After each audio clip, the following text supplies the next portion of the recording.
A very warm welcome to you folks at home and welcome to what will be an auspicious occasion right here in the heart of Wellington.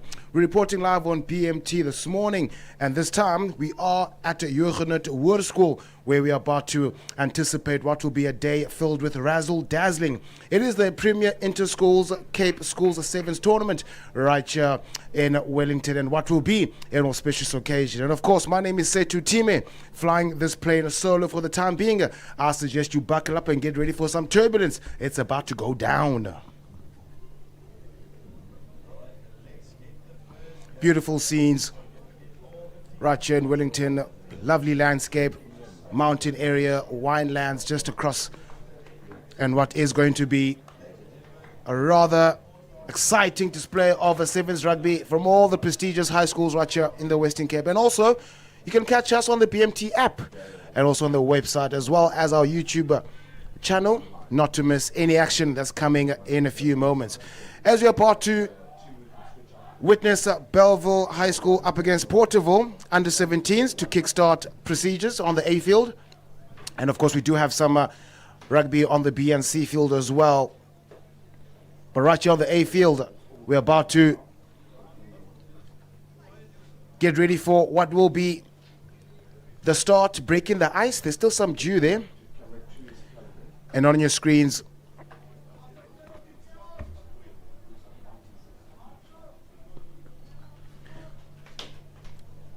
Durbanville, or rather Bellville High School under 17s up against a Porterville.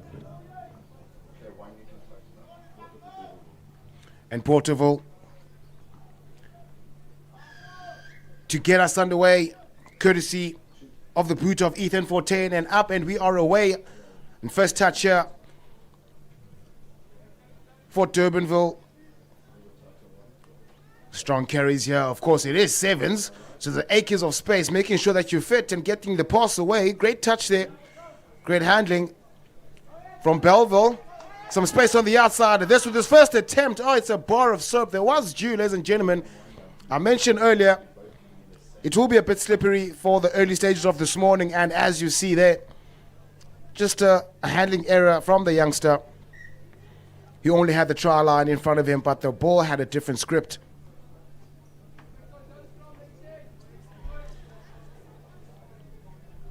First scrum for Porterville.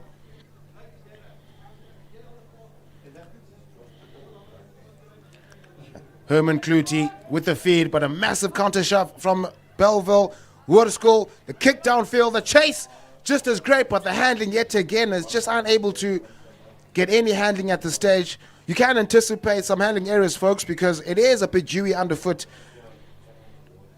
The sun may be out, but the traction still non-existent at this stage. And Clutie will be hoping for a faster feed here because Bellville, they're showing their dominance in the scrums. And another massive shove here from Bellville, but well taken by Clutie. Down the line, Clyde Dors, safety first. Deciding to just take safety. Even though there's acres of space on the outside, he's just deciding to be very economic with possession.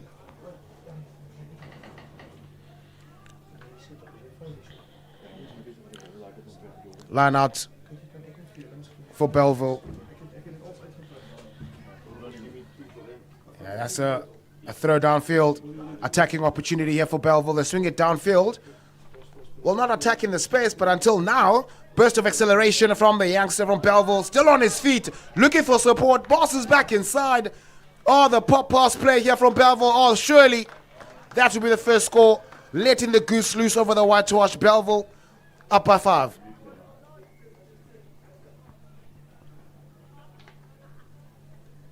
And you can just see here, lovely interplay, burst of acceleration from the youngster, looking for support. Offload on the deck, oh, letting the ball do the work. That is sensational. Typical sevens rugby. Of course, ladies and gentlemen, it is 7 minutes and a half, so those that score first will have to make sure they go back and extend the lead almost immediately.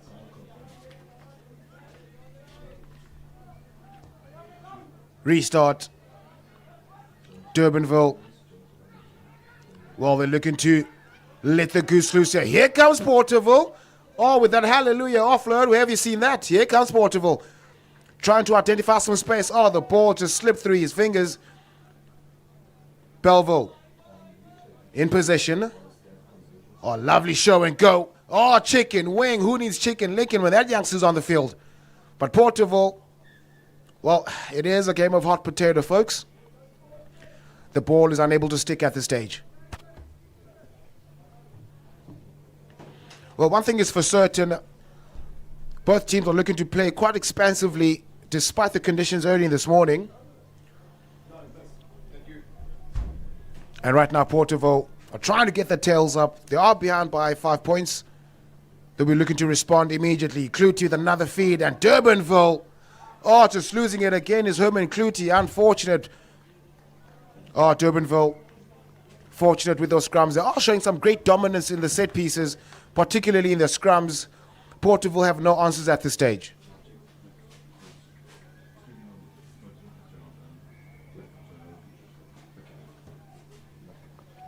Durbanville with another feed.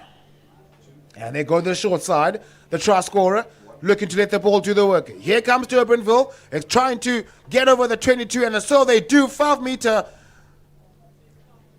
play on is a call. They did release on the deck. Here comes Durbanville. Out while they go. 8 gives of space. Running laterally, though. Losing his dominance as the youngster. Belleville, surely in the corner. This will be a try extended. But Belleville taking the tally up to 10 points with the conversion to come. Just using their physicality is Belleville High School. Getting over the advantage line far too easily and quite expansive with their play as it got the speedsters on the outside.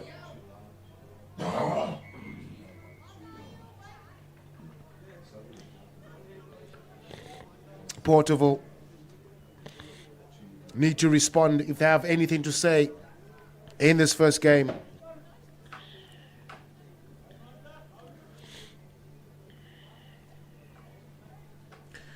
Looking for the restart.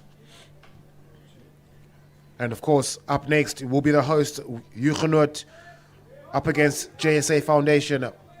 And they'll be watching with hawk eyes as to what happens in this fixture. But Porterville in position, trying to get some space, unable to penetrate at this stage. And here they come, is Porterville. Well, running backwards, they don't have time, as here we go. Still trying to get that ball back, but Belleville far too dominant in those breakdowns. Back in possession. This is not what Porterville would have wanted, because here comes Belleville. Out wide. Burst of acceleration from the youngster out wide.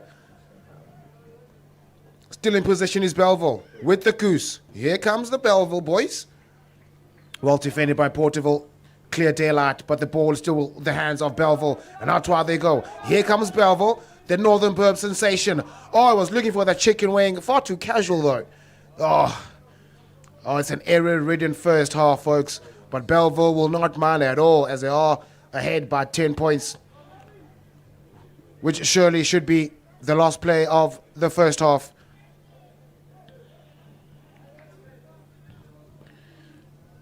Durbanville enjoying some scoreboard pressure early in this first half. And right now, Huguenot. And here they go. Oh, lovely passing play, but unable to get to hand. And Belleville back in possession. Surely they want to end the first half with another try. Play on is the call. Still in possession, looking for some space, using physicality to get over that vantage line. Just the ball unable to stick. Oh, what a pickup from that youngster, Marco April. Well, we do have a last play here, according to the official, which surely will be the last play of the first half.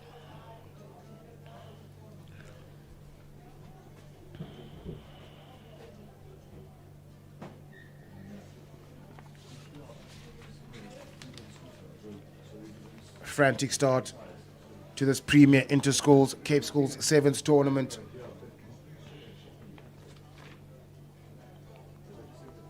Diamondre Willemse looking to feed quickly. It's a quick channel one ball, and out while they go. Here comes Portugal. How can they end this first half? Kyle Jobert looking to razzle-dazzle, trying to find some space, unable to get past. He's with 22, and Belleville just flooding him, trying to create that maul and force a turnover.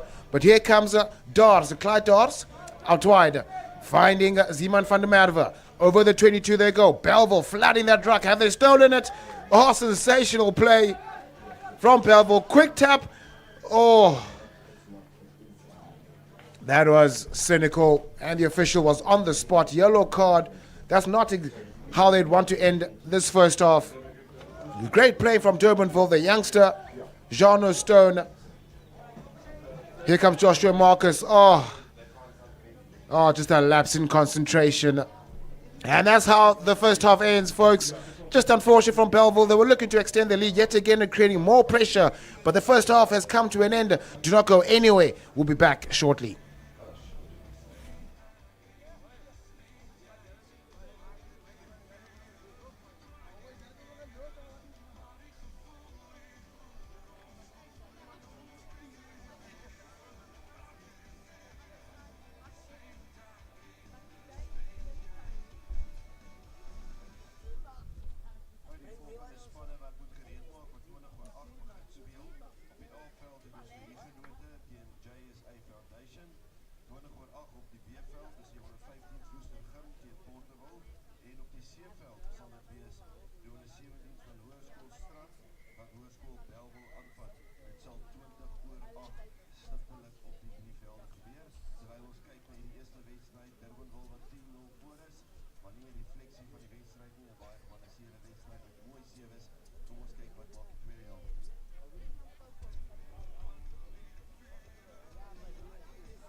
Second half upon us, Durbanville enjoying what will be a comfortable lead if Porterville do not respond first in the second half. 10 points to 0 is how the first half ended, and right now Belleville gets us underway for the second half. And there's a lovely regather from Porterville, looking to exploit some space. Second half will be definitely important here for Porterville, and as they try to get the ball out, unable to find any space, and Belleville, massive hit. Back to reality was a hit. Oh, it's a bit naughty there. Is Tyler Hess trying to steal that ball, but came in from the side. And Porterville looking for a quick tap. Well, no sense of urgency at this stage. They are behind by 2 tries. Oh, that interception almost broke sensation. Well, Porterville, they are their worst enemy at this stage. No clear intention as to how they want to play with ball in hand, and Belleville will be glad to get possession back in their palms.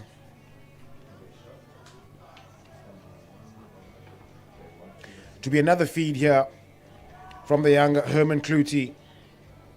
They were under severe pressure in the first half in the scrums.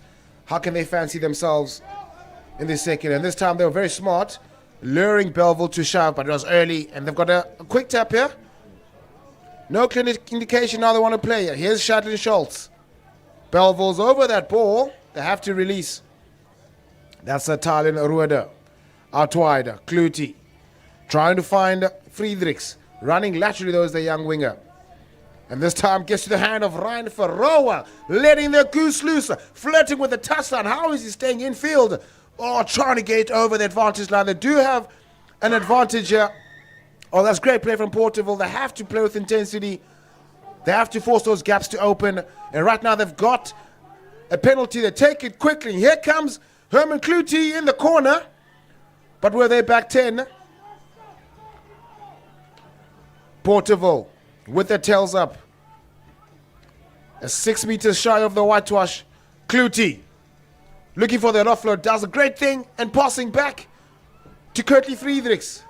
They let the ball go wide. Porterville, down the line they go. Looking to make that pass out wide. Shadlin Schultz with the fend. Shadlin Schultz scores for Porterville in the corner. Great start here in the second half for Porterville. Letting the ball do the work. Great carry, great gather, great pass from Clyde Dars. Out wide we go to Shadlin Schultz. Had a lot of work to do, letting the fend go out and scoring the corner. Porterville on the board. Can they convert? Clyde Dars. Oh, just goes left of the uprights.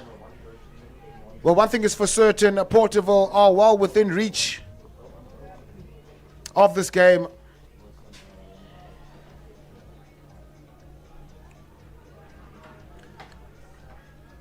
And of course, Huguenot JSA Foundation up next.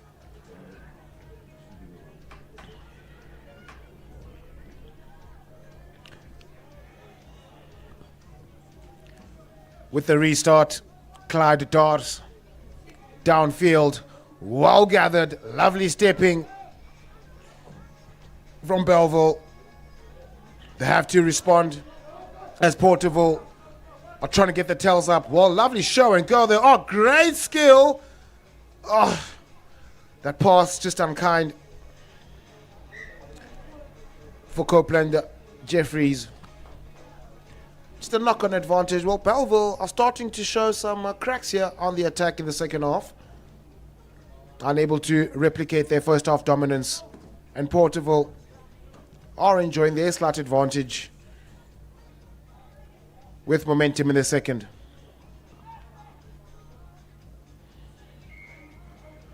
Diamondre Willemse, massive shot from Belleville. Out wide they go. Here comes the Belleville from the Northern Burbs. Laterally they run. Oh, just unable to penetrate. Quick ball, exploiting the short side. Oh, that's a lovely pass back in field. Pumping his legs as the youngster, Ethan Fortain. Still trying to work that short side is Belleville. Looking for support, gets the pot out. Here comes Belleville. Burst of acceleration here from the Northern Burbs. Here come Belleville in the 22. Can they extend their lead? Back to 10 yet again. Oh, lovely passing here. Oh, this surely. Belleville, they will trot over the whitewash. Great playing. Using their big boys to carry. Forcing them to make their handling. You can just see here. Just running with great intention and intensity. Forcing Porterville to make those tackles. And just making the pass at the right time. Oh, great play from Belleville. That offloading game on the deck has been working in great fashion in this game. And the conversion is a success. 17 points to 5. Porterville valiant in the second half, but still trail by 12. Just under 2 to play. Porterville will need to respond immediately. And that restart, unable to be gathered here, but we are going to go back for that knock-on advantage. Well, one thing is sure. Belleville are licking their lips now because they do know that their scrums have been dominant.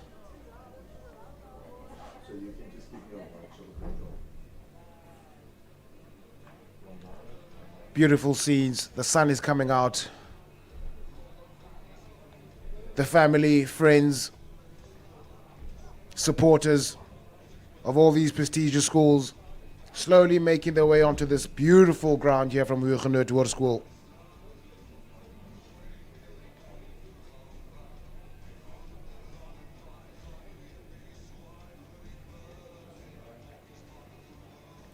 It's a massive shove yet again from Bellville. And here comes Porterville. Diamondre Willemse. Oh, steps inside. Great running from the young 15, Willemse. But that ball has been turned over. The counter ruck was great from Bellville. No supporters in that ruck. Oh, all that work. But knocked backwards is the call. And here comes Bellville. Oh, stepping off his right foot. Oh, no. Here comes Bellville. Oh, sending him to the shops. Bellville are just having a field day right now. Here they go again. Passing into play is becoming quite something here. Playing the rugby in the 15-meter radius. And how are they getting their passes away? Few meters shy of the whitewash. Here comes Bellville. Show and go. Well, right now, they are just playing to their strengths. Here's Bellville as they get over for yet another 5-pointer. Oh, what play here from Bellville. Out wide, finding Liam Cake. And down the line, making their pass out. Acres of space on the open side. 2v1 situation. I will keep that ball on my own. I'll score the try. And that's how this game will end, folks. 22 points to 5 in favor of Bellville. And that's the first game of breaking the ice right here on the A-field in Huguenot Hoërskool. And of course, up next will be the host, Huguenot, up against JSA Foundation.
Huguenot under-17s, the hosts up against JSA Foundation. The second under-17 fixture right here in Huguenot Hoërskool A-field.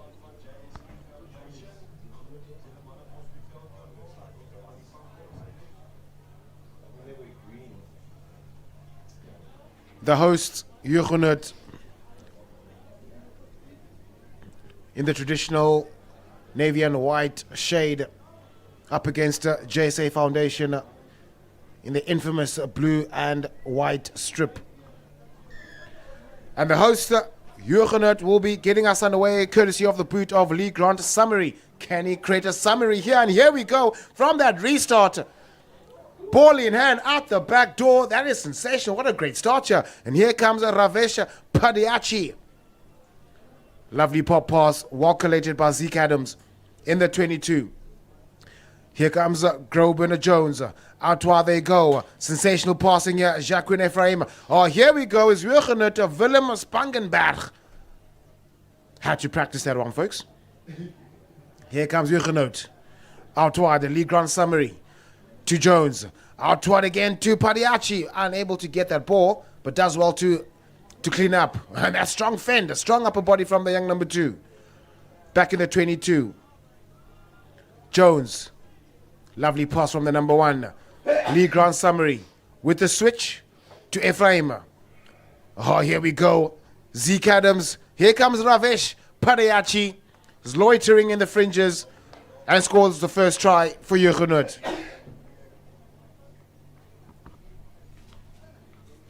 Great start from the youngster. Did all the work, did all the powerful stuff, and he scores the first try.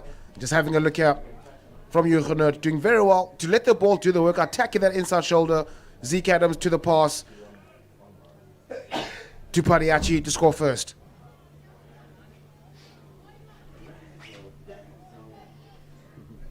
JSA Foundation conceding early in the first half. Lee Grant summary. Can he replicate that kickoff? It's another beautiful contestable kick again. Zeke Adams gets the ball this time. Does the sensible thing of getting the ball, but here comes Zeke Adams again. Joaquin Ephraim. Oh, he'll just trot over the whitewash. What a lovely try. What a dive in the corner. Extending their lead. Huguenot. It's becoming far too easy for the hosts. All started with the regather from that restart. Great play from Lee Grant Summary, evading that tackler. And the pass back to the hands of Joaquin Ephraim, who did all the work. Had to get over the whitewash. He was not going to be touched. JSA Foundation under pressure here early in this first half. How can they respond? Well, one thing is for certain, Lee Grant Summary, he's banging those restarts. They are contestable. JSA aren't hunting for those at this stage, and this time it's a deeper restart. Much better here from JSA. A rare opportunity with ball in hand is JSA in their half. Out wide. Well defended. Here comes Huguenot. Looks like they've stolen it. He was there first. Lovely carry. Here comes Huguenot. Groban Jones. Groban Jones. Oh my word. Imagine Oxen Chair out wide. Lovely try here from Huguenot. It's becoming far too easy here for the hosts. Using the big ball carriers. Spreading the ball wide.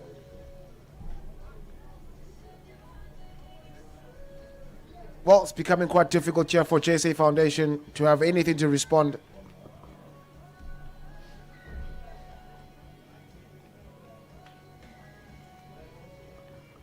Huguenot. It looks like there's a change of a restart kicker here. Marco April with the restart. Well gathered here from JSA. How can they respond? Trying to burst with acceleration here. But Huguenot are closing quite rapidly here. Strong defensive effort here. And that tackle forcing a turnover here. But Marco April does well to clean up. Willem Spangenberg. Strong carry from the youngster. Still on his feet. Trying to get over the 22. Just stopped a few meters shy. Out wide they go. April to Daniels with a show and go. Oh, he's just going to waltz over the whitewash. Well, one thing is for certain, Huguenot are running away with this game, and they're also going to take their time. Oh, one thing about sevens, you can take your time before you ground the ball, and that restart, or rather that conversion, successful as well. April, Hassani Daniels. Far too easy for Huguenot.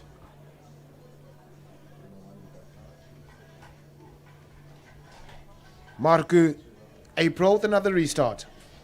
Well gathered. JSA are yet to play some rugby on the other side of the half. And here come JSA. Was that the right decision? Play on is a call. Well, this time they do find themselves in their half. JSA looking to contest on the breakdowns, and they win that penalty. Oh, they probably feel foreign on this side of the field. First time playing some rugby on this side. Here comes JSA. Well, no clear intention as yet. The pass won't be Khan here, but here comes JSA. First time in the 22, but Marco April stealing that ball in sensational fashion. And here is Hassani Daniels. Hassani Daniels with a lot of running to do, but it doesn't look like he's in a rush. Here comes Huguenot. Hassani Daniels extending their lead. All that work done by JSA to get to the 22 and just losing it in the breakdowns. Huguenot, from what started as an anthill, is now the same size as the mountain in the backdrop right here in Wellington. 33 points to 0. It's a hiding.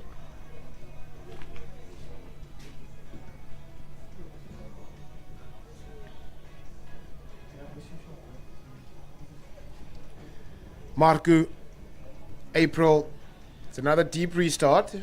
JSA happy to let the ball bounce. Artois, they go. Trying to create something here is JSA. Out wide.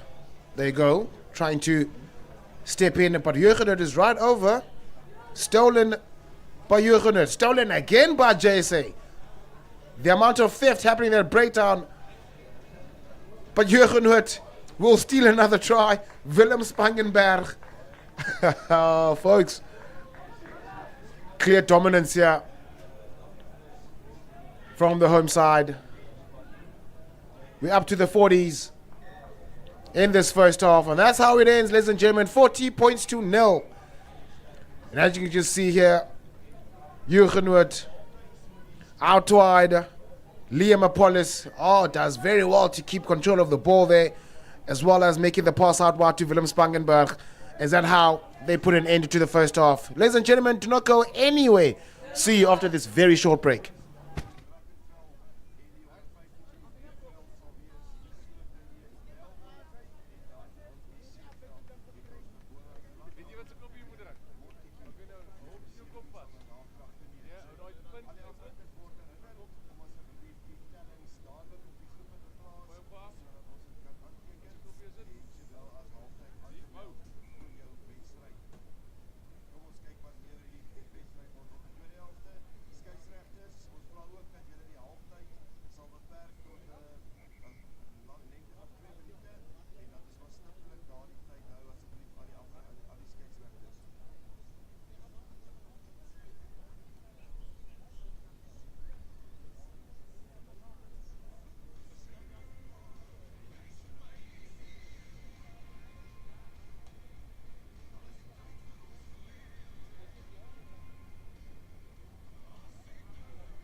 $40 is how the first half ended between the Huguenot under-17s against the JSA Foundation.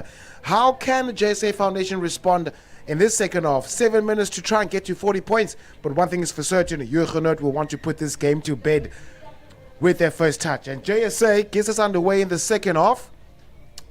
Well, that kickoff will not do them justice, and that's definitely not how they wanted to start the second half. Gifting opportunity back to Huguenot, and out wide they go. Here comes Lee Grant Summary. Out wide to Spangenberg. Oh, look at him go. Back in the 22. Great cover tackle, but here comes Huguenot. Runners in all directions. They have to watch themselves not to be offside. Is JSA. Oh, what a step off the right foot. Sensational. Liam Apollos with the try in this first half, or rather second half. Oh, lovely supporting lines here. Jack and Ephraim, using his twinkle toes, letting the ball out and stepping off his right. Liam Apollos, the theme of the day so far. Huguenot, clear dominance. And that conversion is successful, taking the tally up to 47 points to 0. Well, it's rather difficult to come back here from JSA Foundation, yet to score, and that restart making it quite tricky for JSA to recollect, but does very well to get the ball. Great turn of speed here, dragged into touch, but are going to go back. And here comes Summary out wide to Zeke Adams, pass out wide. Here comes Apollos, the try scorer. Oh well, this time he's just going to jog over and score yet again. A brace, barely a minute from his first try in the second half, and he doubles his tally. Sensational.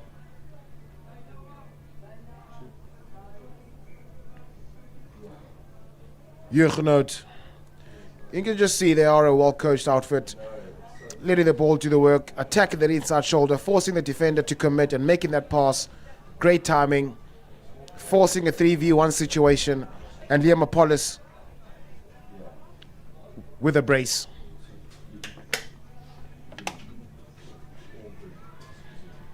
And Lee Grant Summary with another sumptuous restart, and this one is just short. Well, he is human after all. JSA Foundation was at the right call. Unforced error here from Huguenot.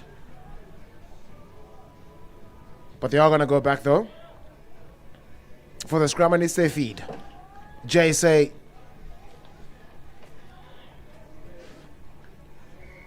Foundation. Well, they need a foundation to come back in this second half. Here's a feed from Jacqueline Ephraim with a 16 loop back to Ephraim, looking for support, letting the pass go wide. Here's Zeke Adams.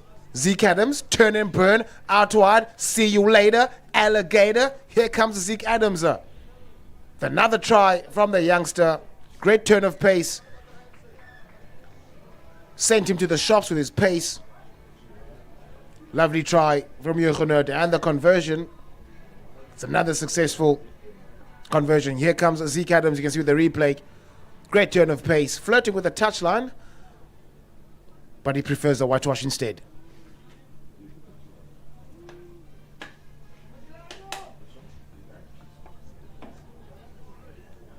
Well, JSA, you can just see with their body language, they have submitted to this onslaught from Huguenot. And that restart from Lee Grant Summary fell on the hands of JSA. Oh, just very unfortunate there from the youngster. Just a lapse in concentration and gifting possession back to Huguenot. Well, ladies and gentlemen, back at home, just a quick shout out to BMT, the newly launched app for all your sports across the Western Cape. Please do download it on your device to ensure that you don't miss any action that BMT has to offer. Pretty excited for what lies ahead for BMT. Big match temperament, and that's exactly what is showing here from Huguenot. It's another lovely try, Jalen Steyn. Great play from the young number 10. He doesn't want to take the conversion. He wants to give it to Lee Grant Summary. Huguenot are just having a nice practice session at this stage.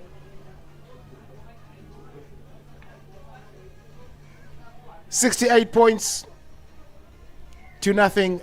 Huguenot well and truly victorious with just 2 to play in the second half. And that restart, the bounce, Apollos unable to keep in field altogether. Well, I mean, they can't afford to make some errors right now, is Huguenot. And that ball is out to touch.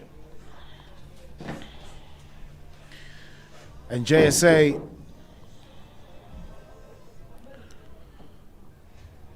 how can they salvage their pride in the second half? And of course, as the games go by, they get bigger, because up next it is Paul Roos versus Brackenfell under-17s in what's going to be one of the day. JSA steady in the scrums. And now to how they go. Lovely stepping here from the youngster, just unable to get through. Spandenberg gets him to ground, trying to exploit the short side is Martian Boyson. Trying to let that goose loose, but Huguenot is locked in. And that ball is out. Play on JSA.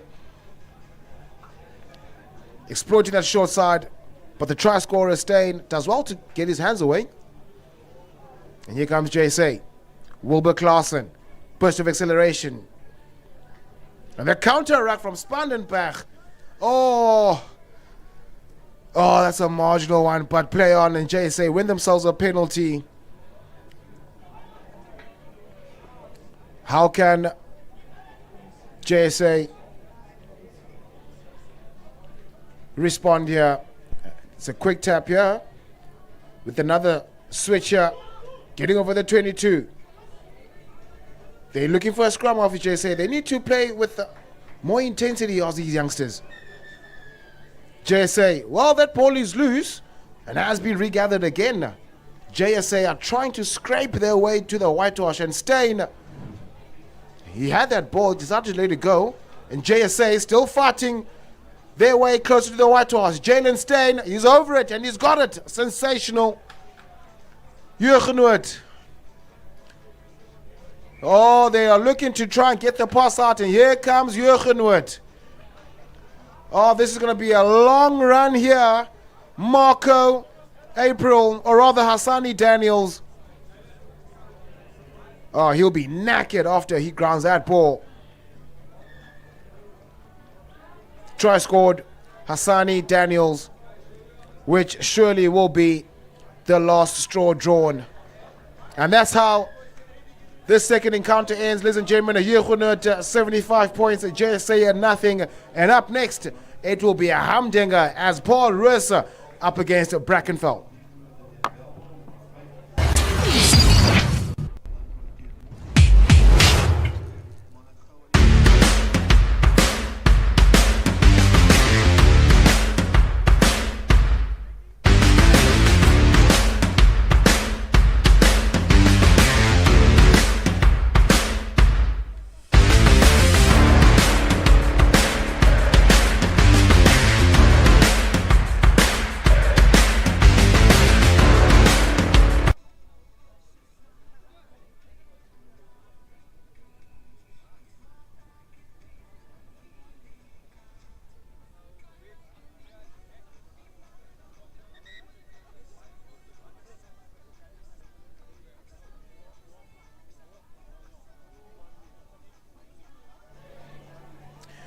And the third counter, or rather third encounter in the Premier Interschools Cape Schools of Sevens tournament.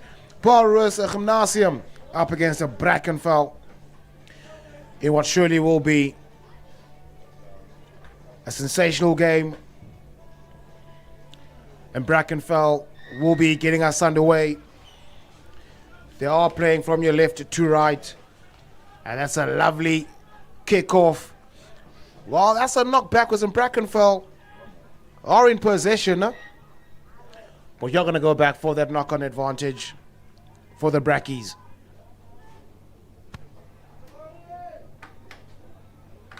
It's a lovely restart here, or rather kickoff from Brackenfell, winning themselves an opportunity.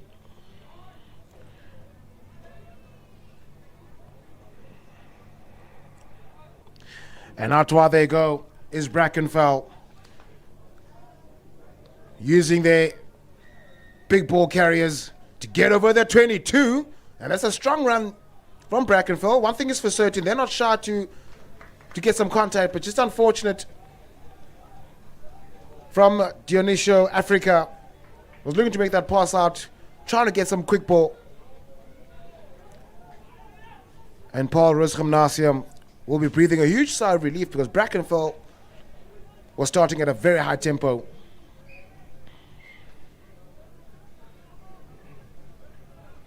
And here comes Paul Roos. Gymnasium in the 22. Looking to spread the ball out wide. Oh, what a switch. Oh, very unfortunate. That switch almost worked better than mine when load shedding is up. And Brackenfell will be licking their lips at this stage because they are enjoying some great real estate in the 22. They'll be definitely looking to try and find a way to score first in this position. It's a massive scrum from Paul Roos. And out wide is Brackenfell. Was that lost forward? Oh, it's just very unfortunate. Oh, that pass wasn't kind. Rather difficult to regather from Darren Swart.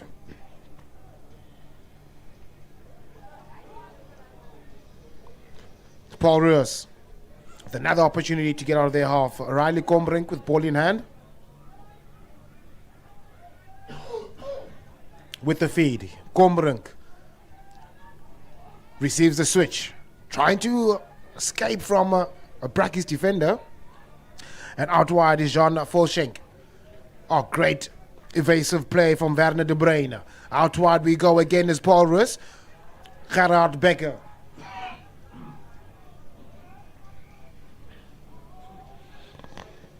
Here comes Paul Roos.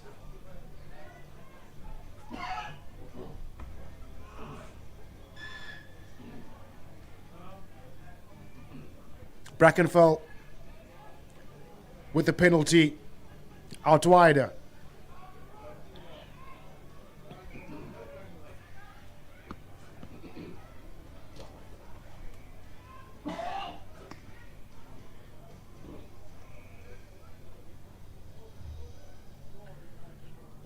Brackenfell playing all the rugby at this stage. Joshua May gets the pass out. Here comes Kerwin Maroon against a Maroon defender, but unable to get the ball back. Werner de Bruyne for Paul Roos. Looking for a scrummy. In possession. Paul Roos needs to be careful here with those long passes in their 22. And that chicken wing will get to Tom Cruikshank. Paul Roos still pinned in their half. Happy to spread the ball wide and try to force some space on the outside. Oh, and that's not going to help him. Werner de Bruyne. Just a lot of unforced errors here from Paul Roos in a very dangerous area of the field. And of course, folks back at home, for any advertisements, please do contact our marketing team, marketing@bmtsports.co.za for your future marketing and advertising. And Brackenfell with the feed and out wide. Here comes Brackenfell. The calls of grabber are being made out wide. Africa. Great ball presentation by Paul Roos. Oh, well, marginal. But Paul Roos. They dodge another bullet here coming from Brackenfell. And this time they choose the most sensible option to kick for touch. Still in their half though, folks. 5 minutes. Brackenfell has done very well to pin Paul Roos in the half, but they've got nothing to show at this stage. And of course, in a game of sevens, scoring first will always give you a better advantage. Still deadlocked at 0 apiece with under 2 to play in this first half. Paul Roos. They go to the back. Jared Brown hunted by Brackenfell defenders. Here comes Becker. Out wide. Oh, lovely passing into play here. Great play here from the big boys, the Tom. Oh, that's the first one. Werner de Bruyne. Well, that's definitely what sevens rugby is all about. You can have all the possession in the world. If you don't score and you have a lapse in concentration, that's exactly what happens. You can see here with the replay. Great interpassing play. Gerard Becker to Cruikshank. Werner de Bruyne on the outside. Had a lot of work to do to get over the try line, but does very well to burst with acceleration. And that's how Paul Roos takes the lead. And that's how the first half ends. Well, looks like it's a minute early, but the official has called first half. And that's how it is. Ladies and gentlemen, 7 points to 0 is how Paul Roos will take the lead in the first half. But don't go anywhere. We'll see you after this short break.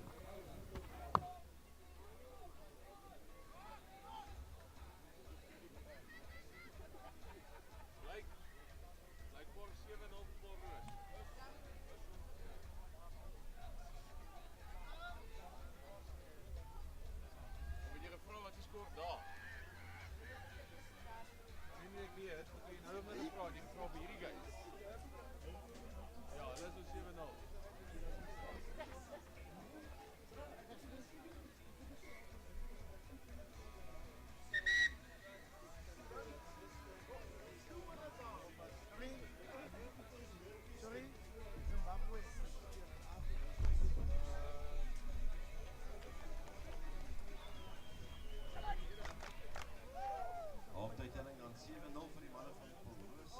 En die volgende wedstryd wat op die afveld sal wees is Christian teen Forward Foundation. Onthou om solank die loting af te handel sodat jy 'n stukkie kan begin speel. Al die 115 groep B-veld sal wees 9 uur. Durban Hall teen Milnerton en dan die onder 17s is dit Milnerton teen Zimbabwe Junior Academy op die C-veld. 7 points to 0 is how the first half ended, and it was a smash and grab of an ending for Paul Roos. Pinned in the first half for most of the first half, but Brackenfell unable to have anything to say. How can they respond in the second half as Paul Roos stole that lead at the end?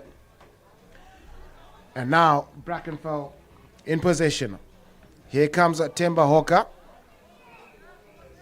fighting his way on the deck. Here comes Brackenfell, looking to find some space here. Still in possession of the Brackies. Well, that pass, very unkind. Oh, that's very unfortunate. Because right now, Paul Roos will be looking to exploit this opportunity and extend their lead. Oh, Brackenfell did all the work in the first half. And just as lapsing concentration, and Paul Roos just stole that lead. And right now, Paul Roos will be looking to attack from set piece here. Here comes Paul Roos with the loop to Ruan Brits. Oh, the pass just unkind.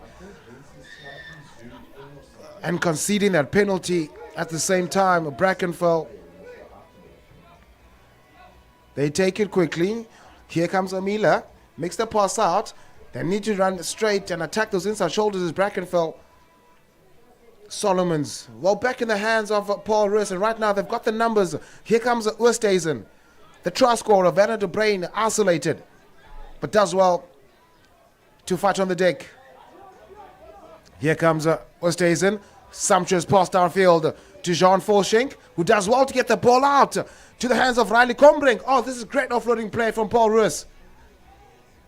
Creeping close to the 5 meter. And that counter rack illegal. Oh, that's cynical. They are under pressure. And here comes Sebastian Oosthuizen. Out while they go. Combrink. Craig Shank. Out wide. Brown. Oh, he had to juggle that ball. Is Ruan Brits, but does well to keep possession. But just spews off the breakdown. And that ankle tap will never not work. Well, it's all happening, but we are going to go back for that knock-on advantage for Paul Roos Gymnasium.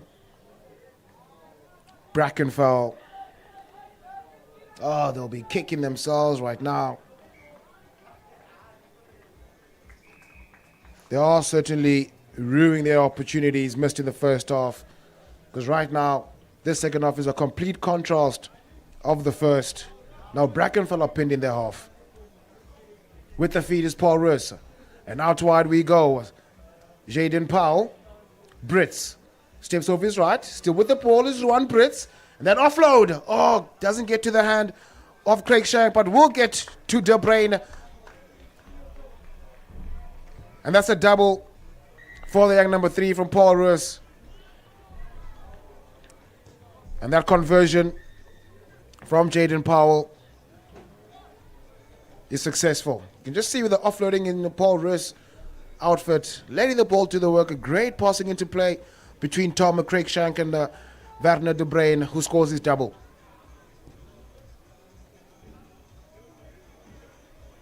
And that restart from Paul Roos. Under severe pressure now is Darren Swart from Brackenfell. And a strong carry from Joshua May. Here comes Amila Mhlaba to Hawker.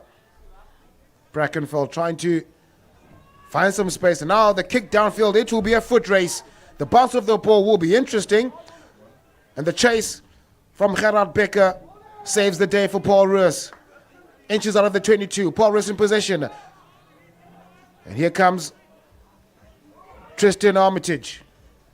Strong carry. Jaden Powell trying to find Gerard Becker. And right now Brackenfell will fancy themselves in this position of the field.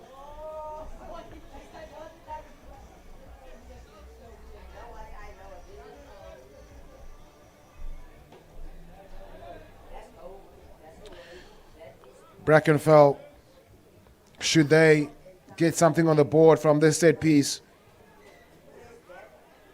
they'll need to make sure they end on a high. Well, right now they do have an advantage. And here comes Brackenfell. Darren Swart trying to catch one. They do have the advantage. Not sure with their kick though. But Brackenfell, they need to play quickly here. 2 minutes left to play. And it's a tap. Swart. Walker. Well, that's a fraction forward, but the kick downfield. And that's a great cover from Jared Brown, and he loses it. Oh! That is over the dead ball line, but from where I'm sitting, ooh. Oh, taken over, but Brackenfell. Oh, that's a great opportunity here from Brackenfell.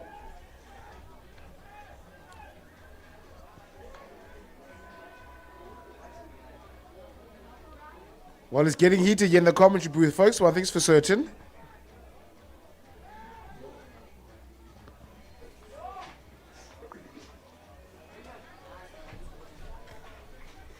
And that's a massive scrum from Paul Roos, but Brackenfell still in possession. They need to show some great intention here. And over it is Albert now. Oh, Brackenfell. Just under a minute to play. They are looking to run in their own 22. And here comes Paul Roos Gymnasium with the kick downfield. The chase is coming from Jean Volschenk as well as Riley Combrink. Oh, Combrink just gets over, misses him completely. Brackenfell under severe pressure here. Oh, this will be one of the easiest tries. Oh, I spoke too soon. Jared Brown was close. Here comes Volschenk. Oh, show and go Riley Combrink. Well, folks, that surely will be the game. Paul Roos. And that conversion is successful. 21 points to 0 is how this game ends, folks. But with this replay, Jared Brown needs to do more ab workouts to use his core strength to get over the whitewash.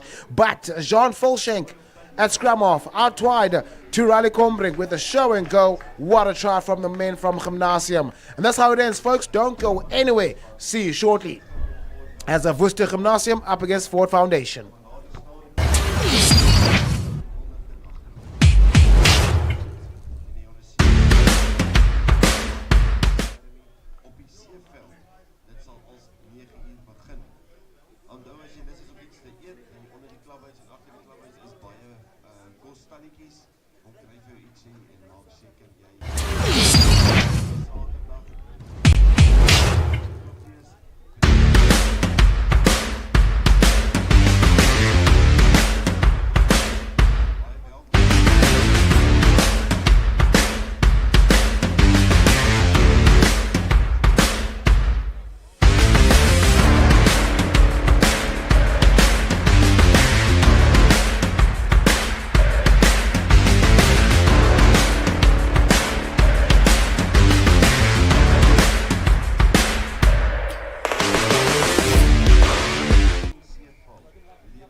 medical issues, please go to the blue containers in the middle of the field.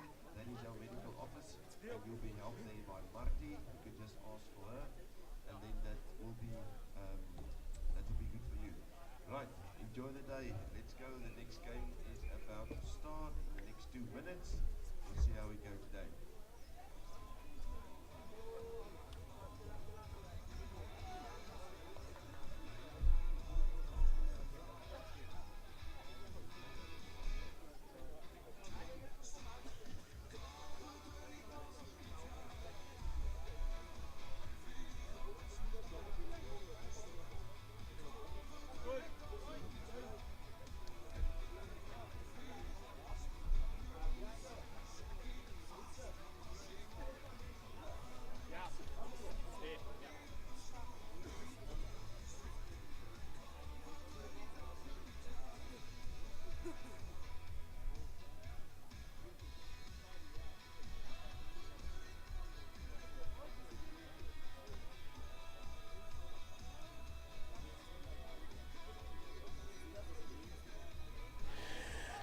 And the fourth fixture of the Premier Inter-Schools, Cape Schools of Sevens, right here in Huguenot Hoërskool.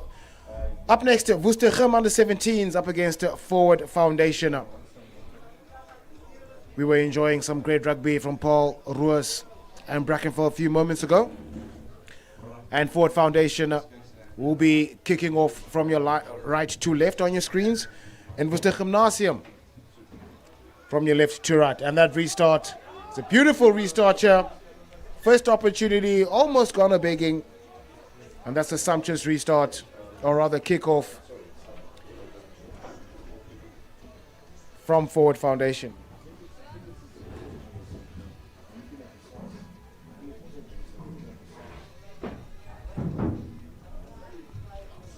Forward Foundation with the feed. There's a strong scrum there. And out wide they go. It's Forward Foundation, but can they go forward? They are running laterally at this stage.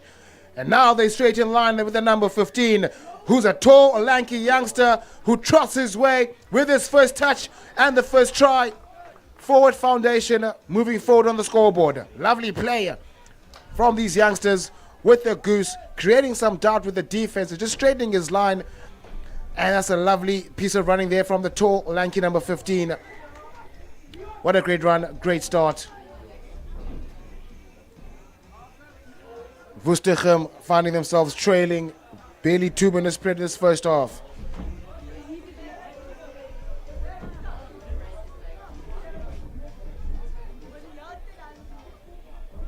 And with this restart, will be a sumptuous and well gathered from the youngster Matthew Fortain, just holding, not releasing on the breakdowns. And Forward Foundation are enjoying some great momentum in this first half. They're already up by 5 points. And they tap it. Can they tap into reality and tap into some space? And that contest from Joyce Paningila. And a quick tap again from Matthew Fortain. Great turn of pace, great stepping here, taking matters back into Forward Foundation territory. And here comes Woestergem. Legan Brooks with the pace. Legan Brooks with the fight. And with the offload. Oh, just losing possession is Lucien de Bruin. He just had to catch the ball. And that's an equalizer. Oh, great play. Legan Brooks did all the hard work, did all the right things, including getting that ball out. Just unfortunate, a lapse in concentration from these youngsters. But here comes Forward Foundation. Well, lapse of concentration yet again. And this time from Forward Foundation, and Worcester Gymnasium will be looking to take advantage of this opportunity. Here comes Worcester. And out wide, that's Matthew Fortain to Lucien de Bruin. Great turn of pace from Bjorn van der Westhuizen. Oh, what a lovely burst of pace from Matthew Fortain. One thing is for certain, if he's wearing a scrum off, you better make sure, or rather scrum cap, you have to make sure you close that space. And that lovely pass you can see from Lucien de Bruin bouncing to the hands of Bjorn van der Westhuizen. That switch was something out for the highlight reel for Matthew Fortuin. And that conversion has been missed, unfortunately, so deadlocked at 5 points apiece. Ford Foundation will want to respond here. And that restart is a sumptuous restart. Nishane Brown, fair contest in the air. Joyce Baningila does well, the try scorer out wide. Spreading the ball here. Arthur Kana. The first carry is a valiant carry back to the hands of Van der Westhuizen. And cutting back inside. Oh, looking to razzle dazzle Legan Brooks. He's been knocking all day in this first half, and surely the door has opened and scoring again for Worcester Gymnasium. But a great run from Arthur Kana, staying on his feet and making that pass to Van der Westhuizen, who quick to Legan Brooks. Had a lot of work to do though. Foundation forward, or Ford Foundation, just defending in 6s and 7s, opening up far too easily for Worcester Gym. 12 points to 5. Worcester Gymnasium enjoying the lead for the first time.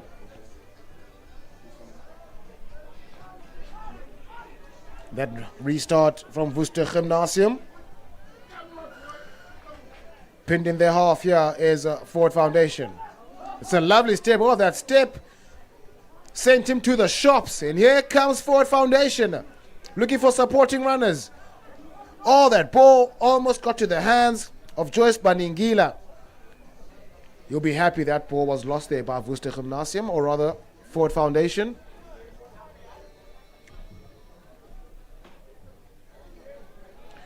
Well, you can see now, as the morning progresses, it is getting drier underfoot. Starting to see some burst of acceleration and some stepping from these youngsters, so it is getting dry underfoot. And what a beautiful Saturday morning this is. If you are watching at the comfort of your home, beautiful seas right here in Wellington. It was rather cold in the morning, a lot of dew. But right now the sun is announcing itself quite warmly so. And some substitutions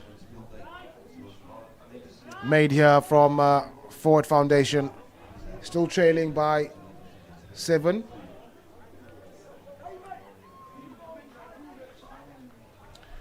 Well, ladies and gentlemen, advertising and marketing, you can contact our marketing team at marketing@bmt.co.za.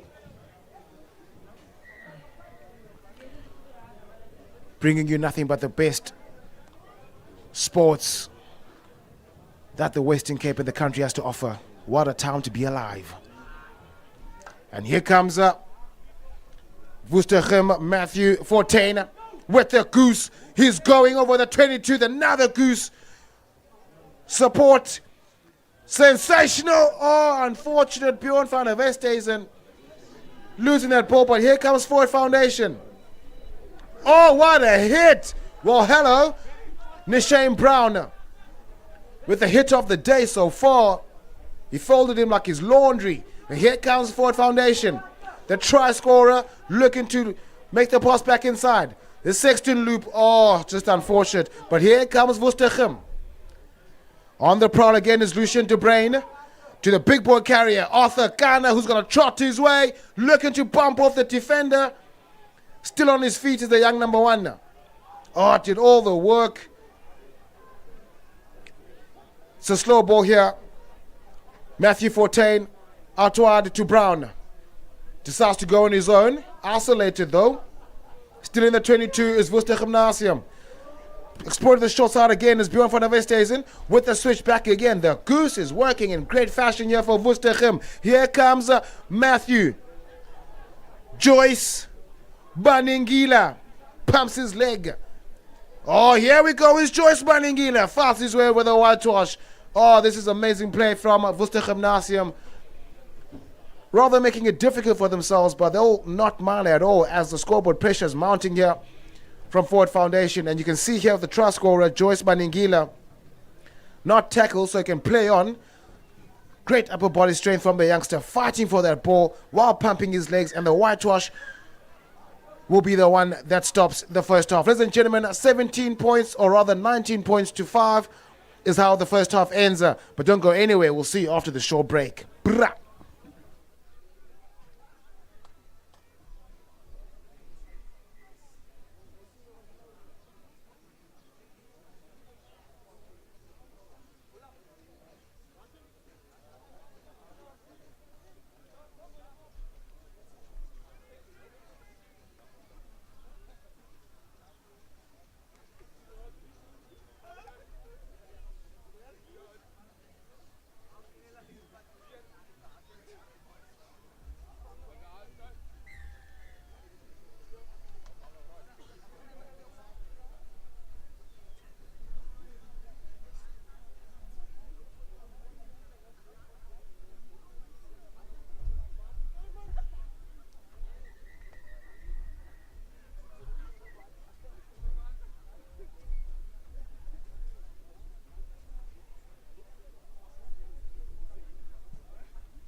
Second half upon us, Worcester Gymnasium leading the fray at 19 points to 5 up against Ford Foundation, who started the first half rather valiantly but found themselves opening up far too easily towards the latter stages of the first half. I mean, of course, 19 points to 5, 7 minutes to play.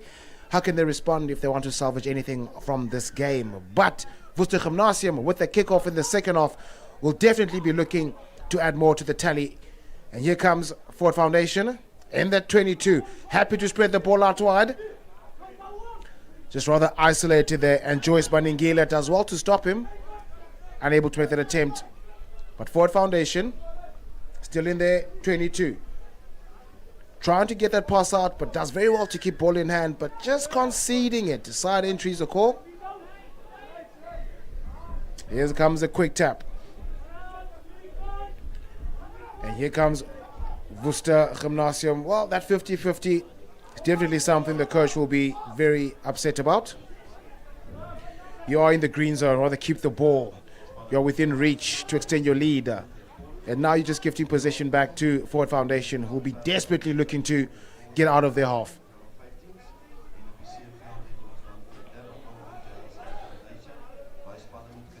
Ford Foundation pinned in the 22.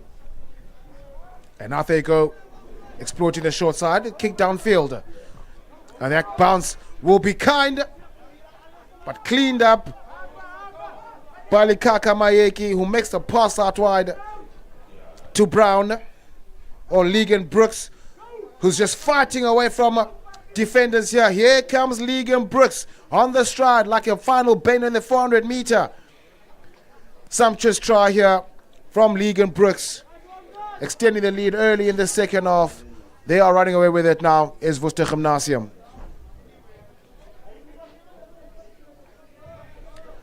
And that man in picture is a man to watch out for in the future. Legan Brooks, powerful runner with a strong fend, very explosive. And that conversion is unsuccessful. 24 points to 5, it will remain. 2 minutes played in the second half. Worcester Gymnasium will have to score another try to secure this game. And that restart is a beautiful restart. Just lost forward by the try scorer.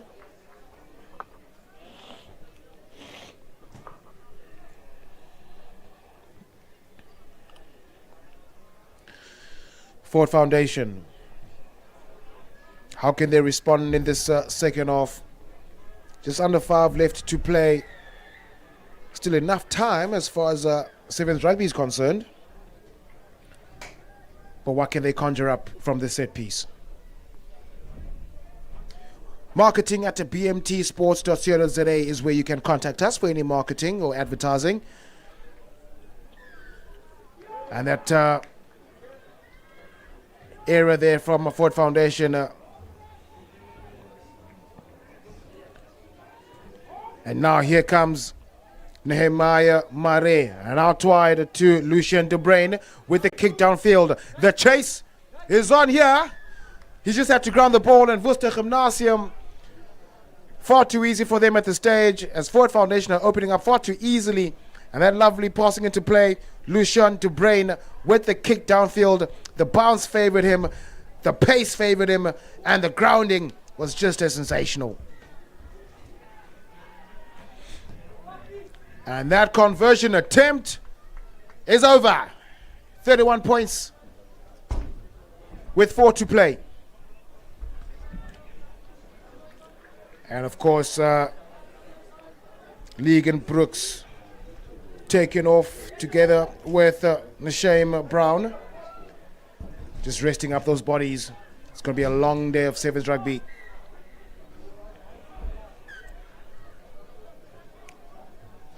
Well, that ball has been lost forward by Ford Foundation. And Worcester Gymnasium are enjoying a comfortable lead with just a few left to play. 3 to be exact.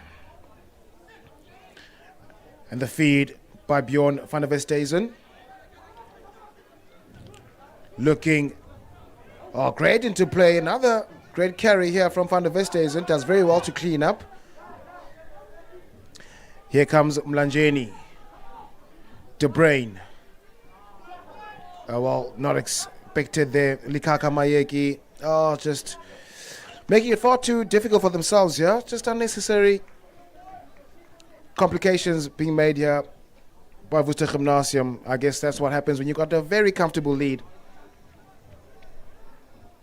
in the sevens tourney.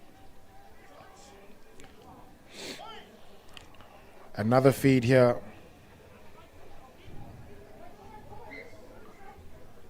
And here comes Ford Foundation now.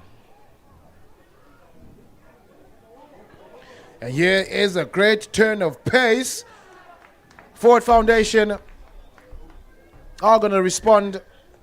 They still have a huge mountain to climb if they want to salvage anything from this game. But one thing is for certain, they are not shying away from a fight.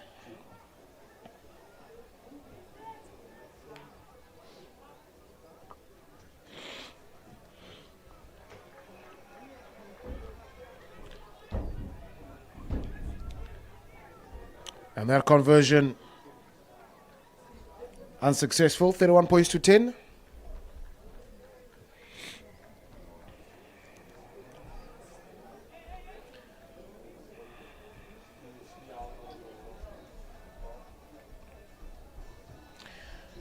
With the restart, well gathered by Mare.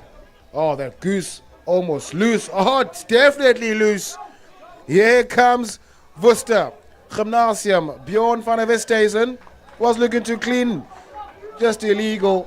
And here comes Ford Foundation, looking to double the tally immediately. And that pass, rather unkind, trapped in their own half. And a great contest here from Worcester Gymnasium. They are playing an advantage for a handling error.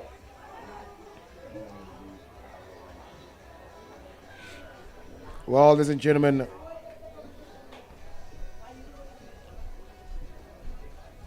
Marku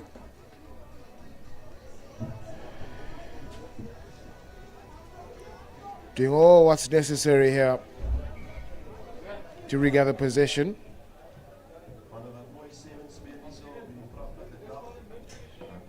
And that scrum is wheeling and will to the side of Ford Foundation. Well, folks, that puts an end to this helter-skelter fixture. Worcester Gymnasium victorious by 31 points to 10. Valiant performance from these youngsters. But of course, up next, the hosts are in action. Huguenot up against Porterville. And Huguenot show their dominance in the first game. And Porterville will surely be looking to have a better outcome in the second fixture now.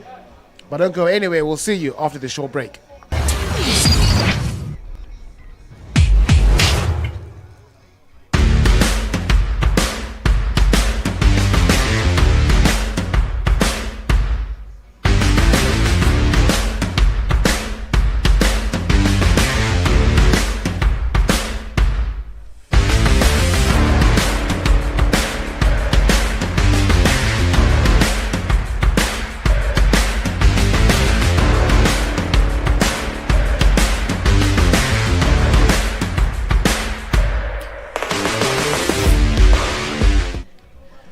Reporting live from BMT and in the beautiful landscape of Wellington. Huguenot Hoërskool is where we at the stage, and Huguenot will be up next with the under-17 sevens tournament up against Porterville.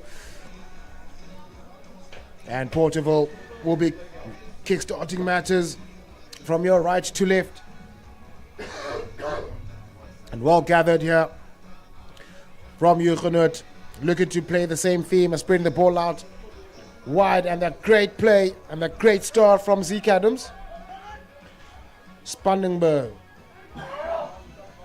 out wide. Ravesh Padiachi was amazing in the first game. How can he replicate that performance? But here comes Ephraim. Oh, all that stepping. Padiachi offload on the deck. On the prowl.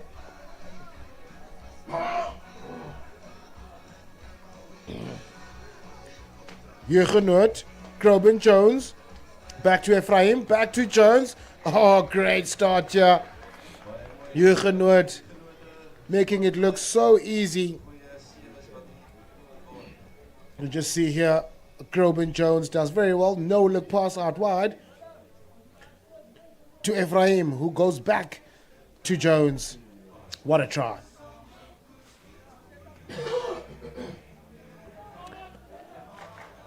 Great start here from Huguenot, and a conversion had the legs, just not the direction. Scores will remain 5 points to 0 in favor of the hosts.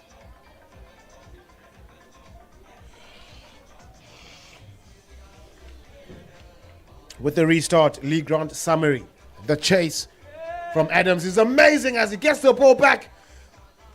Zeke Adams. Oh, Spangenberg unable to clean, but not releasing though. Here comes Hassani Daniels. Oh, losing the ball. Oh, they were looking for quick ball just to get one under their noses. But just losing it. That's uncharacteristic from the youngster.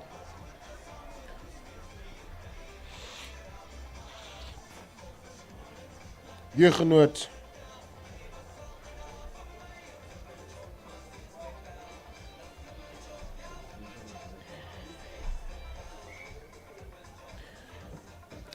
And here's Herman Kluti with the feed.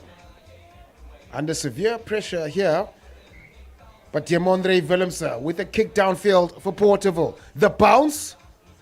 Oh. But no handling error there. Bounced off the thigh. But Zeke Adams returns the kick. And on the chase is Jaden Els. Does well to step off his run. Here comes Porterville.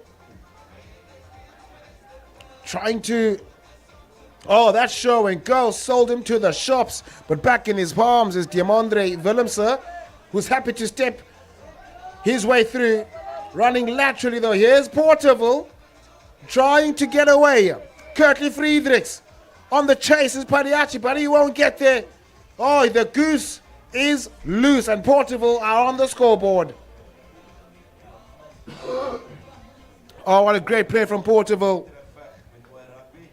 All that stepping from Kurtley Friedrichs and Diamondre Willemse finally making a crack in the Huguenot defense, turn into gaps, and they will draw 11 on the scoreboard with a conversion to come.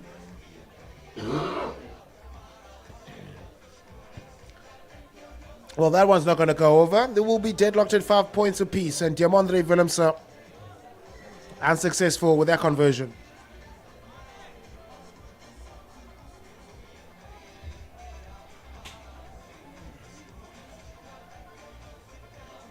Five points apiece. Huguenot have a lot of work to do should they want to topple this valiant Porterville side and the regather. And here comes Liam Apollos trying to get the ball out. Swung like a rag doll over the halfway line. Jaden Philander out wide. Daniels trying to find Steyn, who does find Marco April but is isolated. Steyn back to Daniels. Apollos goes on his own. Oh my word, here's a Philander. Oh, the bounce of the ball unkind, but will be kind enough for Clyde Dawes, who makes the pass. Jaden Els with a fender.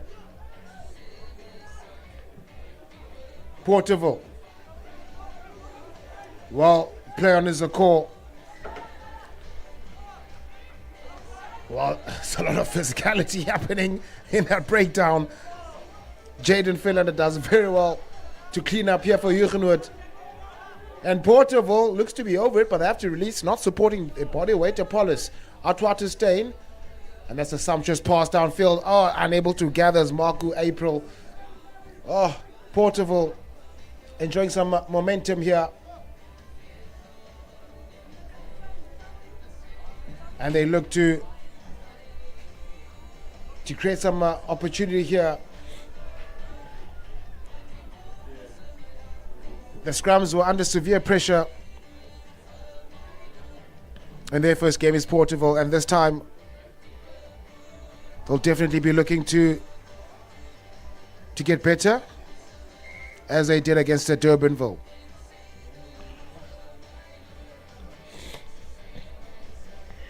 Herman Clutie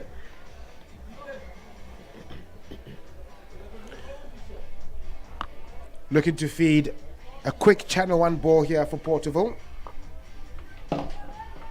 It's a much better scrum, and they do exploit the short side. Straight to Ryan Faroa. Oh, does very well to stay in field. Oh, what a run from Ryan Faroa. Oh, well, looks like a TMO should have been called there. From this side, it looks scrapped the touchline there. Well, folks, the TMO is one of the features I'm excited about in the future. But Porterville lead for the first time against the home side. 10 points to 5. Huguenot with an assignment here, which is due in the second half. But right now, Porterville should be the last play of the first half. Just trying to get some visuals as to what the issue may be. But they're going to play on. And that restart from Clyde Dawes to the hands of Joaquin Ephraim. Down the line they go. Zeke Adams looking for a switch to Padiachi, just losing his footing, but does well to keep position. Joaquin Ephraim. Back to Summary. Oh, that was almost an interception. Here's Huguenot.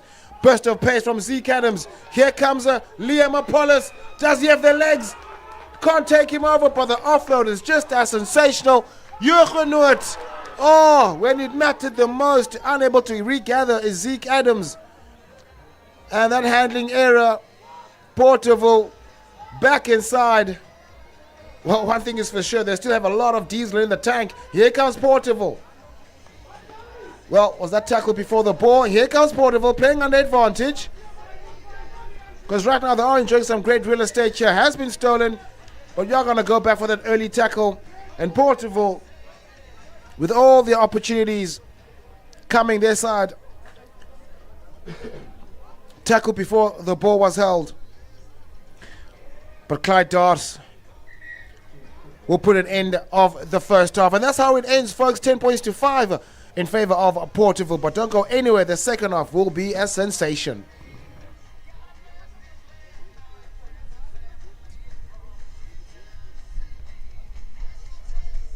Reg, die wedstryde hierna sal wees Hoërskool Strand teen Parelgem Invitational 2014 op die A-veld. By die onder 15s het ons Voordat Landbou teen Porterville, dis op die B-veld, en dan op die C-veld het ons vir Stellenberg teen Bellville. Dit sal 20 voor 10 geskied. Mooi wedstryd dat vorig in die gang is, lekker staande kompetisie, pragtige weer, maar ek seker julle mis niks van die talent wat vandag hier uitgestal word nie.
Ten points to 5 is how the first half ended, and that advantage belongs to Porterville. Huguenot started valiantly and had a slight dominance in the early stages of the first half, but how can they respond in the second? And that kickoff in the second half is sensational from yet again Summary himself. But of course, here comes homeside. Zeke Adams, great start here from Huguenot. Groban Jones in the corner, doubling his tally.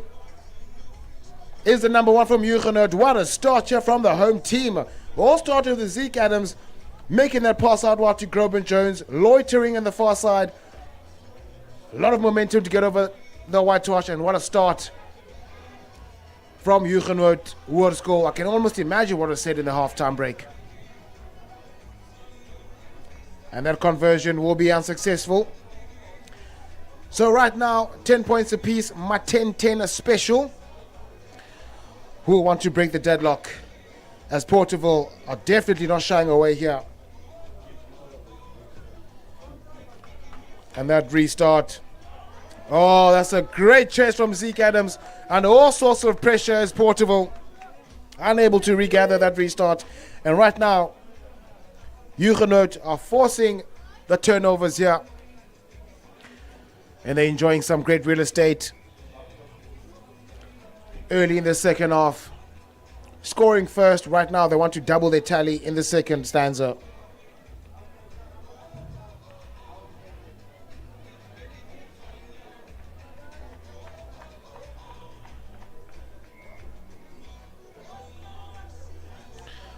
With the feed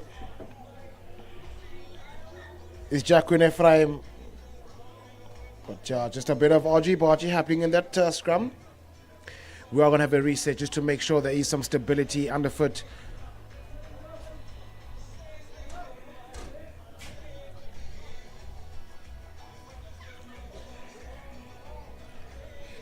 Another feed here from Jacqueline Ephraim, and that massive counter shot from Porterville. Adwa they go. Marco April, well, not in a rush.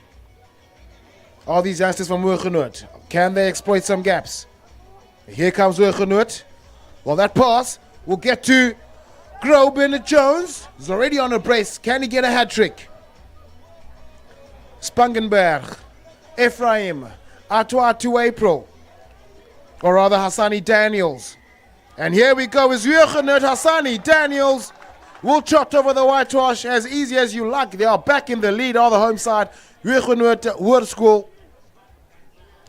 Oh, well, it's a complete contrast of the first half because the hosts right now are expressing their dominance. Hassani Daniels, he doesn't need to be in a lion's den. He's dominating between the four lines. And the younger Groben Jones catching a breather. He won't be getting his hat trick in this game.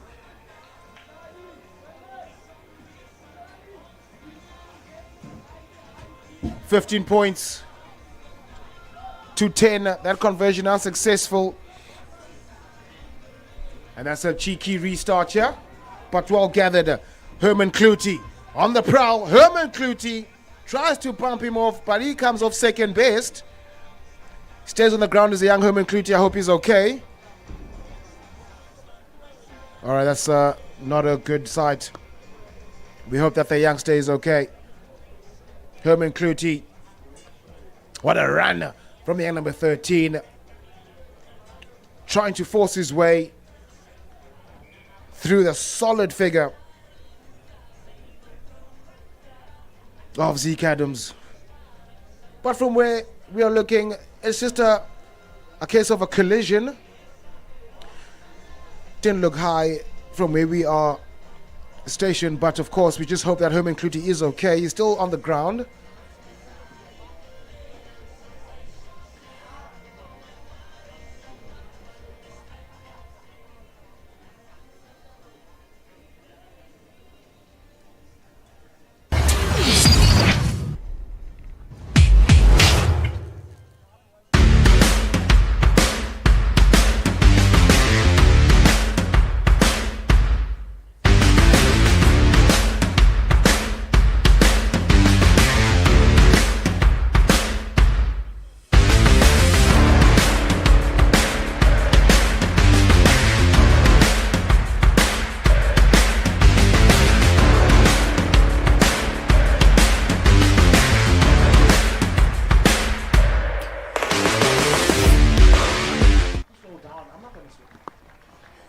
Well, Herman Clutie on his feet. What an Easter. What a man. What a Clutie. Yeah, so he will be making his way off. Well, that blue card has been given to one of the Hoogenoord players.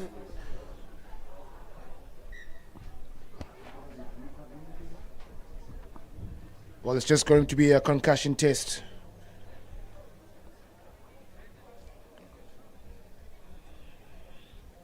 Hope the youngster is okay. Well, back to the action. Porterville with the feet in the scrum. Can they have the last say in this game? And here comes Porterville Hoërskool.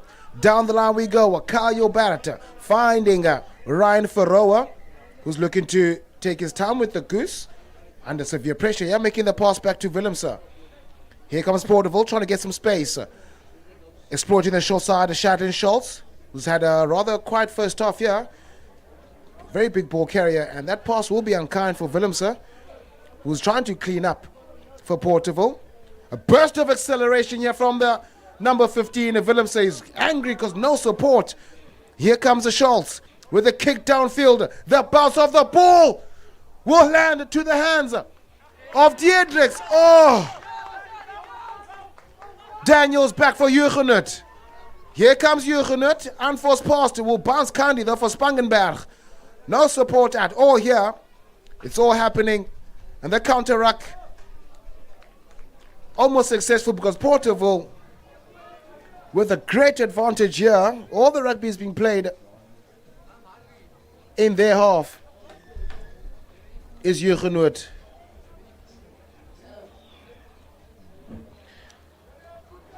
Oh, great burst of pace here from acceleration is Diamondre Willemse.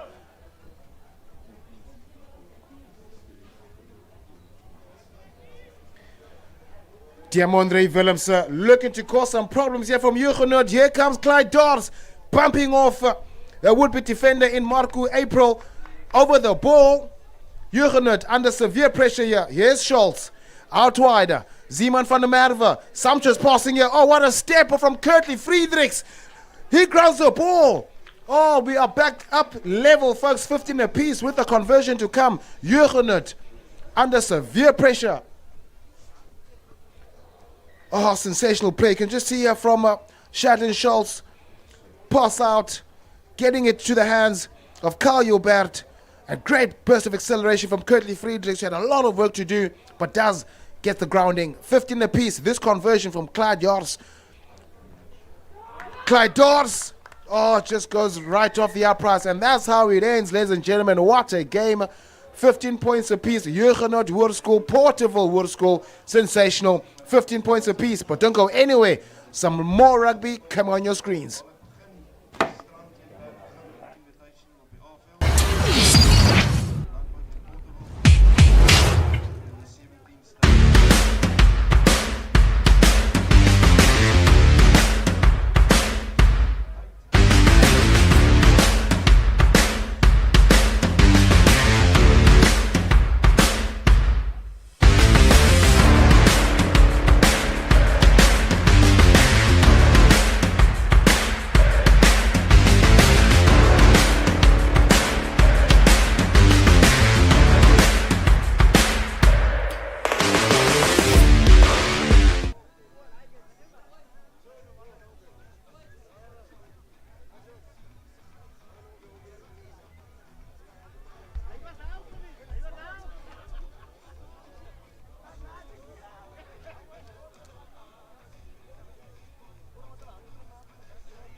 Battle van Nation kyk hoe die vooruit in 3 druk.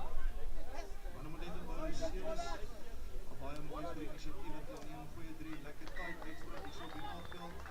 Dis 'n stryd en Battle van Nations uitdagingsspan wat in die laaste 90 sekondes van hierdie wedstryd gebeur.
Woestergem up against Brackenfell, the second round of these round-robin stages of the Premier Inter-Schools Cape Schools Sevens Tournament. Right here in Hooggenut Hoërskool.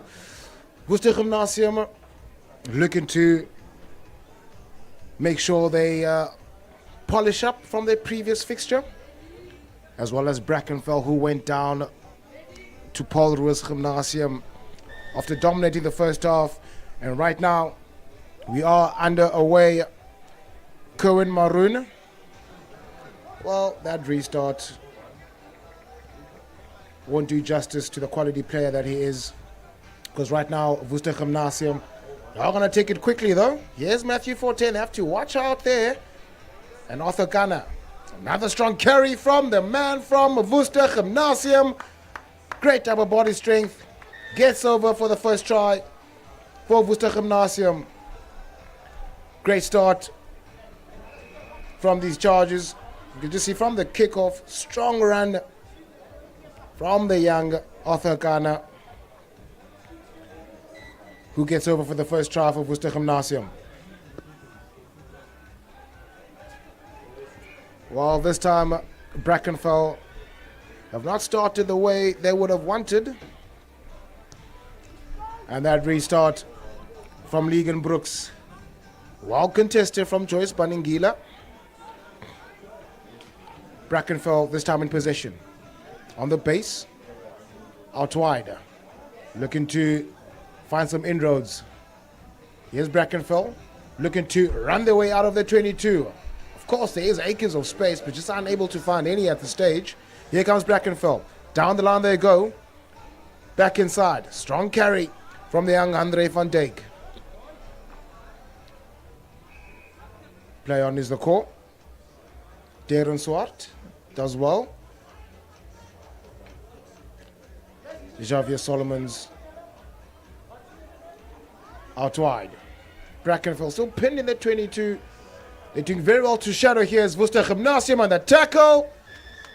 Creates the pass, creates the bounce. Nishane Brown with the try. Worcester Gymnasium are getting all the opportunities here, and they are making sure they capitalize. 2 minutes played in this first half. Brackenfell are chasing shadows at this stage.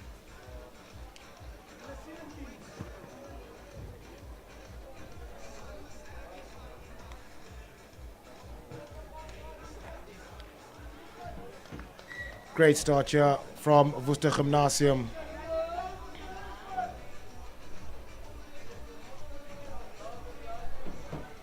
And right now, 14 points in the lead is Gymnasium. But that restart is not going to do justice to Brackenfell. Better watch out for this man in picture, Matthew Fortain.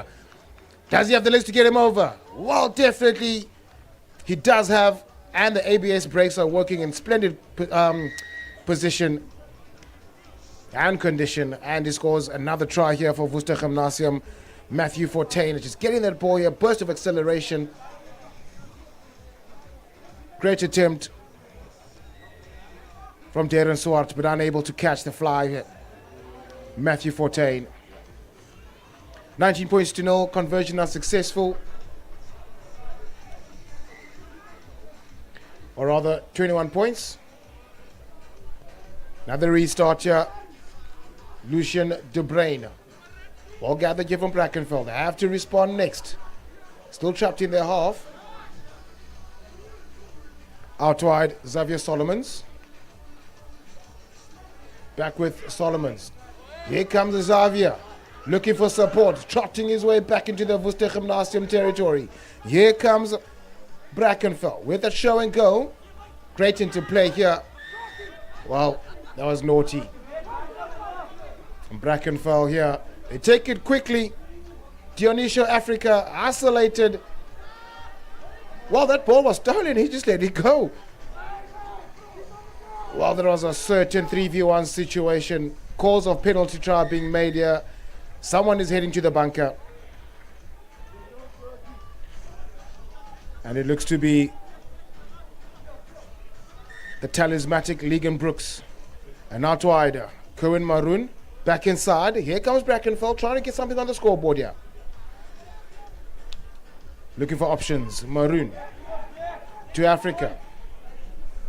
Unable to get any inroads, but does force his way over the 22. But that contest from Ghana. Here comes Maroon. Is that the right decision? Not too sure, but here's Van der Westhuizen with the step. Oh, what a step to reality out the back door. Here's Brooks.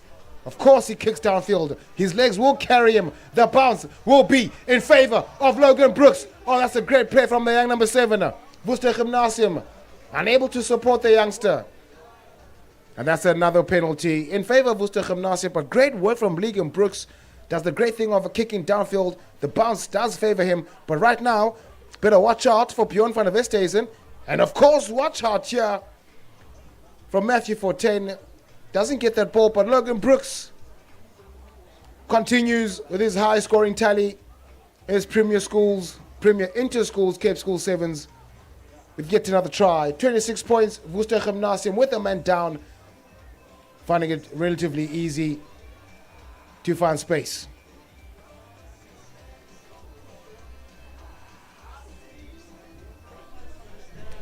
Worcester Gymnasium, the high flyers.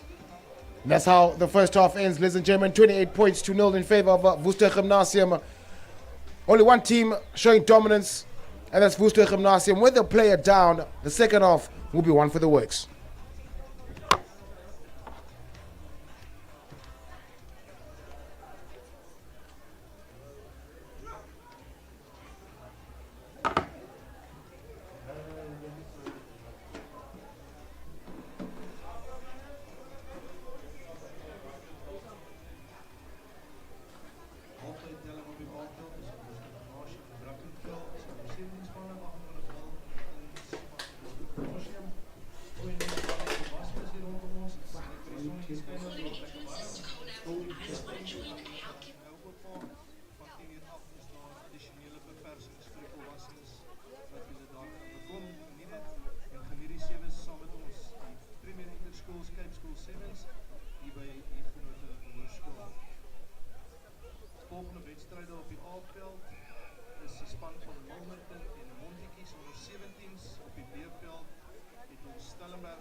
Second half, fast approaching. Restart from Brooks. Not getting over the 10. Brackenfell happy to play.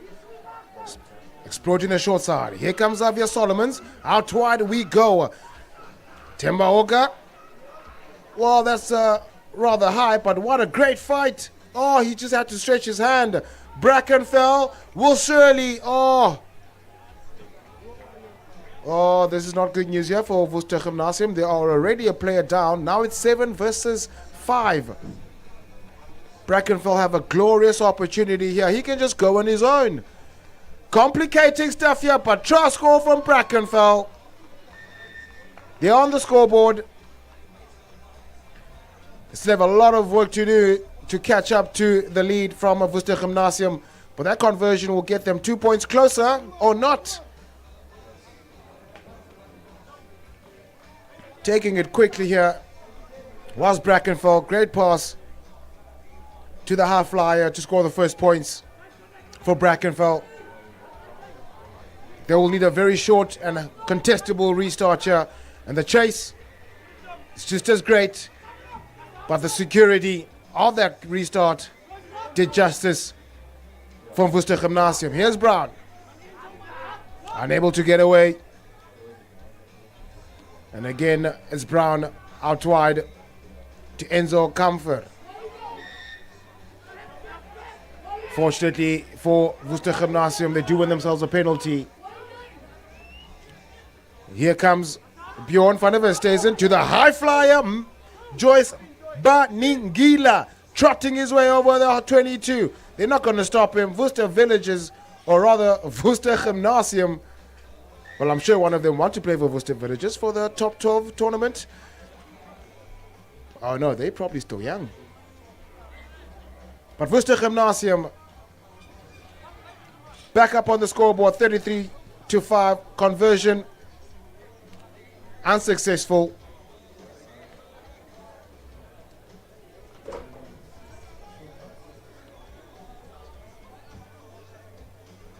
Great play from these Gymnasium youngsters. Lucien de Bruin with the restart. Well gathered by Brackenfell. They'll be playing with an advantage. Exploiting the short side. It's Van Dijk. No support, but lovely handling from the try scorer. No one is there to receive that offload. And that's been stolen by De Bruin. Stolen again to the hands of Brackenfell, but naughty. Naughty Lucien de Bruin. Brackenfell had the opportunity to get back in the 22.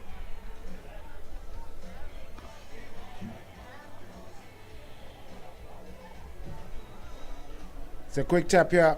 Here comes Brackenfell. Trying to get those one-off runners. Exploiting those spaces.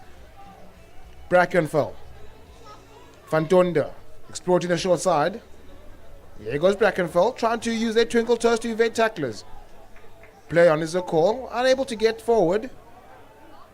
He has to get to ground. Brackenfell. Vernich Small with the clean. Out wider. Brackenfell put to ball. The chase is on. Kerwin Maruna. No, the touchline will win that race. Just making it far too difficult for themselves here is Brackenfell. Running far too laterally, making it quite easy for Worcester Gymnasium to defend. And you could just see with that kick downfield, they didn't have any options, but they have so much space.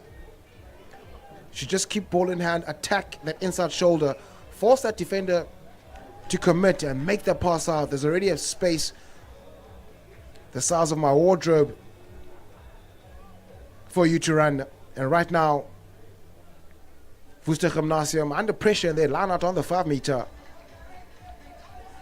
They do go to the back. It's a great throw. And here comes Van der Westhuizen, just slipping from the boot, but does well to fight his way over the advantage line. Another great clean from Lucien de Bruin.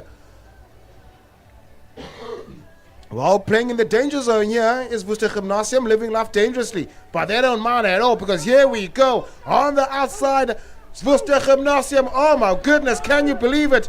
Flirting with the touchline. How is he still in field? But the legs are taking him 80 meters to the try. What a run from Abongiwe Mlanjeni.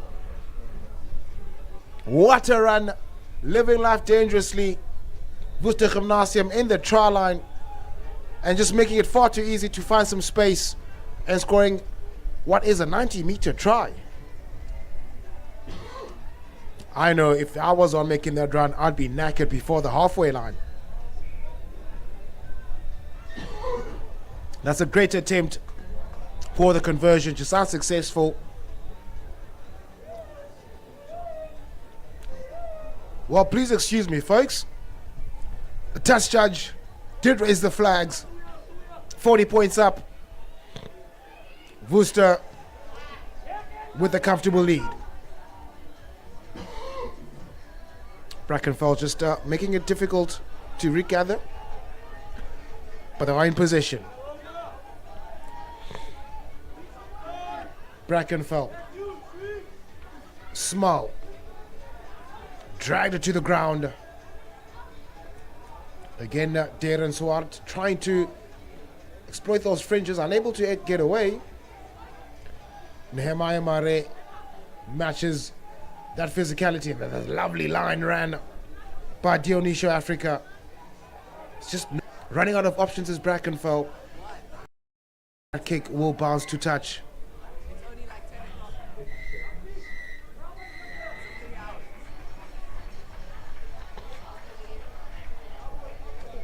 Last play for Worcester Gymnasium.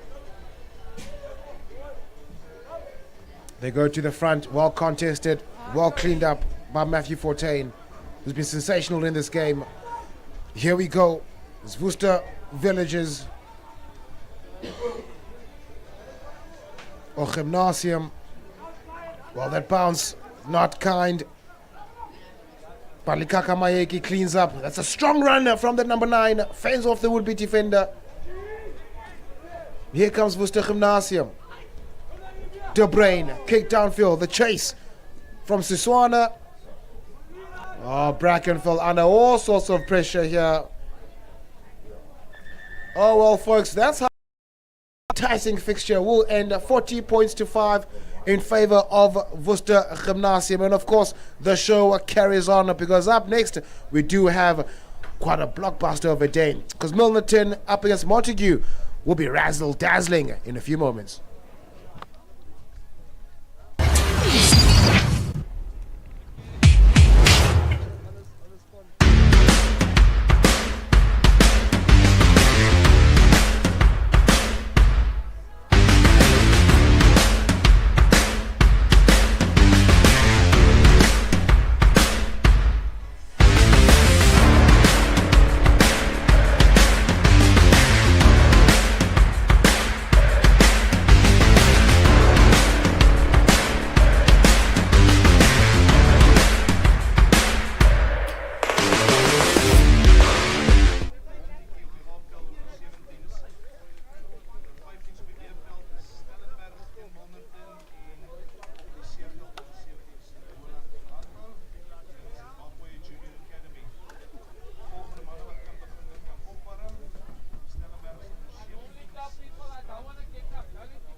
Milnerton High School up against Montague is up next, ladies and gentlemen, in what will be an enticing fixture of this Premier Inter-Schools Cape Schools Sevens Rugby Tournament. Of course, Milnerton High School, the former school of double World Cup winner, the Springbok, Damien Dialendi. One thing is for certain, they want to follow the same footsteps. And Milnerton will playing on your right to left, and kicking off will be Montague. And we up and away. And that is a great restart here from Montague on the prowl quite early in this first half. They're looking to show why they are Montague, why they are here in the stage. Happy to be patient on attack. Looking to find some spaces. Forcing Milnerton to make those defenses. Here comes Montague. Great passing into play here early. Very happy. Well, that goose is loose. Oh, what would have been the try of the day? The touchline stopped all of that. But what a step and what a goose from that youngster, from Montague. Well, Milnerton need to be very wary here on defense because Montague are here to play. The young Sean Lee Claassen showing his class with ball in hand from Montague. And the first opportunity here, Sibabalu Siwisa at line out for Milnerton.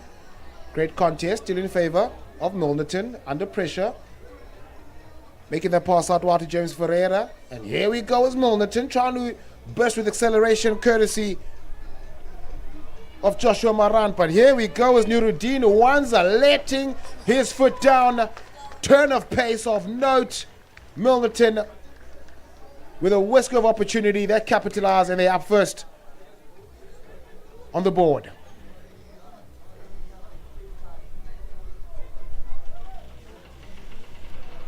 Montague find themselves trailing here.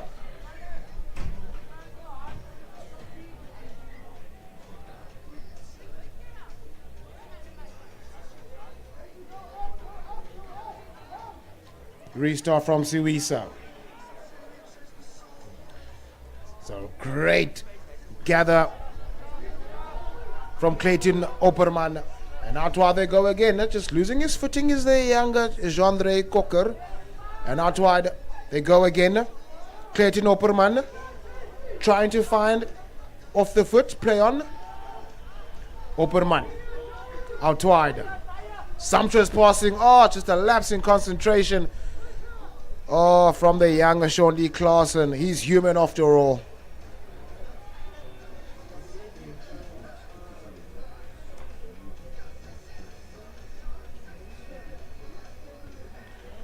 Well, Montague trying to be expansive in their own half, and right now they find themselves in a dangerous position because Siwisa feeds. Siwisa with the pass, and out wide is Milnerton on the prowl. They are to watch Tabile Kave, and here comes Milnerton. Kave again trying to dance his way through, but does get over the 22. Milnerton rather deep, letting the ball go wide. There's Joshua Maran, sumptuous pass. Here comes Liam Plakis, back inside. Liam Plakis, a lot of work to do here from the young number 6. Still on his feet. Oh, what a run from the younger Liam Plakis. Strong carry from the number 6. Had a lot of work to do, looking for support. Didn't need any. Just bumping off defenders. Oh, that's a half effort there from Dwayne Aberg from Montague. That's the easiest try he will score today is Liam Plakis. Doubling his lead. Milnerton, 12 points, 2-0. Montague will have to respond if they have anything to say in this first half. Siwisa. It's another lovely restart. Opperman. Fortunate not to be called a handling error. But here comes Keegan Bass. Trying to dance here. Jaden Swanepoel. It's a stop-start. Bass again. Here comes Cocker. Showing go here from Cocker. Oh, still wet on the foot, but Montague still in possession. Bass to the Cocker. Running out of options here is Montague. Opperman trying to exploit some space here. Here's a quick tap here. Dwayne Aberg fends off the defender. He's got some options on the inside. Oh, does well to juggle and keep possession, as well as get the pass away. De Cocker with the goose. Back to Opperman. Inside. Aberg. He has to release the ball. Sumptuous passing downfield. Here's De Cocker. Oh, he had to run straight. Oh, what a pass. A lovely interplay here from Montague. Aberg. Here comes Opperman. Sumptuous pass inside. Oh, that no-look offload. Was that the one that needed to happen? Of course not, because now Tabila Cave will clean up. Well met on defense. Does very well to bring him back to the ground safely. Milnerton back in possession. Very unkind pass. Milnerton losing possession. Montague. Oh, what a step here. Montague, Jaden Swanepoel gets one back from Montague. And that conversion will bring it closer to the tally. And the flags are up.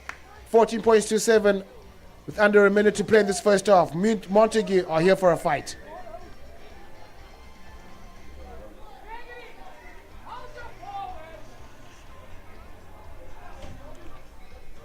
Well, one thing is for certain. Montague are definitely looking to add some impetus here. And that restart from Jean-André Cocker will bounce in favor of Milnerton. Happy to play on a not scrum in the halfway or short arm. Here comes Milnerton. Floating pass. They'll need a quicker one than that if they want to exploit any space. Here comes Milnerton. Spreading the ball wide. Calling for the switch.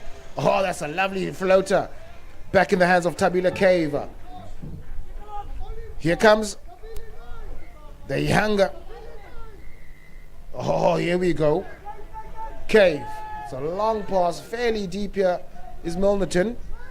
Smabalu Siwisa with another long pass here for Milnerton. Trying to let the goose loose. Lovely interplay here from Milnerton. Strong carry from this youngster. Looking for that offload. He has to protect the ball. Milnerton on the prowl. Shane Williams out wide to Cave. Sumptuous passing here. They have to let the ball go loose.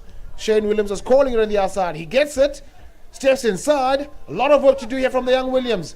Forcing his way over that whitewash. But Montague are flattening him. Oh, that's massive defensive effort here from Montague. And that's how the first half ends. Montague did very well to stop Milnerton for extending their league back to 14. 14 points to 7. It ends in the first half. Don't go anywhere. Catch you after the short break.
$14 points to 7 is how the first half.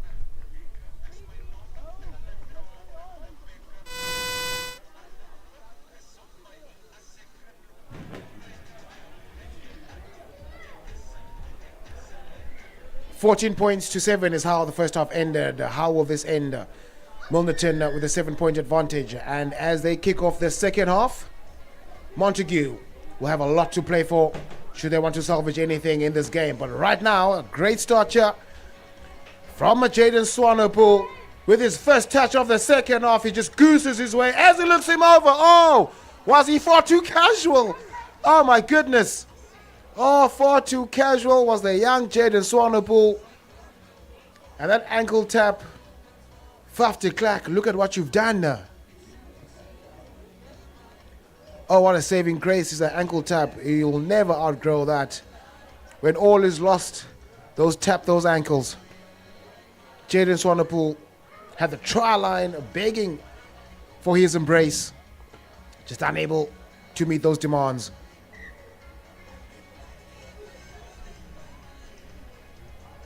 And Milnerton, with a huge sigh of relief, find themselves feeding the scrum. They were under severe pressure.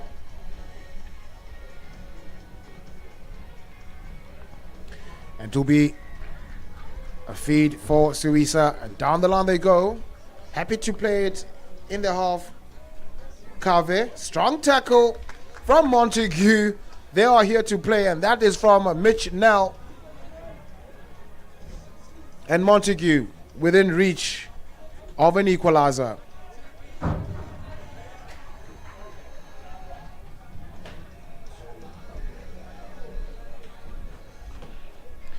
And right now, they find themselves moments away from what will be a famous draw, or could it be a famous win? And Montague just unable to remain composed here. And Milnerton with another get out of jail free card here. Montague just needs to remain level-headed in the green zone. They do have the ball, they've got possession, and they've got great territorial advantage. I do understand that it's sevens and the space is taking, but rather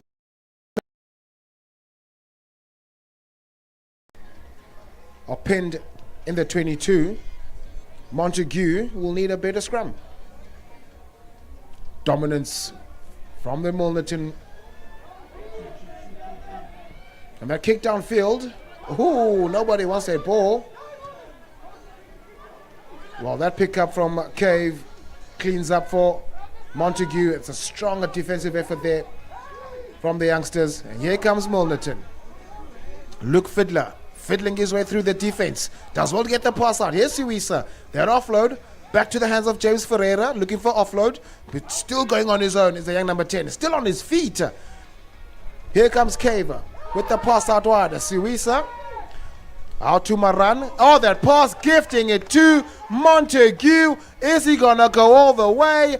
Dwayne Aberger over the 22. They're not gonna catch him. Montague scoring first in the second half,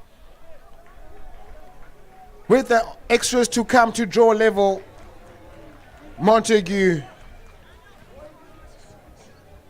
they draw level with their conversion from the boot of the try scorer, Dwayne Eiberg. We are all level, 14 points apiece. Milnerton scratching their heads, asking questions as to what's going on here. Well, I'll tell you what's going on. Montague just drew level. And that restart from Keegan Bass. Well gathered. And on the prowl again, Daniel Rugalabamu did very well to keep possession here. Milnerton under pressure here. Here's Ferreira out wide. Eugene Slabbert getting the pass out. And here we go. Is Milnerton looking to respond almost immediately? Oh, back to the hands of Montague. But they counteract. They have to be careful. Here comes Montague. Looking to be very dangerous here. And that switch. They going straight through. Oh, these youngsters from Montague. Does very well as Visser to let go of the ball. Out wide. Under pressure is Ethan Leroux. Montague have a player down at this stage, but the official is happy to let the game go on. Well, eventually he does stop it. Montague are a player down.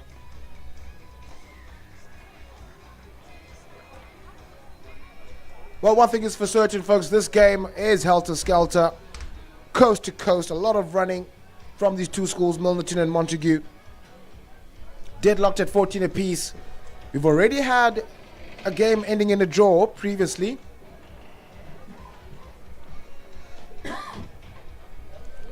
Interesting to see how the permutations are gonna say come knockouts. But ladies and gentlemen, back at home, at the comfort of your couch, your workstation, your bed. I know I would be in bed. This is BMT Sports and Entertainment, bringing you nothing but the best schoolboy rugby has to offer, together with Premier Inter-Schools. We are in the heart of Wellington in Huguenot Wood School, and it is the Cape Schools Sevens Tournament. Thank you very much for those back at home for joining us in what is a lovely Saturday of high school rugby.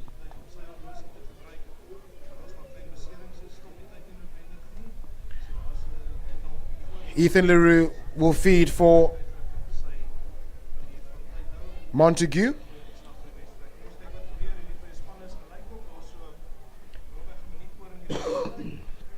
They are in their 22.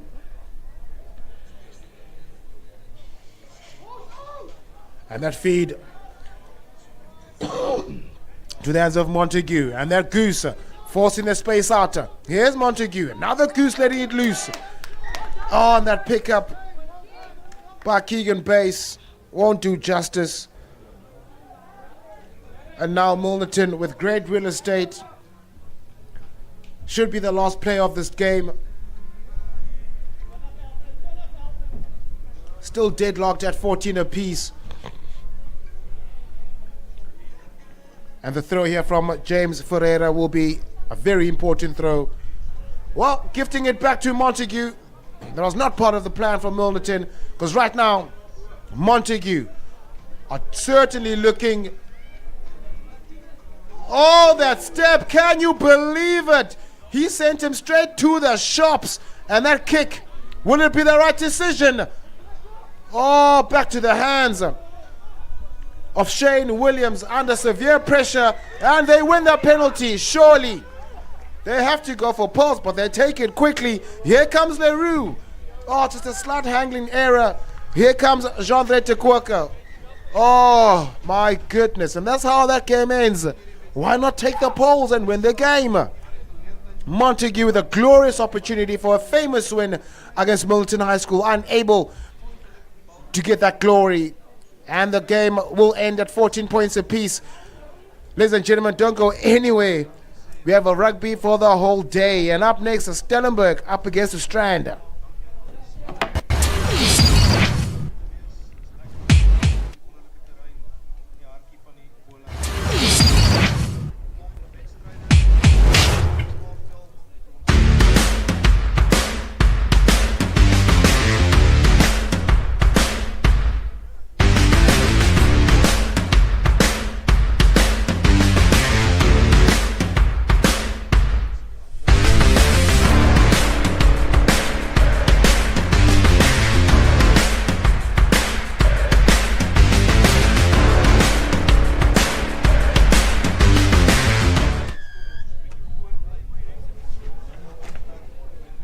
Stellenberg up against the Strand, and they get us underway.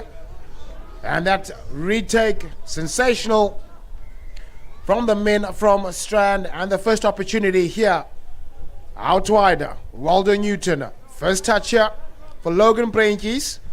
And Hadrian Peterson back to Breintjes with a strong fend, or rather Waldo Newton. Well, Strand wants to start like a house on fire. First touch here for Preston Lee Tobias. Oh, here comes Strand with the 5 meter. Playing this game with great intensity, or rather starting with great intensity. Stellenberg under all sorts of pressure here. Oh, what a step from Logan Breintjes, scoring the first try for Strand. Sensational.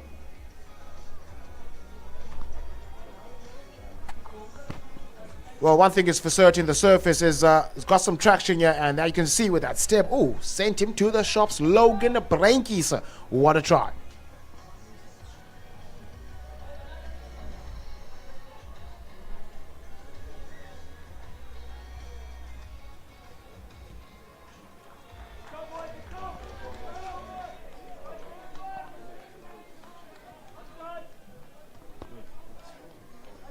Strand leading the fray. With the restart, Waldo Newton. It's a lovely contestable kick on the prowl. Now Strand, or rather Stellenberg, how can they fare? Here we go, what is the first Kate? Oh my word, Stellenberg with a double fender. Will they make it a hat-trick of a fender? Unable to get away from Hadrian Peterson. But here is a Stellenberg with the first opportunity. They are going to bully their way, but the touchline will stop that onslaught.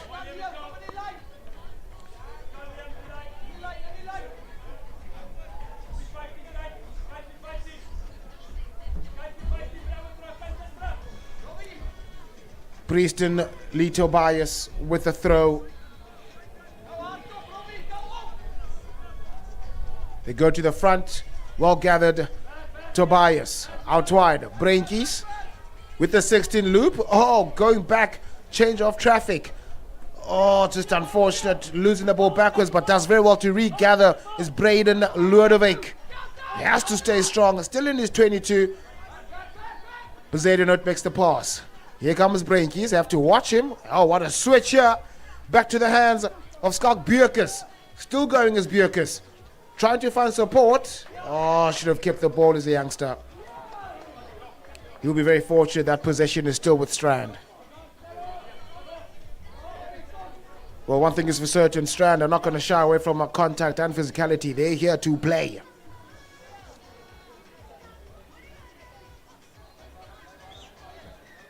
First scrum of the day, 3 minutes in, between these two teams of Stellenberg and Strand.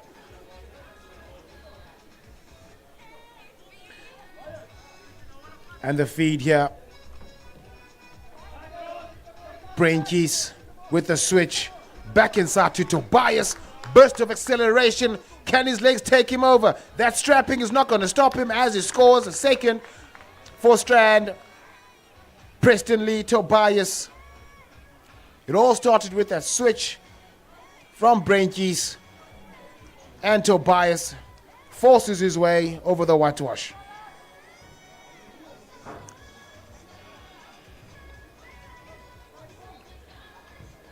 And with the conversion from the young Waldo Newton, great try scored.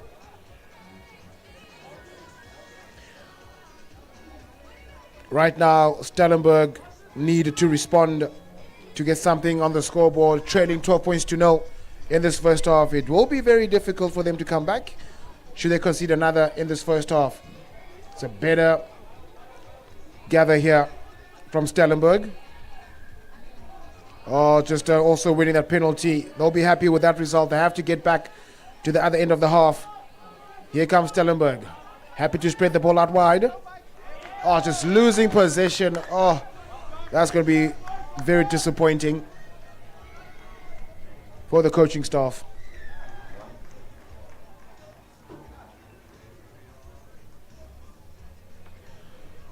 Strand enjoying some great possession on the field as well as the scoreboard.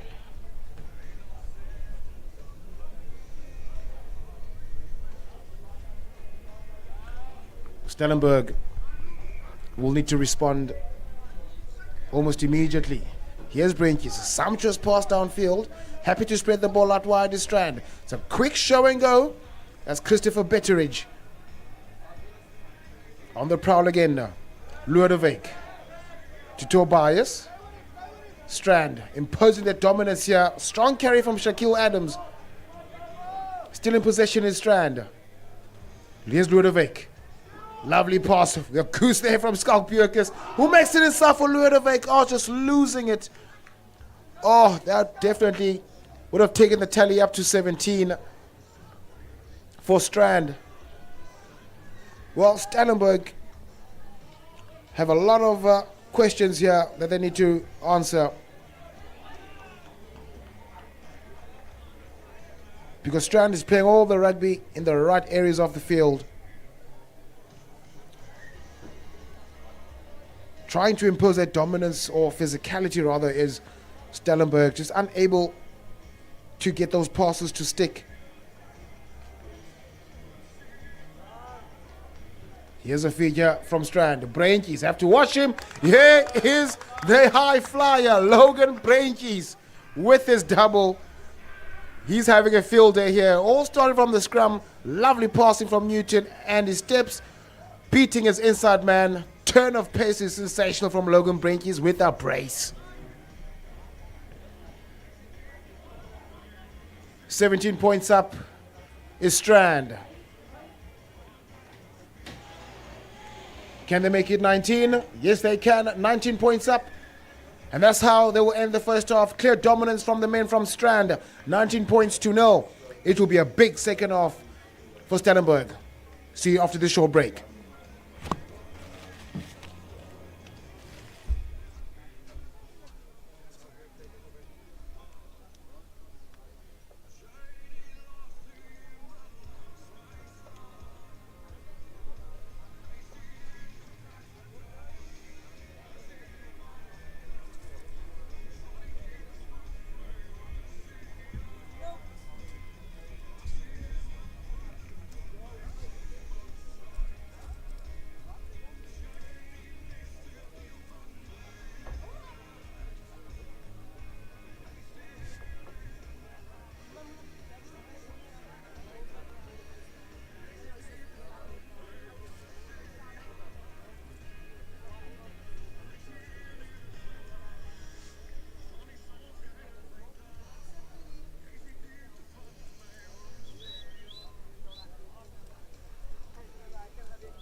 19 points to nil. It ended after the first half in favor of Strand. Stellenberg yet to respond to this onslaught from the boys from Strand.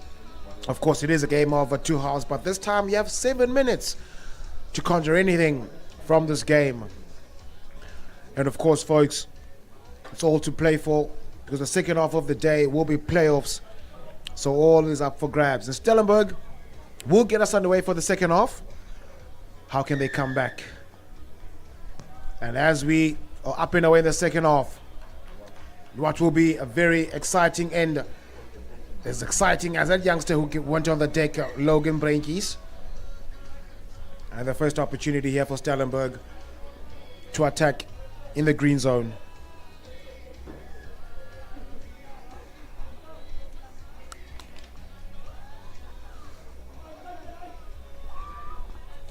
Stellenberg will have to score first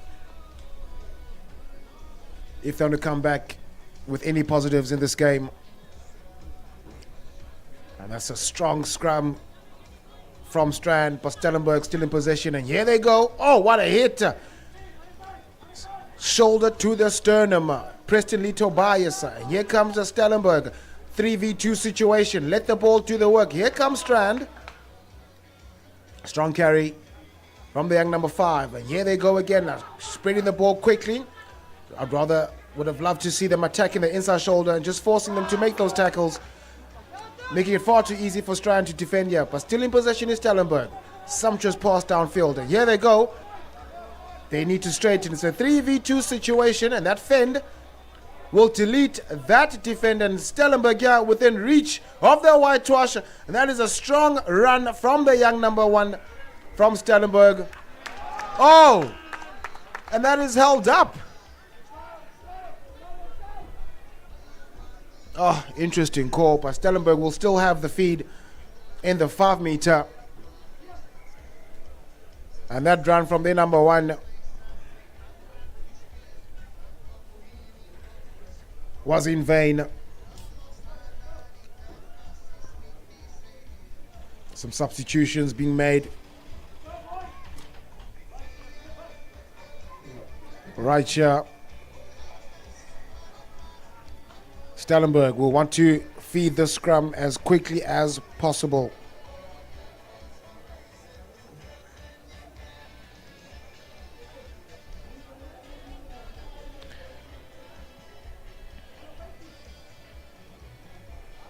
And here comes Stellenberg. Oh, forcing their way and scoring the try. That begins their comeback. Is Stellenberg. They had to force their way from that scrum. That's a strong carry from a youngster, forcing his way over the whitewash to score the first try for Stellenberg. Well, a comeback is on the cards. They'll need a very quick restart and a regather here is Stellenberg. And that's a deep to Logan Brainkies. And Hez is trying to dance his way through, but now Strand are looking to be quite hesitant with ball in hand. Fighting his way, they have to release. He's on the ground. Is the younger Jason Hartog. Oh, Hartog, please excuse the pronunciation. But here comes Strand. Hartog again. Out wide to Poseidon. Big ball carrier. Well, not supporting his body weight. Well, holding his accord, and Stellenberg are enjoying the slight momentum shift here. And here comes Stellenberg. Trying to find some impact here with the one-off runners. Still in possession. Stellenberg. Well, the contest was deemed illegal, but he let the ball go. Stellenberg still looking to score another one here. Here come the men from Stellenberg. Here we go. Well, it's a complete contrast of the first half because Strand are defending in 6s and 7s. And here we go. Stellenberg. Oh, the switch was open. Stellenberg with the tails up. They are licking their lips right now. They are playing in the right areas of the field. With ball in hand. Here comes Stellenberg. Oh, well, the comeback is certainly on.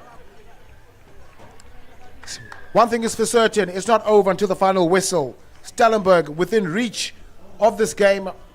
You can just see now it's a completely different team in the second half. Just exploiting those short spaces, attacking those inside shoulders, forcing Strand to make those tackles and letting the ball out. What a comeback we are witnessing, folks. 19 points to 14 now. 5 in it. Stellenberg will need to score another and convert, but they won't be able to do that with that restart because Strand are in possession. 19-12. Oh, well, rather unfortunate because right now Stellenberg do have the momentum in the second half. How can they come back? There's just under 2 to play in the second half. 19 points to 12, 7 in it. Are we going to see the third draw of the morning?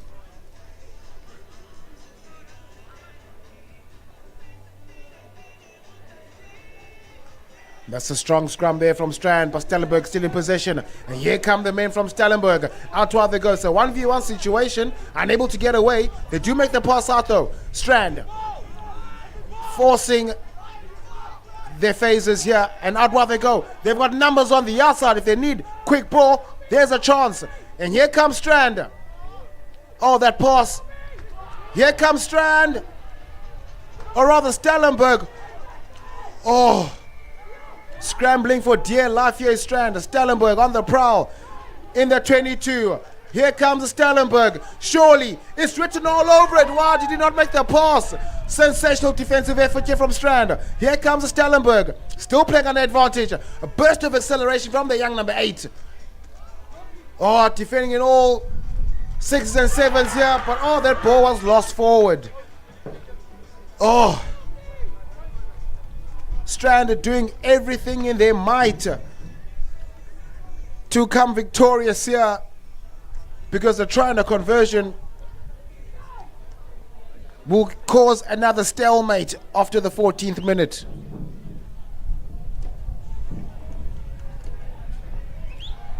Here's a feed coming from Jason Hartog. You can just see with these youngsters breathing heavily. The game of sevens is a very difficult game. You need to be extremely fit, especially in these conditions.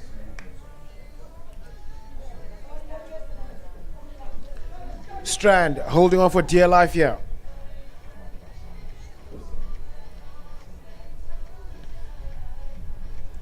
This is the moment that will give Strand the victory. They need to win their scrum. And Strand do just that. And that's how it ends, ladies and gentlemen. Arguably one of the best games of the morning. Strand victorious, 19 points to 12. What a game. Do not go anywhere. A lot of rugby left. See you in a few.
It is the Cape Schools 7s. A very good morning. A big shout out to Setu once again.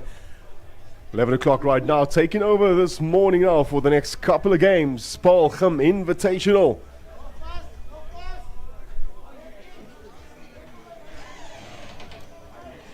And they are going head on head against none other than Bellville. Cape School 7's BMT, the broadcaster once again. As always, do not forget to get that app right now so that you can follow all the latest action. And we are ready, sending that ball nice and high. That is Bellville. Immediately looking to make an early statement here, swinging that ball. Another pass, wild pass to the outside wing. Back into play again.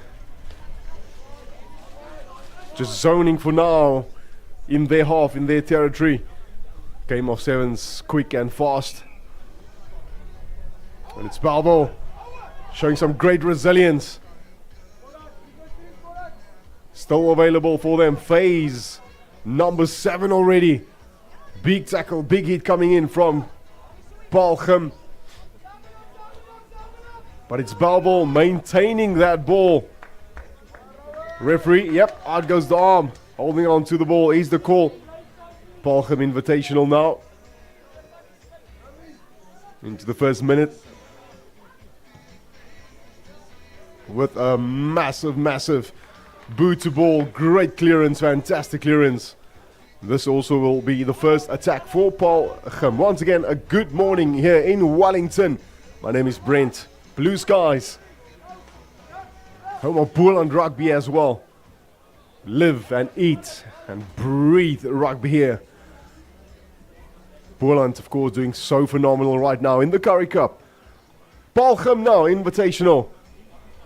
Looking to create from this set piece now. Their first rightfully true attacking opportunity right now. Short. Line out is the call. One play over that first breakdown. And here comes Paarlgem. Spreading that ball so effortlessly. A bit of a wide release here, but there's an open space to the left. Back into traffic again. Well placed. Working, nurturing down the blind side. Unfortunately, into touch. Into the first second minute.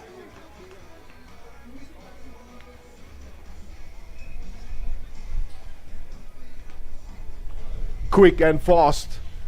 Also lovely to see all the spectators coming to support on this lovely Saturday. Last Saturday as well of the month of August as well. Spring is here. Spring is upon us.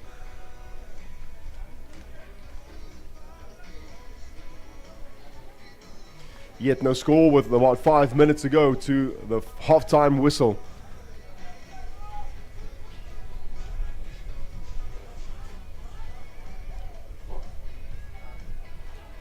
Paarlgem.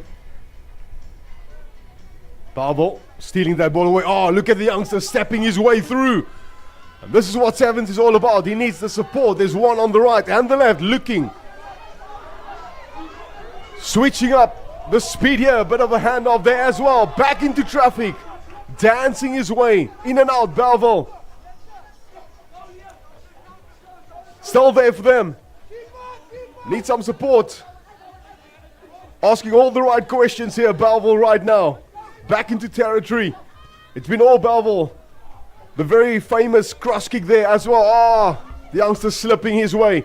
And it's Paarlgem, a bit of a reliever here. And it's their turn now to retaliate. Oh, Paarlgem showing great strength. 1, 2 players. He's still going. Now he needs some support.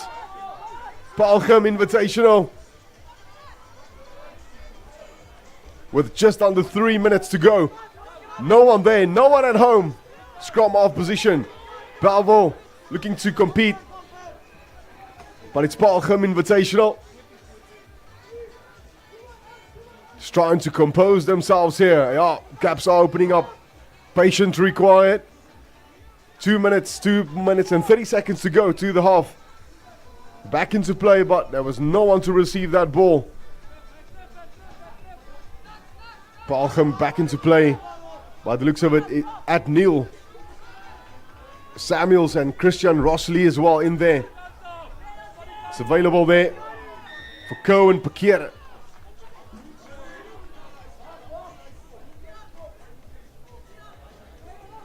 Let's see what Paarl can create now from this position. It's just such a beautiful day for the game of rugby.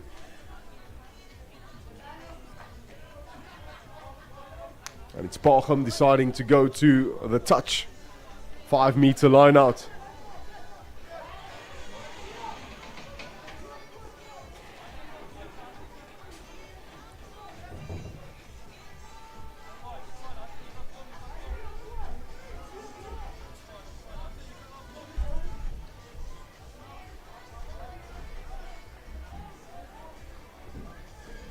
In goes the ball now.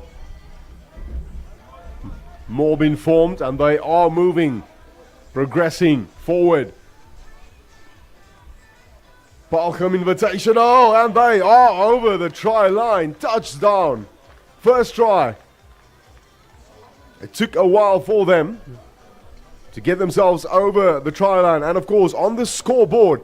And right now they have done the job. It was all Bellville spreading the ball, building the phases, creating the set pieces, but Paarl Invitational rewarded with the first try. Flags will stay down. What, 1 minute to go to the half time.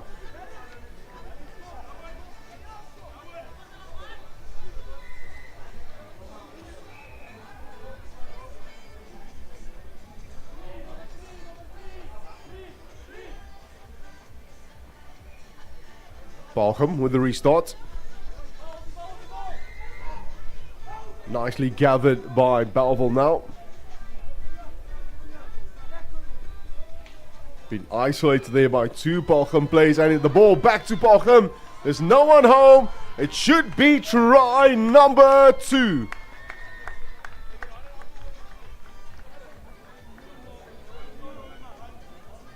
Swing some tired legs out there.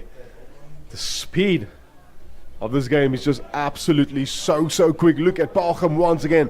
A bit of a show and go there as well. There was no one home for Paarl. Floodgates opening up. Second try.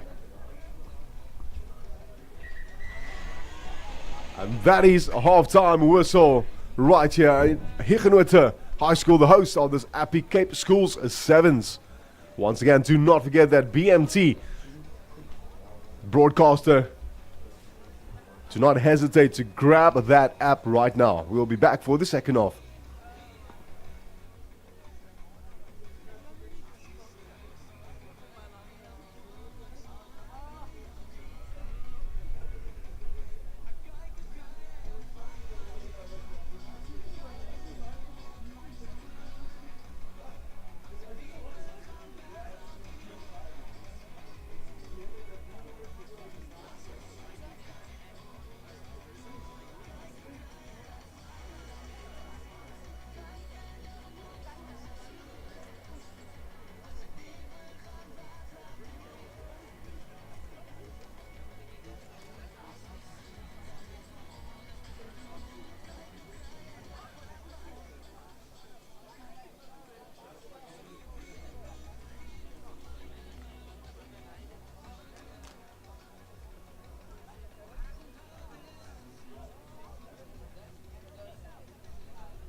Restart right here at Huguenot. That ball will not travel the distance, unfortunately, for Paarl.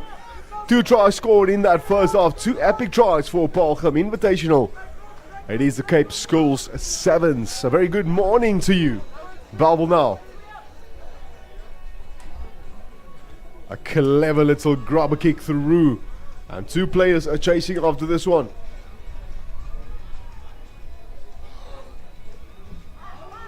And it's Paarlgem now. Turning up the gas, turning up the heat here. Approaching halfway. Well presented for Paarlgem now. Another pass. Youngster taking his eye off the ball there, perhaps. Had his eyes on. But it's Bellville retaliating here, and they will be in for their first try in the second half. Well, it took about 8 minutes for Bellville. The youngster will take that one very quick with the conversion. The extra 2 added as well to the tally. And boy oh boy, do we have a game right now. Just beautiful, long, athletic strides. And they are in for their very first try. It is the Cape Schools 7s.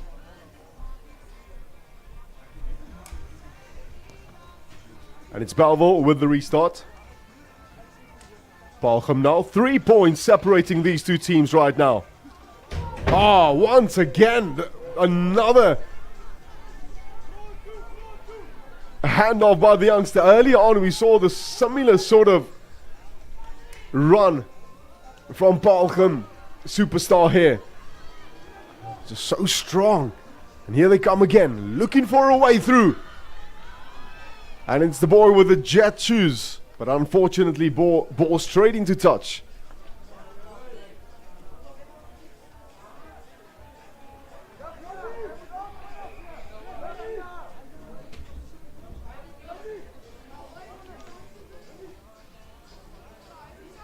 Three points separating these 2 teams.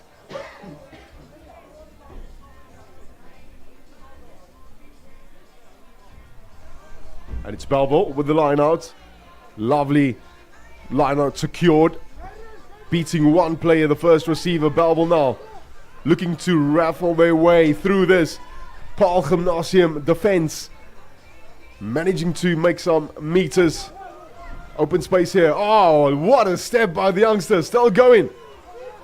Bit of Cheslin Colby moves there, and it's a penalty, unfortunately, for Bellville. Holding on to the ball is the call from the referee. And let's see what Paarlgem can create from this position.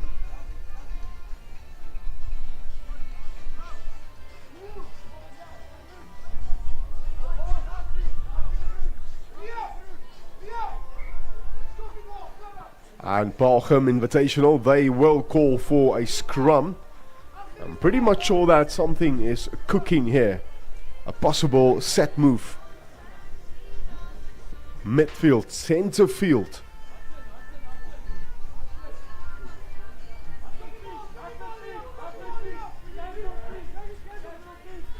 In goes the ball.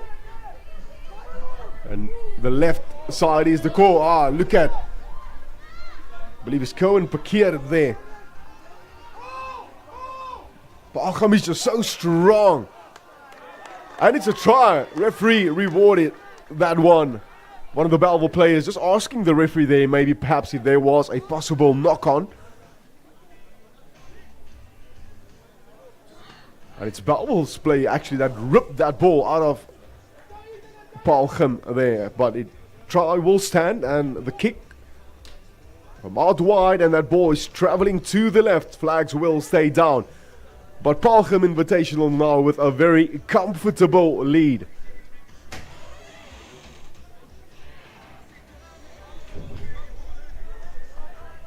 Just under 3 minutes to go to full time. Bellville, they're going to need something special right now. 8 points separating these 2 teams. And Paarlgem with the restart. That tackle look a little bit high. But play on is the call from the referee. And here comes Paarlgem now. Love to move the ball to their backs. Once again, 2 players down at the first breakdown. Paarlgem. Space to work now. in the midfield. Back into traffic again. Change of direction, rotating so beautifully. Palchem, invitational, unfortunately. That ball has gone forward. And just under 2 minutes to go. Games of sevens, anything can still occur regardless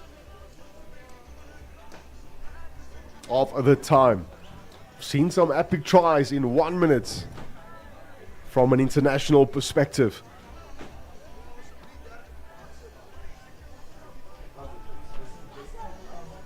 Of course, he's the under 17s right now. Palchem Invitational and Bellville. Oh, look at the strength from Palchem. And it's Bellville deciding to kick that ball downfield, and the bounce of the rugby ball. Oh, this is just beautiful from the youngster. He loves to step. And it's Palchem there competing, but unfortunately the rugby ruck laws there just punishing them, and it's Bellville that will have another go with just a couple of seconds to go to the full-time whistle. And Bellville gonna run now. Needs to get that ball to the far stepper winger on the outside, but back into traffic again. Show and go.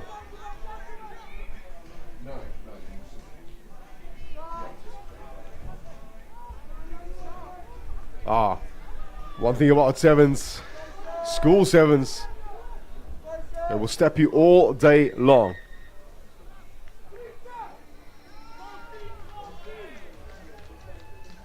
And surely this should be the last play of the game as well.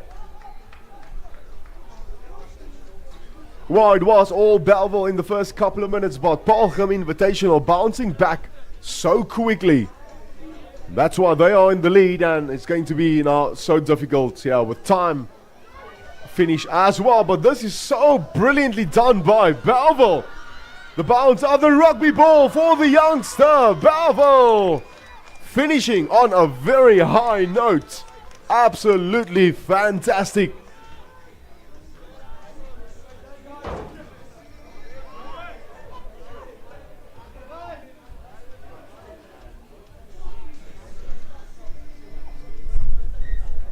And that is the full-time whistle here at Huguenot Wellington. Palchem Invitational standing tall. In the end, victorious. 15. Bellville 14. We will be back for this game.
Back with another happy clash right here. Very good morning to you, Cape School Sevens.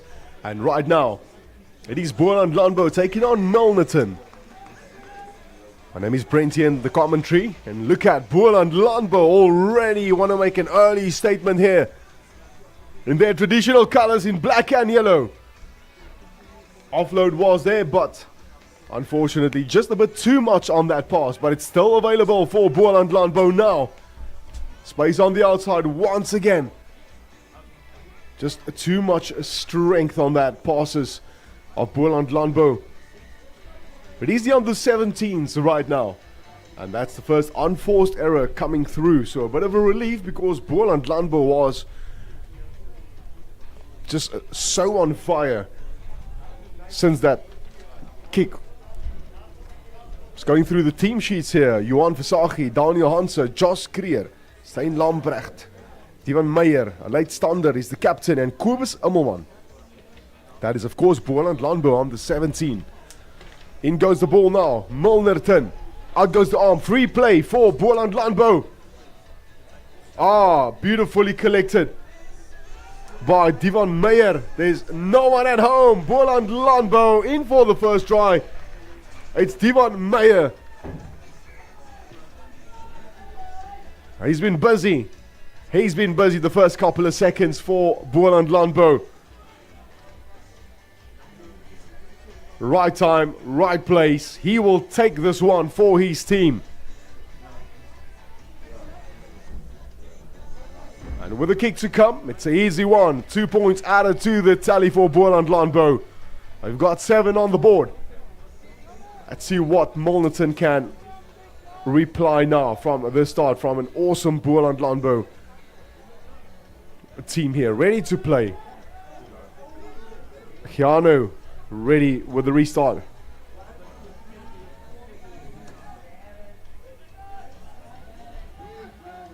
And Milnerton now just passing through, and here they come.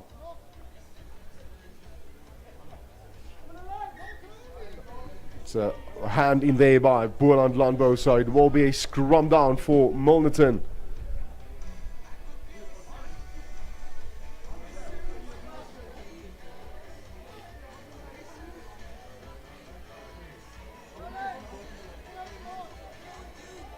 By the looks of it, with the number 9 behind his back, Callan Lakay. In goes the ball, but it's a huge scrum coming in from Boland Landbou.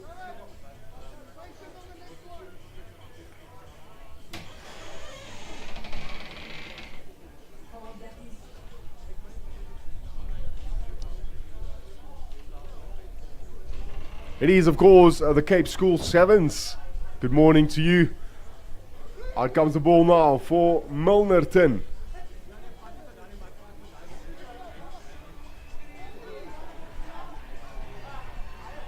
Milnerton now trying to find a gap through this awesome Boland Landbou defense. But it's still available for Milnerton. Protecting their ball so well. That tackle looked a bit high. Yes, out goes the arm by the referee. And it's a free play for Milnerton now. Space on the outside. Inside, outside. Offload is there. But referee, of course, was playing advantage for Milnerton. So they will have another go with just under 3 minutes to go. Tap and go. Here comes Milnerton now. Let's see if they can find possibly a way through this black wall. The fence. And the floodgates are opening now for Milnerton. And this should be try number 1 for Milnerton.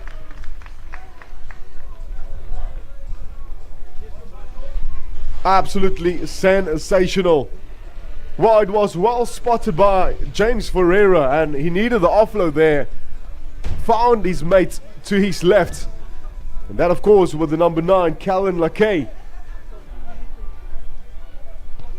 He was there, always at the right time. And what a kick as well from the youngster, leveling scores here, 7 apiece. With 2 minutes to go to half time. Milnerton now with the restart. That was definitely a confidence booster. Keeping it nice and low down the Huguenot rugby fields. And here's Milnerton, Boland Landbou now. Looking to bounce right back. Look at Hanga there. And back to Johan Versaghi. But into touch. Well covered by Milnerton.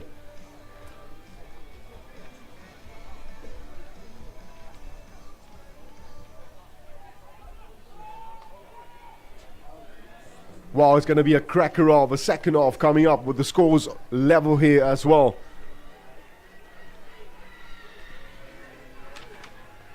Milnerton. And it's there for them still. Done really well to just try to keep that ball in play, but unfortunately there was a knock on. Or perhaps it's carried to the back, so it will be a last scrum down. It should be the last play as well. And Boland Landbou, they will be looking to go in the half with possibly the lead.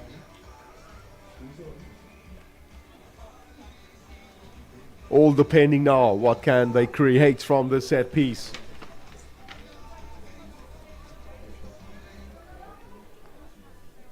Keanu van Boer, he's also the vice captain for Boland Landbou. In goes the ball. So well contested by Milnerton as well. They will have another go. Should be the last one. Time is up as well.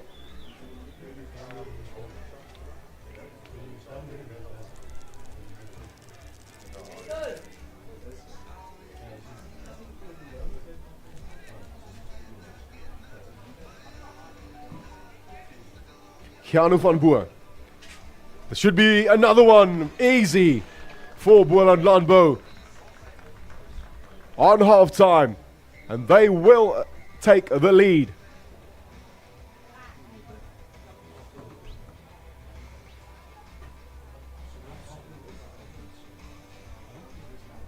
Boland Landbou in the lead. Half time 14. Milnerton 7. And of course we will be back for the second half. Stay tuned.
We are back for the second half. It is the Cape Schools Sevens.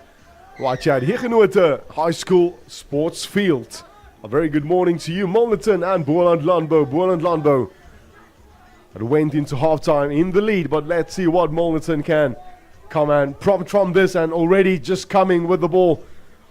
High speed, full pace. And they will have the first scrum as well now.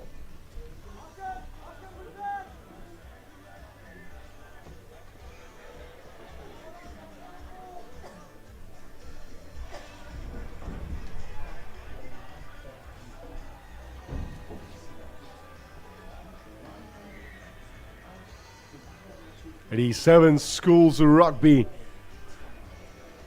Very beautiful day. In goes the ball now. Ah, what a massive scrum. Turn over here for Boland Landbou. And I can bet you they're going to run this ball down the Huguenot rugby field. But it's into touch. But I believe that he managed to get that ball. No, not away. So they will come for the line out. And it's Molnerton taking this one very quickly. Space on the outside now for Molnerton. Ah, look at the youngster going. It's one player, two players of Boland Landbou into touch. It's a really fast-paced game, this one. In comparison to the previous one.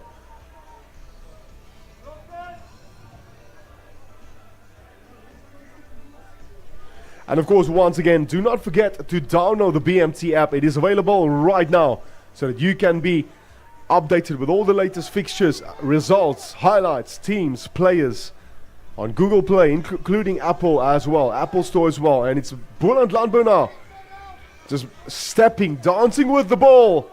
And it looks like the dancing steps worked so well. Oh my goodness, Kyle Waits.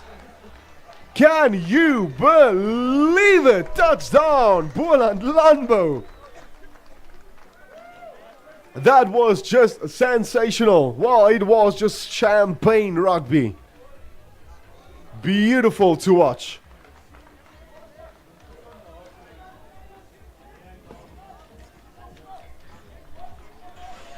And the 2 points, easy 2 points, converted as well. It is Boland Landbou now, 21. Milnerton, 7. Just about 4 minutes to go to the full-time whistle. The big question is, who will be victorious? And the restart now by Boland Landbou. And let's see what Milnerton can throw back at Boland Landbou. Now, unfortunately, that ball has gone forward. So here comes Boland Landbou again. Just feeding right now on the mistakes of Milnerton. Long, wide ball. And that is for Josh Creer. Oh my goodness. In the corner. For Boland Landbou. Just sensational to watch right now, Boland Landbou. Got a beautiful big lead here. 26 points.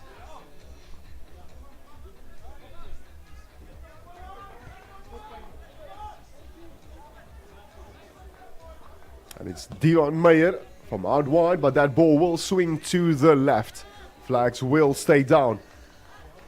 But it's tries running like water.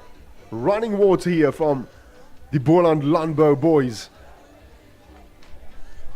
Restart now. That is Gihanu van Boer, the vice captain.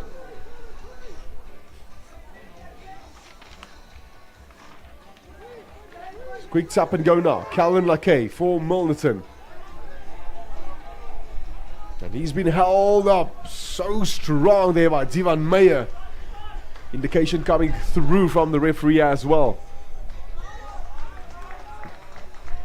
Beautifully done by Boland Landbou. It's about 3 minutes to go to the full-time whistle. One thing about these Boland Landbou boys, regardless, you will barely see them kick. Even if it's from very deep in their territory, they love to run.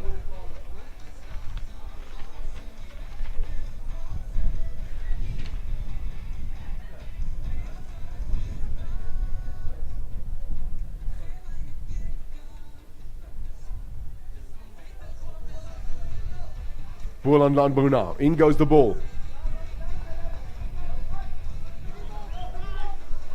Keanu van Boer, also the vice captain, stepping his way. Oh my goodness, the offload was so well planned. Steyn Lamprecht was there next to Keanu.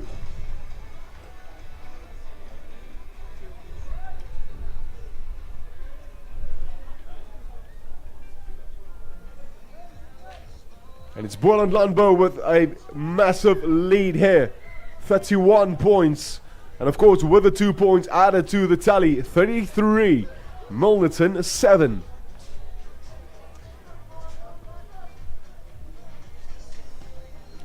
Tivan Meyer with a restart. We've got 1 minute to go. Out goes the arm by the referee. Bit of show and go here. And Boland Landbou, they ain't finished yet. But it's Milnerton managing to steal that one away. In the dying couple of seconds, boots flying everywhere on the field. Yeah, some tired legs. Definitely tired. Both teams just throwing everything. And Milnerton really looking, searching for that consolation try, but it's Boland Landbou. Here they come again. They want to finish very strong here. Caleb Saroot, and he's looking for some support. Out goes the ball to the long right, and it's no one else but Divan Skuman in for the try. And that should be job well done, mates. Long athletic strides there by the number 9, Divan Skuman. And it's a massive score here. 38 points with the kick to come as well. Divan Meyer sending that ball very high. But unfortunately, flags will stay down. That's a wrap. Boland Landbou and Milnerton. Boland Landbou standing victorious. We will be back for the next game.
And we are back. It is Montague right now and Zimbabwe Junior Academy. It is the Cape Schools Sevens. A very good morning to you. BMT, he's the broadcaster. Do not forget to download that app right now on your device so that you can stream anywhere you want all the best action on BMT. That app is now available for you right now. Montague Zimbabwe Junior Academy, a very good morning to you. My name is Brent here in the commentary booth. Beautiful Wellington skies, of course. Great day for rugby. Zimbabwe Junior Academy right now looking to make statements early. Great strength by Zimbabwe Junior Academy. Oh my goodness! Can you believe it? What a run by the youngster. That was just sensational. Look at this bum. Ah, my bus. This bus, he's a fool. You ain't getting me. Was written all over his jersey.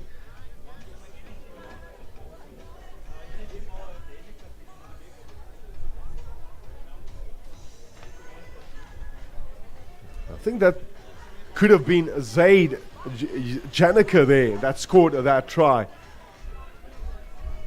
for Zimbabwe Junior Academy.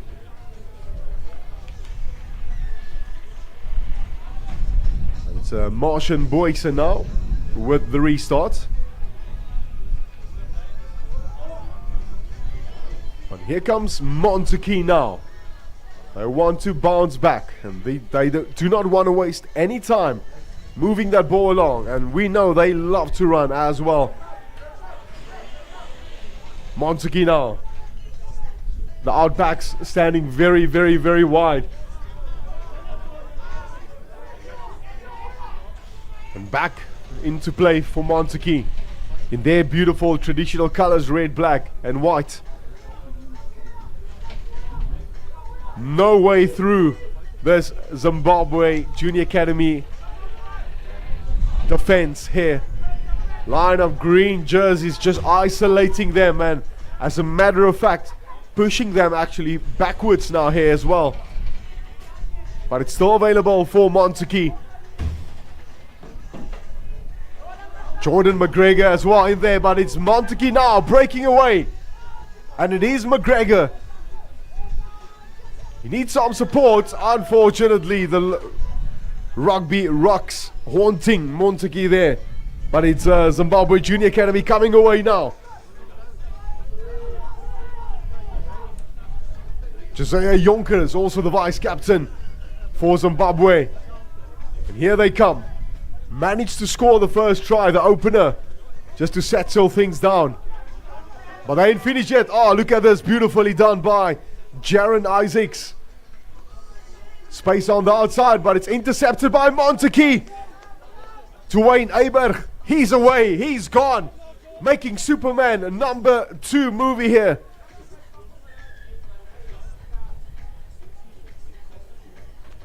It is Cape School Sevens at its very finest. Wow, we love to call it champagne rugby when you see beautiful running rugby like that.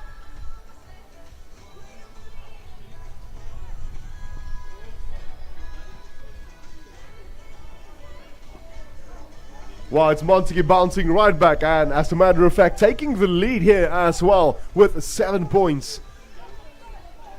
It was all Zimbabwe Junior Academy with that opener try by Zaid Janica. But once again about Montague, they will not shy away, they will not back down. I've seen them regarding the school rugby over the past couple of months. And here comes Zimbabwe Junior Academy again, looking to bounce back straight away. Just under 3 minutes to go. Offload is there for Junior Academy. Will this be try number 2? Yes, it is try number 2 for them. So Wilbur Claassen there for Zimbabwe.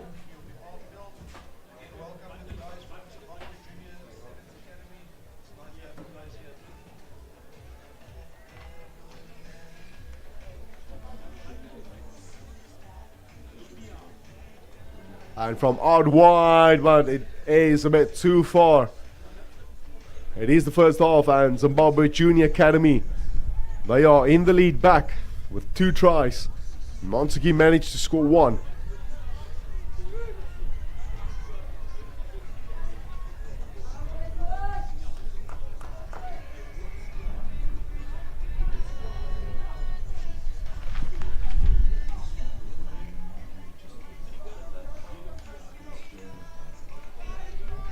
With the restart, bounce out the rugby ball. It's there now for Montague.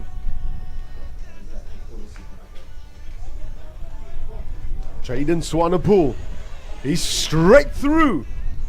As a matter of fact, it's Aldrin the quicker. Now he's cooking. And he's cooking meals. For Montague, it is the under 17s. Cape Schools 7s.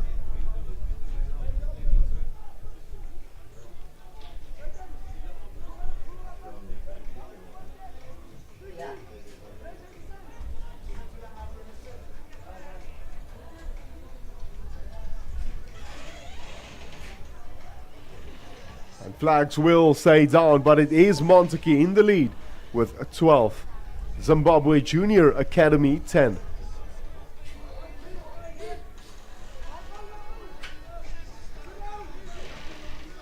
With the restart now, Montague.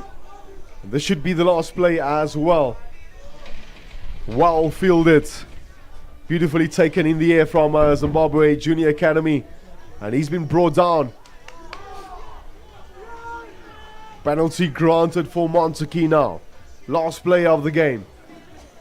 They will be looking to score another try. Floodgates opening up here for Montague. Where's the support? Can he go himself? Offload was there. He needed some support. Intercepted almost by Zimbabwe Junior Academy. It was lost forward. The referee having a laugh there as well. Checking his watch. He's going to allow this loss. No, he's not going to allow it. That is half time. Montague in the lead with 12. Zimbabwe Junior Academy 10.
we are back. A very good morning to you from Wellington. Beautiful blue skies. BMT, of course, the broadcaster. And of course, do not forget to grab that app right now as well. Montague in the lead with a 12. And a very awkward start there, but wow, look at Zimbabwe. It was well worked out, planned to the T for them. And look at the communication there from Zimbabwe as well. Just indication, asking his players just come around him. Definitely had quite a few words during that halftime, maybe Zimbabwe. Because this is all looked at and planned out for Zimbabwe Junior Academy, and they will get the first try.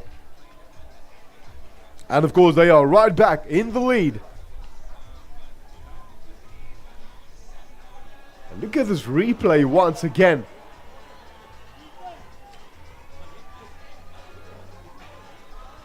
Bam! One of Montague's players tried to still make his presence felt, but unfortunately, it is Zimbabwe managed to create another touchdown, and flags will stay down, but they've got the 3-point leader right now. 3 points separating the teams from Montague and Zimbabwe Junior Academy, and he's the second half.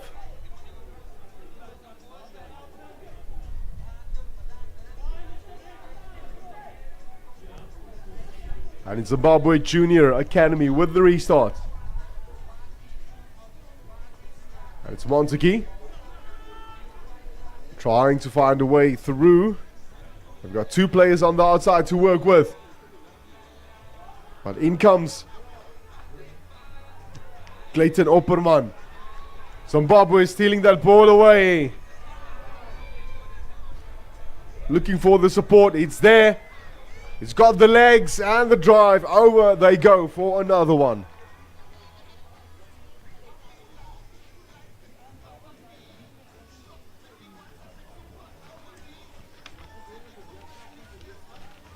Well worked try for the JSA Foundation here.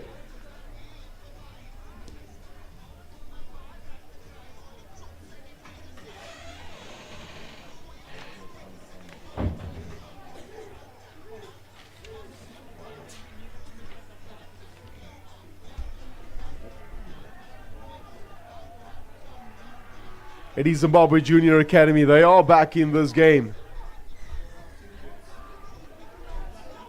And stretching their lead with an 8-point lead here. Montague stepping his way, the youngster, through the back door. But there was no one home. And a bit of a wild pass. Out goes the arm for Zimbabwe, and they will take the open play advantage here. One hands off and in for another try. And these guys are scoring tries now like it's Christmas.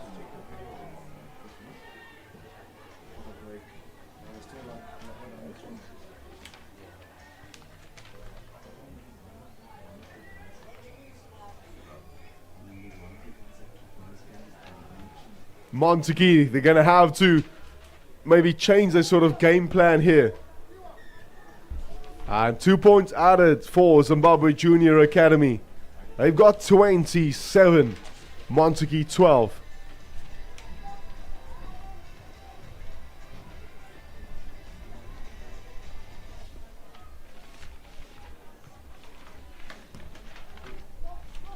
And Zimbabwe now with the restarts. Very deep. And Montague still trying to find a way through, but it's Zimbabwe that is so focused when it comes to their sort of defense, not allowing Montague through whatsoever. And it's Montague still passing their way through. It's a line of green jerseys, just standing so firm. And it's Montague, they've got like no answers, clueless. Back again. Phase number 8. Still can't find a way through. And here they come again. Still searching, still digging. Phase number 10. Communicating as well. Well, this is just sensational from Zimbabwe Junior Academy. From a defensive perspective. Oh, but this is now Montiki trying to create something here. And eventually making some valuable meters. At least they're out of the red zone. And it's working for them. Patience. But unfortunately couldn't find his player. The offload, and Zimbabwe looking to bounce right back through the back door for Zimbabwe Junior Academy. Pick and go, Zimbabwe! And they will score another. Just under 1 minute to go to full time. It was all their morning, Zimbabwe Junior Academy.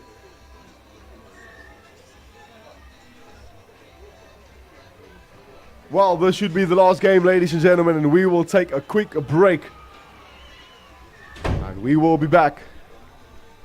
Lovely, lovely game for Sevens Rugby. Cape School Sevens, BMT, the broadcaster. Premier Inter Schools.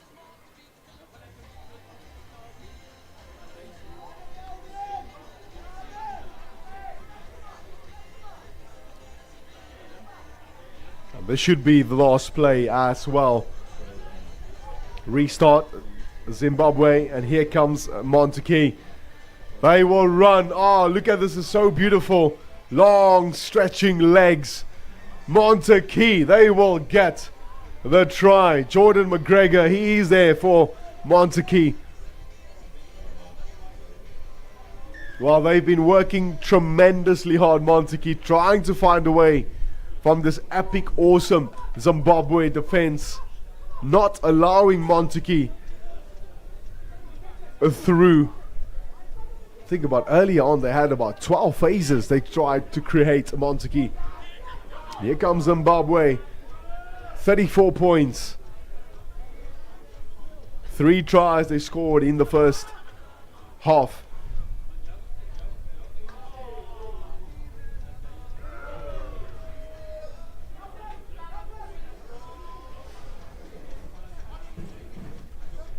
And it is Zimbabwe now. Just trying to play now for more pride. Great performance from the international side, of course. Space on the outside now for Zimbabwe. Oh, strength, speed, the full package. Zimbabwe Junior Academy, and they will score the last try as well. Touchdown for the boys in green. 39 points, and of course with the kick to come as well.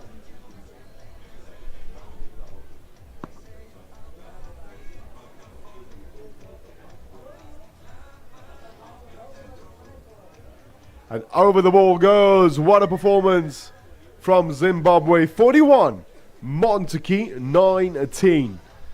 And that's a wrap for now, and we will be back. Right. And that concludes the 4 stages of the Premier Inter-Schools Cape Schools Sevens Tournament. Zimbabwe Sevens Academy winning this match by 41 points to 19. Congratulations to them.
A very good afternoon to you folks back at home, and welcome to the Premier Inter-Schools Cape Schools Rugby Day.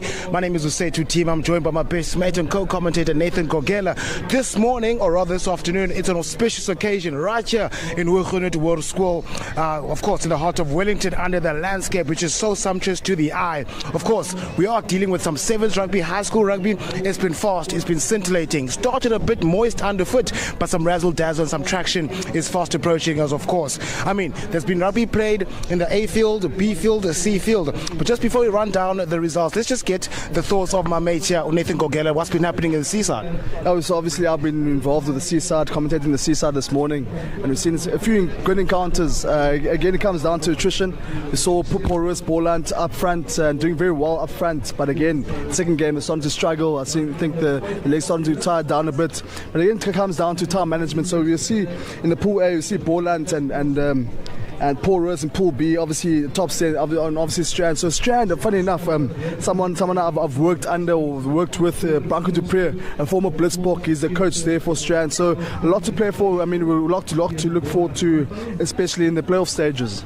Yeah, 100%. Of course, every game was as quick as those feet we saw, both in the A field as well as on the C field. But now, just having a look at how the results went on here on the A field as well. I mean, the day started off with a lot of moist, a lot of dew earlier on, and of course the traction just made things a bit sticky underfoot for those speedsters. So with the first stanza, we had a lot of some competition happening in terms of the teams razzle-dazzling. Of course, some B field also had some games as well, and Brackenfell going against Ford Foundation, winning 14-12. Huguenot, the home side, winning 17 points to 5 against Belleville, and Paul Gym Invitation 40 points to 7 against Ford Foundation in the second fixture, as well as a Paul Rus 45 points to 0 against Belleville, and Paul Gymnasium Invitation again making sure they come away victorious against Brackenfell, with Paul Rus going away against Huguenot 48 points to 0. So for the home side, they're the hosts, finding it rather difficult. Yeah, I think the hosts are finding it rather difficult. I've only seen them once in that C field, so I thought maybe we'd get a few surprises from the home side, but obviously they're finding it very difficult. There are very good sides there with some silky skills from all the sides. So a lot to look forward to, Teach. 100%. And of course on the A field, where the home side Huguenot was against a JSA Foundation, rolling away with that victory with 74 points rather to 0. And the first game was at Durbanville against Porterville, going away 24 points to 5 against Porterville. Paul Rus again dominating Brackenfell 21 points to 0 with Huguenot. The first draw of the day against Porterville, 15 apiece. What a great game that was.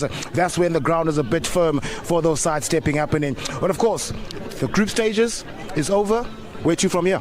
I think it's going to be very important if we look at the pool stages. I mean, from Pool A, we've got Borland and Zim. Borland topping the pool there. They were going up against Woestergem. Woestergem did some wonders up against Paul Rus. So again, we'll see what I'm very interested to see what happens there. And then obviously Zim up against Paul Rus. Zim surprised me a lot there. They're playing some good interlinking play from that Zim outfit. Some big boys as well. Against some big boys from Paul Rus. Then we move on to Pool C is Strand. Topping the pool there again, and Paul Gym Invitation. Unfortunately, Paul Gym losing to Strand, and Strand are playing against the Huguenot. Huguenot, a team that we spoke about, 100%. The home team. Yeah, 100%. I mean, the home team here on the A field, they were trying to create some impetus here in front of their faithfuls. So, I mean, of course, it's one of the schools whereby they pride themselves with their rugby. It's very much a traditional school in the same breath. And, of course, moving on to the Cup quarterfinals. I mean, the quarterfinals, as you've mentioned, that's what's going to be happening. And also the permutations for the plate. There will be the loser of quarterfinal 1 will go against the loser of quarterfinal 3. Nobody wants to be in that particular fray, but it's a game. There has to be a winner and a loser. And then, of course, with the second place semi, there's a loser cup quarterfinal 2 against loser cup quarterfinal 4. What are your predictions, mate? Anything goes in sevens. Can't really have predictions. I mean, to be honest, I'm not really a betting person, but I mean, anything can go in sevens. I thought a couple of games, I thought the one team will win. We saw Brackenfell with a lead, with two score lead, and unfortunately they lost the last game against Ford Foundation. So again, anything can happen, and anything is possible in game of sevens. 100%. And just before we disperse for the short break happening now, just one quick one. Milnerton 4th in Pool A. Is that a shock? It's a massive shock. Obviously, if we look at how they've gone about business in the schools, 15s, they did very well, and unfortunately, not able to transfer that 15s. Form into 7s. So again, it's come down to how you're able to adjust yourself from 15s to 7s. 100%, well spoken like a man. And of course, you do ask those questions with Jay Kwak, you know Springbok presses. Ladies and Jake gentlemen, White's not there anymore. thank you very much. Back at home as myself, say to team at the grandest voice in Cape Town with my mate Nate Kogela. Don't go anywhere. We'll see you after this short break.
is alles op die afrigters WhatsApp groep beskikbaar. Maar ter herinnering, die spanne wat volgende speel behoort nou amper tot opwarm, so kom ek lees gou vinnig weer wie die volgende wedstryde wat die spanne teen mekaar speel. In die onder 15 afdeling op die B-veld, in die Cup quarterfinals, het ons om 20 voor 1, dit is 20 minute van nou af, 12:40 het ons die Parel Gym Invitational teen Boland Landbou. Daarna het ons Porterville teen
Tuisday het ons vir Boland Landbou teen Woestergem op die Seeveld, die Bull quarterfinals teen Montetjie en Brackenfell, en dan op die B-veld, die 115 het ons Parelgem teen Boland Landbou in die Cup quarterfinals. So die manne is reeds goed besig om op te warm, daai wedstryde wat afskop oor 5 minute van nou af. Ek vra die skeieregters en die kapteine van daai span om so lank by mekaar uit te kom, sodat ons die loting nie los vir die begin van die wedstryd nie, so as alle kapteins van die spanne wat nou speel, of hulle vir die skeieregters area sal uitkom, om die loting uit te sorteer, sodat die wedstryde op tyd kan afskop. Die eerste 4 kwartfinale op al 3 velde sal nog steeds in 20 minuut vlewe plaasvind. Daarna gaan ons oorskuif na 25 minuut vlewe vir in geval daar 'n gelykop uitslag is, waarin daar dalk ekstra tyd gespeel moet word. Maar meer oor dit later.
speel om nader te staan. Wedstryde moet afskop oor 2 minute van nou af.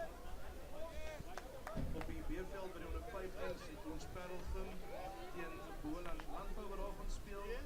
Dan is by die 117s op die A-veld Boland Landbou teen Woester Gymnasium en op die C-veld Montetjie teen Brackenfell. Daai spanne so lank meetbaar vir hulle wedstryd. Dan die spanne wat kan opwarm. Onder 17s, Paul Roos, Zimbabwe Junior Sevens Academy, Ford Foundation and Milnerton. You guys can start thinking about warm-up for your match that starts at 1 o'clock. And for the under 15s, Porterville and Brackenfell, you can also start thinking about warming up.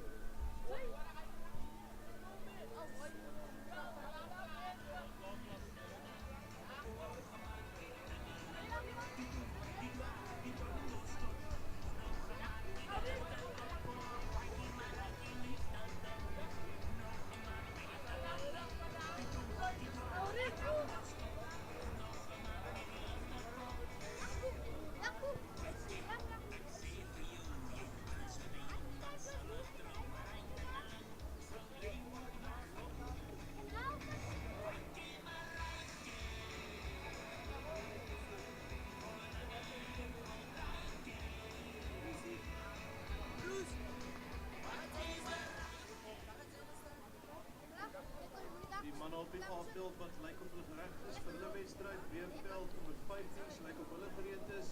Ek wil vra dat die manne wat in die onder 17 wedstryd speel, Montetjie en Brackenfell, as julle asseblief ons kan gereed maak. And it will be the first quarterfinal, the cup quarterfinal right here on the A field. We have a Boland Landbou under 17s up against our valiant Worcester Gymnasium. And of course, as Boland Landbou make their way onto the park, it's certainly going to be a sensational second half of this Rugby Saturday. Officially, the Premier Inter-Schools Cape Schools Sevens Rugby Tournament right here in Wuchenut Wood School in Wellington.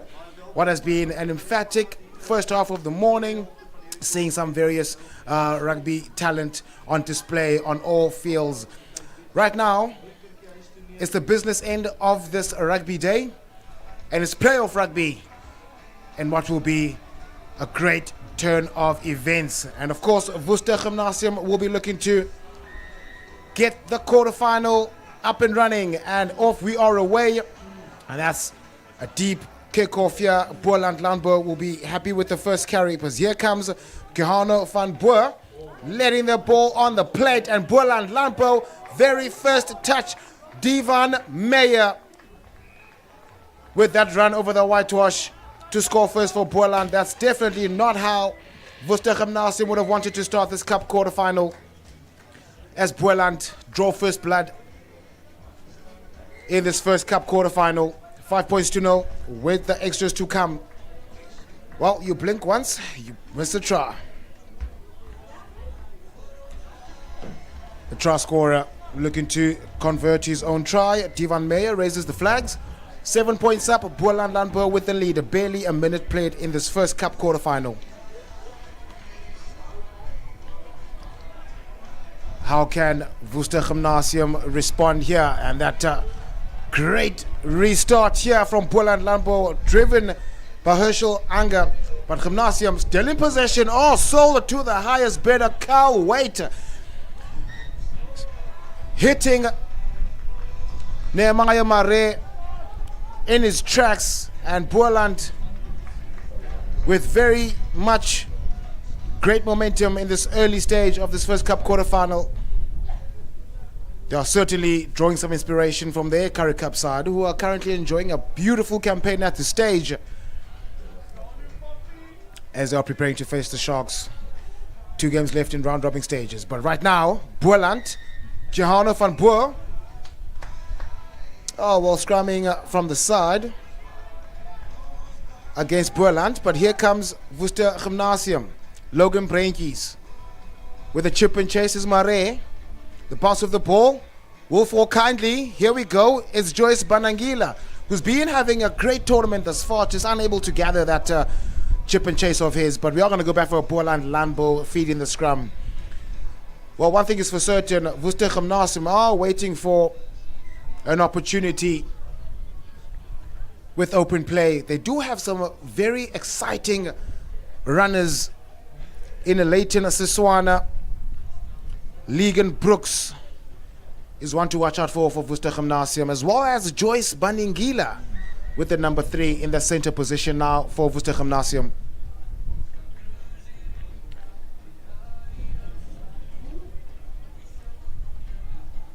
Just having a reset scrum. Boland with the feed. Here comes Boland yet again, making it easy. Caleb Sarut. Here he goes, digging up the roots of the trunk and score another try for Boland. Sensational play from the youngster Elite Stander for Boland. Getting that switch in dramatic fashion from Gehano van Boer, who's looking to be very instrumental for Boland, feeding the high flyer Elite Stander, the captain for Boland Landbou, to extend Boland's lead.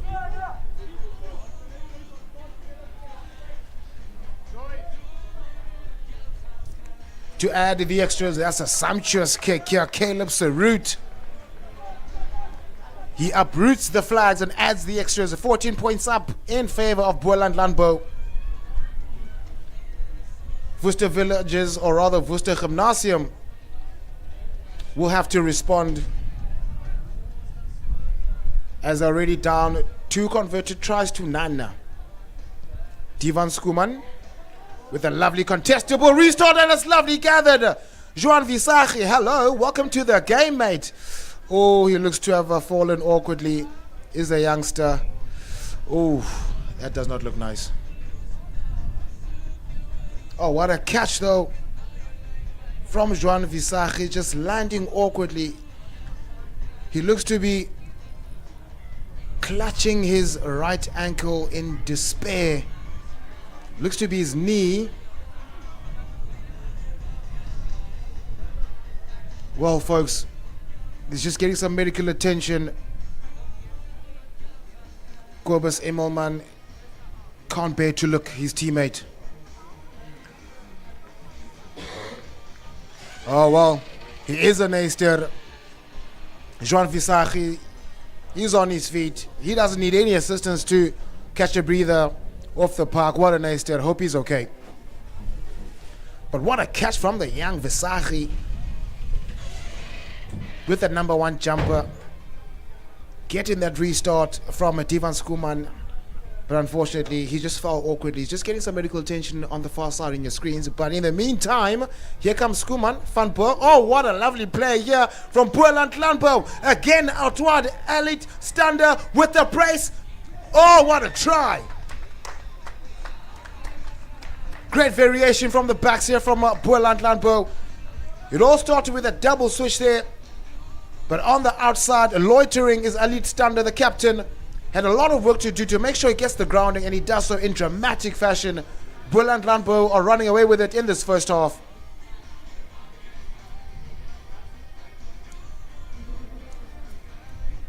I'm hoping that our camera crew can give us a replay of that play here. That variation was amazing. And that conversion attempt, the distance was not a problem, just the direction needs to be updated on Google Maps. Schoeman, the instigator, with another restart here. And this time, bounces in favor for Boland, but the touchline will put an end to that passage of play. Worcester Gymnasium, under all sorts of pressure in this first cup quarterfinal right here on the A field. And just a reminder, folks back at home, we are reporting live from BMT. Make sure you like, share, subscribe on our YouTube channel. You can also catch the live streams on our app, which you can download on either Play Store or App Store, as well as on our website. And Divan Schoeman suggests just that. And here comes a Van Boer again with the show and go. That is Caleb Serroot. Sensational. Boland Landbou. They are just showing their class here. They are just showing their superiority. Look at that pass here from Serroot with a dummy switch. Hallelujah. The gap is open up like Moses in the Red Sea. Great play here from Boland Landbou, and that will put an end to the first half. 24 points to 0 in favor of Boland Landbou. See you after the short break.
Second half, and we are underway. Boland Landbou are leading the fray at 24 points to nothing. Worcester Gymnasium have all to play for in the next 70 or 7 minutes. But here we go, is the danger man for Worcester Gymnasium breaking away. Here come the villagers. Here come the Gymnasium.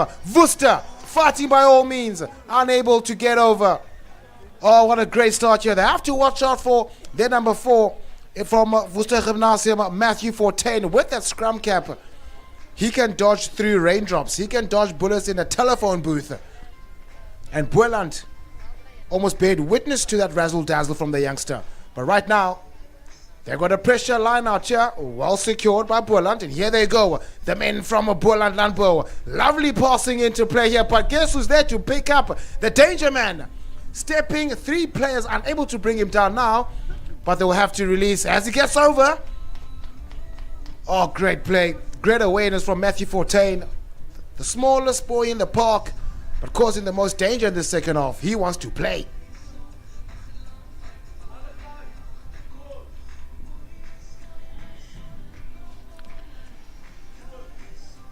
They're trying to get the tails up here, is Worcester Gymnasium. They are behind by 24 points. They need to get up to the scoreboard immediately if they've got anything to say. But here come Worcester Gymnasium on the prowl is Mlanjeni, running laterally, looking to make the pass inside. Oh, well played on his call. Great upper body strength shown from Divan Meyer. He had to make that tackle. Is Arthur Kana. Oh, conceding a penalty is Gymnasium not releasing. Divan Meyer with the thunder thighs makes the pass out wide. Here comes Boland with the kick downfield. Acres of space. Now they have to go back. Well, the whistle has been blown. That's very unfortunate from Worcester Gymnasium. Looks to be a tackle made on the Boland player. A late tackle, as it seems. Well, Worcester Gymnasium, this is not how they can go back against Boland Landbou, because right now they're forfeited almost 30 or so meters. Now they find themselves back in their half. And now Boland Landbou can gain another meter here, or extra meters, as they get over the 10.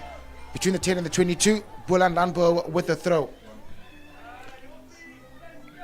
And it looks Gihano van Bo just limping off the field. That's the danger man for Boland Landbou. How will they fare in the next 5 minutes? Skuman shaping up for the throw. Well, no clear communication there, but will land back to the hands of Boland Landbou with a strong carry from Josh Kruger. Change of direction past the route. Oh, they were not watching him there. Is Caleb Serut adding the tally up to 29 points with the conversion to come. Far too easy at this stage for Boland Landbou. Change of direction, no pillar in sight. Caleb Serut rooted that opportunity from the ground, and he gets over the whitewash in the corner.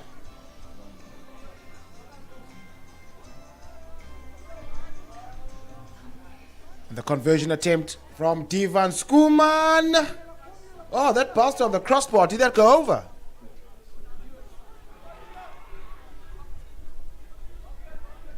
$29 points to 0. Worcester Gymnasium unable to respond here, but well gathered by Mlanjeni to the danger man. Here we go. Oh, very unfortunate. Legan Brooks, his first mistake of the day. The number 7 from Worcester Gymnasium with ball in hand. He is dangerous. He'll be disappointed with that effort. Because right now, Boland Landbou are comfortable in the lead. It will be a very difficult assignment here from Worcester Gymnasium. Lovely interplay here out the back door. Divan Skuman does well to clean up, looking to get the chicken wing out. Serut cleans up. Here we go, is the captain, Stander. Oh, that offload would have been of the offload of the century, but that steal, he's got glue in his palms. Josh Kruger tried to be naughty there, but the official was well on the spot. At this stage, clear dominance from the youngsters from Boland.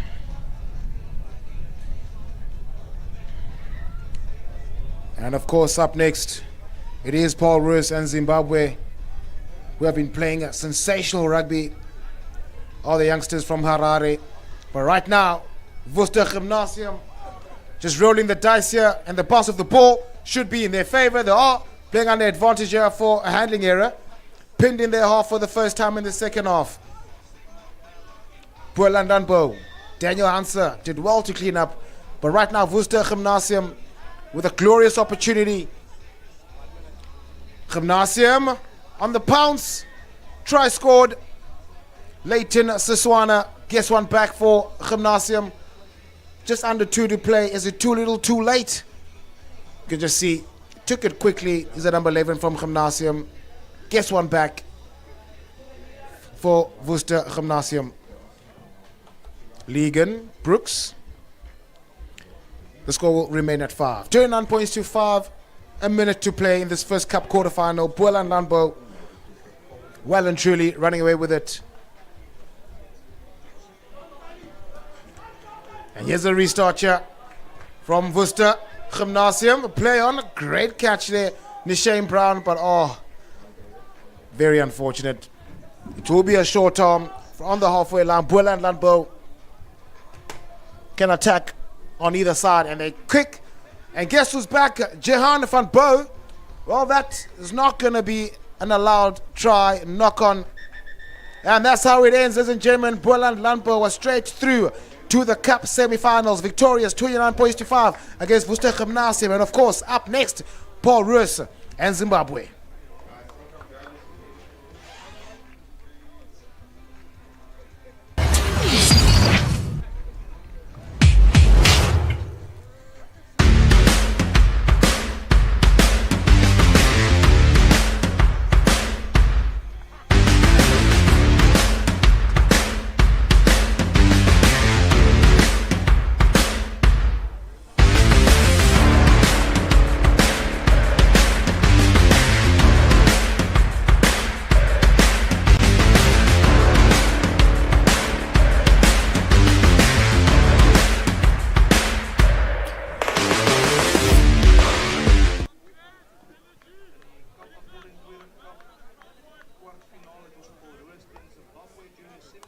Cup semi-final. Paul Roos ready to start matters up against a Zimbabwe side which has proven to be very, very dangerous, especially on broken play. They do have some big ball carriers and some fast-paced on the outside. And as we are underway for the second cup quarter final, Paul Roos looking to add some physicality early. As far as size is concerned, they do look to be the biggest outfit against these two in Zimbabwe. Looking to be patient on attack. And here they go. Trying to exploit some space here. Unable to get through. Here comes Zimbabwe. They have to watch that young man with those white tights. It's very nippy and very quick. And that ball has been won by Paul Roos. Great play from Werner de Bruin. And outward is Paul Roos. Back inside. Jaden Powell. Bursting through, bursting with acceleration, and will score first for Zimbabwe, or rather Paul Roos. Getting that pass from De Bruin, and Jaden Powell just straightened his line and burst with acceleration and scored the first points. 7 points up is Paul Roos. Zimbabwe Junior Academy trail early in this first half.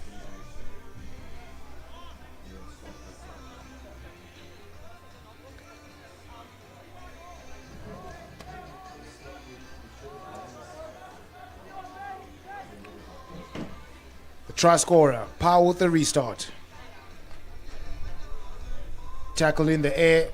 Zimbabwe Junior Academy will enjoy some advantage here. Here come the youngsters from Harare looking to switch. Still playing under advantage. Unable to get away, but we are going to go back for that penalty advantage for Zimbabwe Junior Academy.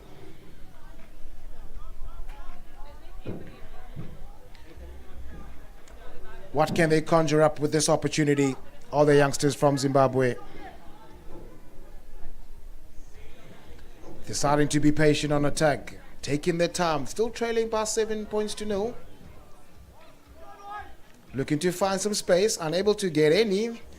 Paul Roos doing very well to track the ball and flood. And look at them, great awareness, great appreciation of the laws of the game. They look to have turned it over here. Oh, but Zimbabwe back in possession. They had to fight for that ball. And here they come. Zimbabwe trying to straighten his line as the young number 4. Oh, just losing possession as he broke away from that tackle. But Paul Roos on the prowl. Here comes Powell. Sumptuous pass downfield. Looking for the big ball runner, Tom Cruikshank. Just losing possession. All the rugby's been played here in the Zimbabwe 22. Oh, what a lovely running here. Oh, fell awkwardly. I hope his legs are okay. Zimbabwe trying to force their way through here. Still pinned in their half. Showing no signs of panic are these youngsters. Looking to explode with some pace. And here comes Zimbabwe. Lovely passing into play here. Oh, some razzle-dazzle. Zimbabwe trying to get some space. Oh, just unfortunate. Paul Roos doing everything right on defense. Tracking well. Using their line integrity to block any crack in their defense. But hats off to Zimbabwe Junior Academy, showing no sign of panic, no sign of pressure, especially with ball in hand. But they need to be wary of this attacking prowess coming from Paul Roos.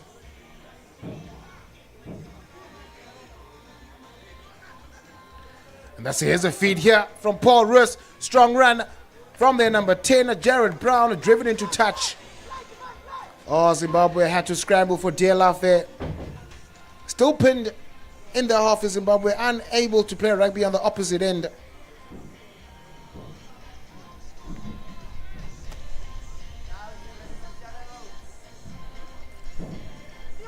Well, that line out.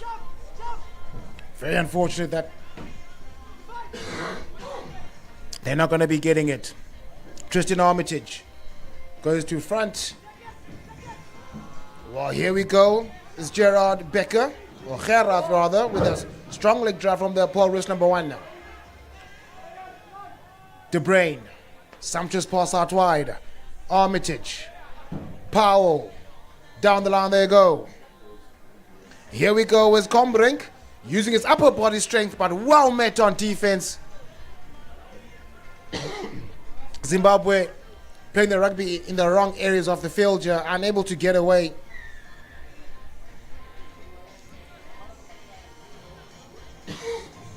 They're all going to have to throw in the line out.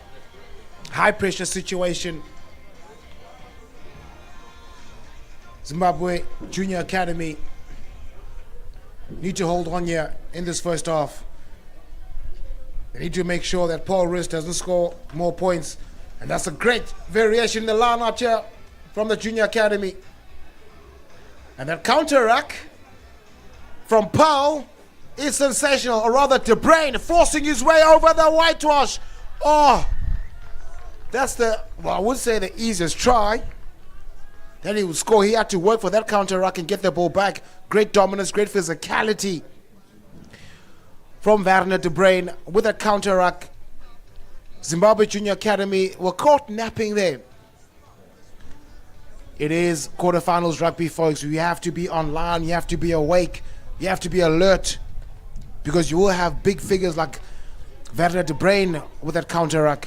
And he's a very, very strong lad. And that conversion attempt, unsuccessful. 12 points to 0. It remains in favor of Paul Roos, who are applying some scoreboard pressure here. And with the restart from Powell. Oh, what a take! On the prowl. Grigel Leroux trying to dance around, finding some space, finding that offload. Back to the hands of Tom Cruikshank, some fraction high. Here comes Jean Volshenk. Goes on his own. Is the young Volshenk. Oh, they're opening up Zimbabwe Junior Academy far too easily now. And it looks like someone from Zimbabwe Junior Academy is going to go for an early break. A few seconds before the halftime interval.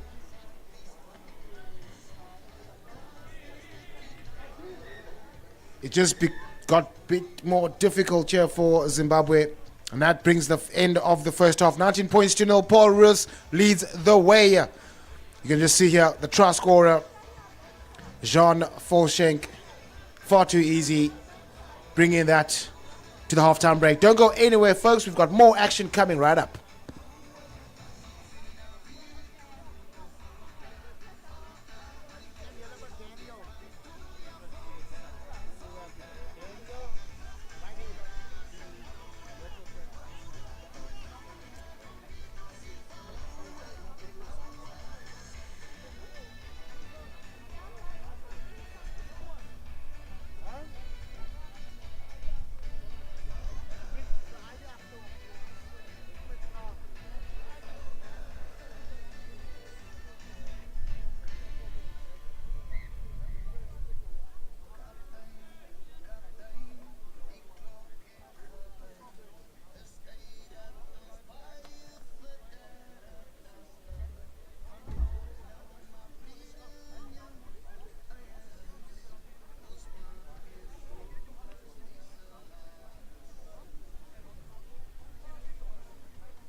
$19 points to 0 in favor of Paul Roos. In the second cup quarterfinal, Zimbabwe Junior Academy have all to play for in the next 7 minutes. Right now, they don't need to be patient on attack. They need to chase the game. They are down by 3 scores. And here comes Zimbabwe, trying to force his way through the young number 6 there from the Junior Academy. Oh, Paul Roos, sheer dominance from Jaden Powell.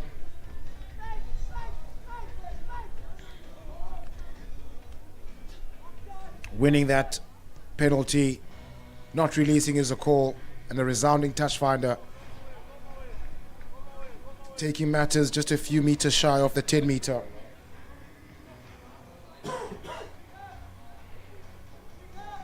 Paul Roos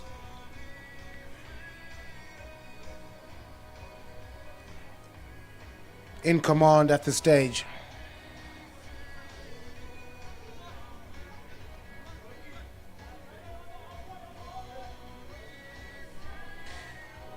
And to brain the recipient, Gerard Becker, the runner. Back to Werner de Bruin. Oh, this will be another one over the whitewash for the youngster from Paul Roos, extending their lead to 24 points. Now, this is clear dominance here from Paul Roos. It's quite clear right now who's joining Boeland in the semi-final, the cup semi-final.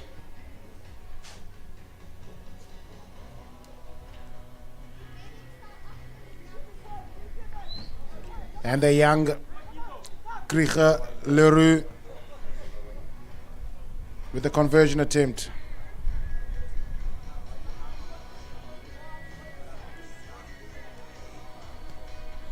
And the restart from Sebastian Oosthuizen, well gathered in the air from the number 3 from the Zimbabwe Academy. How can they come back here? Or the youngsters from Harare? Well, it's very difficult right now to get through this maroon wall. Oh, knock-on advantage. Very unfortunate.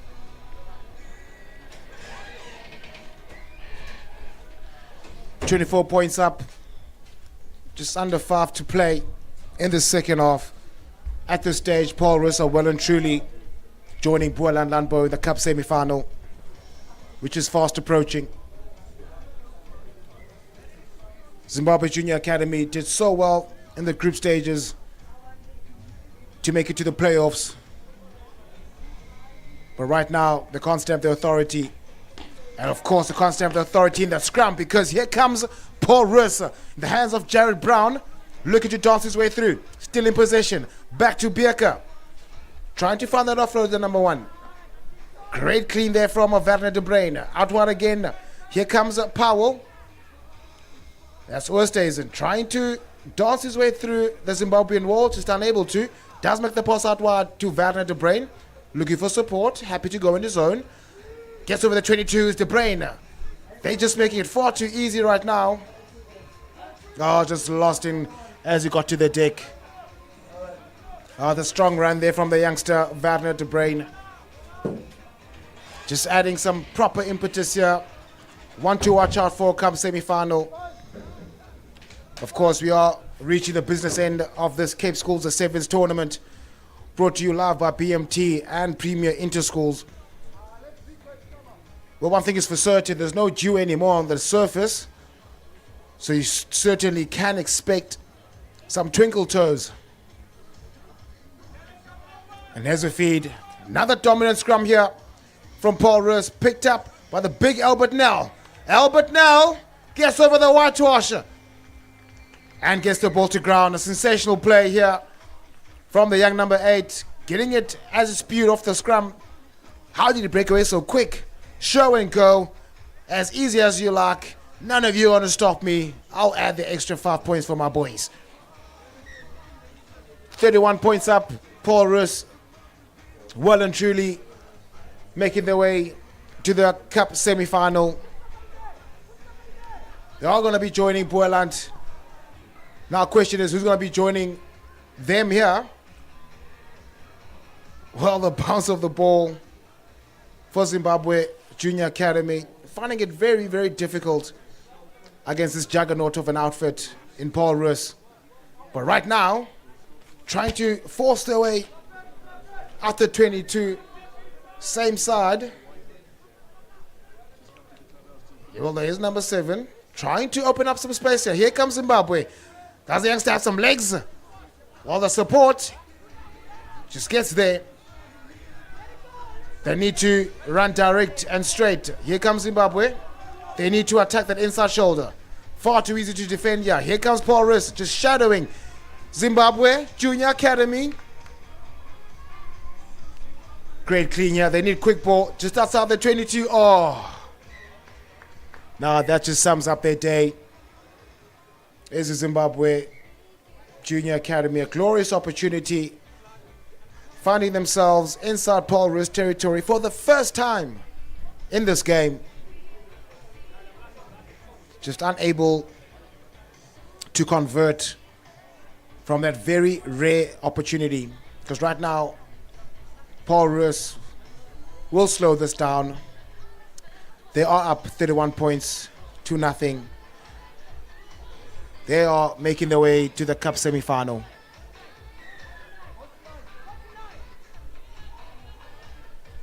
Substitutions being made. Gerard Bierke makes his way off. Here's a feed from Tristan Armitage. Oosthuizen with the pass downfield. 6 to Loop. Armitage back to Oosthuizen. Out wide to Ruan Brits. Ruan Brits wants to be blitz out of his half, but unable to penetrate the Zimbabwean wall and conceding a penalty. Well, they have to take it quickly. Looking for options, not finding any, because now Paul Roos are just shadowing. Losing your footing is a young number 6 from the academy. They do have numbers. They need to straighten. Zimbabwe quite hesitant with ball in hand. Strong run, but Riley Combrink met in contact. Another penalty, not releasing. Here comes Zimbabwe. They just keep falling on their own. Paul Roos doesn't even make tackles at this stage. Zimbabwe running out of options here, trying to exploit the space. Here comes the Junior Academy. Zimbabwe Junior Academy. Oh, that's just going to be very unfortunate for Zimbabwe because it has been turned over. It's going to be quite a run here for Paul Rus to get over. Oh, my word. Riley Combrink wanted to make that offload, but the ball just getting away from his hands. Ladies and gentlemen, that's how it ends. 31 points to 0 in favor of Paul Rus through to the Cup semi-finals. Do not go anywhere. More action to come.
Thank you so much to Setu. We are now ready for another big clash right now. Strand and Huguenot, the under-17s quarterfinals. And of course, things are heating up surely as the sun is heating up this afternoon in Wellington. Things are going to get so epic right now. The boys in green, of course. Strand and Huguenot, this should be a bit of home ground advantage as well for them. Paul Rus before this already through to the next stage, including a Boland Landbou as well. The boys in green, Strand, the under-17s, ready to kickstart this game. It is the Cape School Sevens. BMT, do not forget to grab that app, of course, right now. Download the app, and of course, you can stream on any sort of device all the live action. That is the BMT Premier Inter Schools. Referee just waiting, and the boys just passing around the ball, warming up. Beautiful spring, early spring light rays that we have been granted and graced with already from Wednesday on. It was already beautiful, and you could feel in the air that the atmosphere is changing already. Once again, grab that BMT app right now. It is available for you, the BMT Sports app. Stream all your favorite events anywhere and on any sort of device. Commentary all around the fields of Huguenot Sporting Fields. Beautiful school. Had a privilege, of course, to host a few games for Huguenot the past couple of months. Phenomenal just to journey with them and to see some of their players just progressing and growing as well as great sportsmen. Under-17 Cup quarterfinal number 3. We are almost ready, steady to go.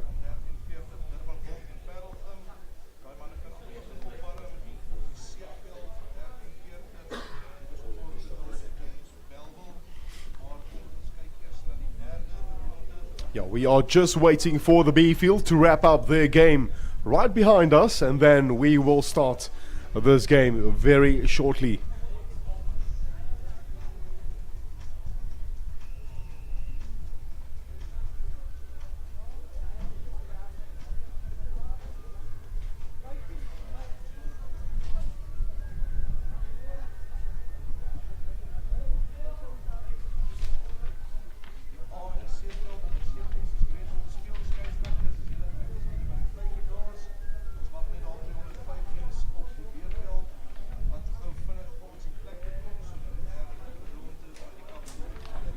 Well, by the looks of it, a referee is checking his watch. And we are ready. Quarter final number 3 between Strand and Huguenot. That ball will not travel the distance. So, the referee will call them back first. A little mistake from Strand. And back the ball is with Huguenot. The host, of course, this should help them a little bit. A bit of home ground advantage that they know their field pretty much well. It is the sevens now. Huguenot straight through the gap. It's opening up. Need some support. One pass. Unfortunately, it wasn't meant to be right now. And it's Strand looking to counter from here. Going to run from very deep. Outside their 22. Halfway line approaching. In the far corner, and there's a foot in a touch. Earlier on, of course, Paul Ruiz. What a performance from them. Aside from Stellenbosch, the Maroon Machine.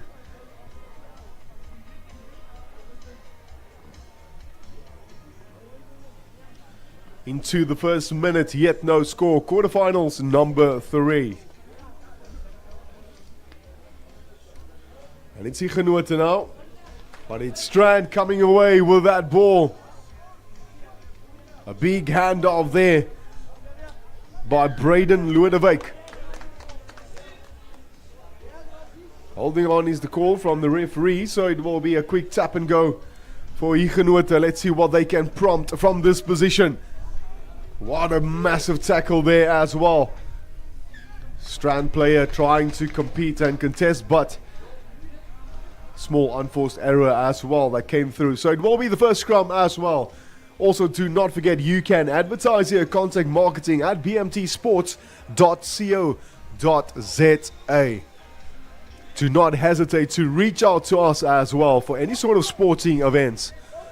You are more than welcome.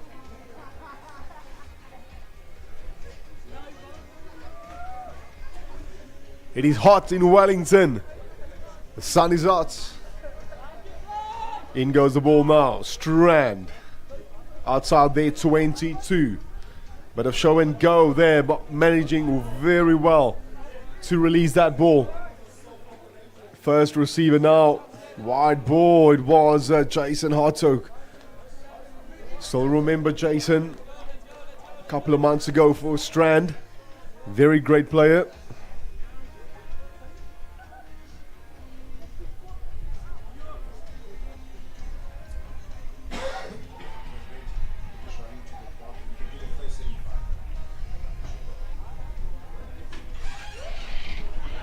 It will be a scrum down for Huguenot now. Very awesome position for them to attack and maybe perhaps put the first couple of points on the scoreboard. No one on the blind side. Backline all lined up, looking for some sort of way through this green wall. Change of direction now for Huguenot. As mentioned before, it's their home ground advantage, so they know what's cooking. Progressing now towards that 22. Still available for Huguenot. First receiver is the 10. Space on the outside. Back into traffic is the call. Phase number 5 for Huguenot. There's an overlap on the 5. They can perhaps move this ball very quickly. Huguenot. Oh, fantastic. In for the first try. Brilliantly done for the home side. And it was Daniel Rousseau with the number 8 behind his jersey there. Conversion is also over, and it's Huguenot in the lead with 7 points.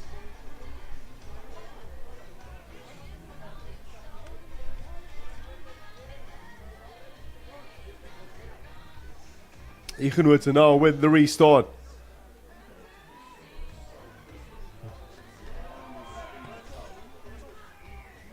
Very low restart there from Huguenot, and Strand had to fall back now and running from deep once again, or trying at least. to run from their 22 zone, but it's Huguenots coming away with the ball now. Quick steal there from Sean Lee Klaasen. Pass from Aldrin the Quicker. I beg your pardon. From Marco April. Rafish. Long wide ball to Liam Apollos. Trying to step his way around his opponent. To Rafish. Jacquin Ibrahim in there as well. Liam Apollos. First pass there to Hayden Philander. All around. Almost want to say all around the West Coast there. And it's still available for Huguenots approaching the try line 5 meters away. Marco April in there as well. Another pass, Hayden Philander. Liam Apollos. Jacquin Ibrahim also in there as well, involved. One tackle after another. Oh, look at this from the youngster. That is a sensational try for Huguenots. Brilliantly done. Ravish.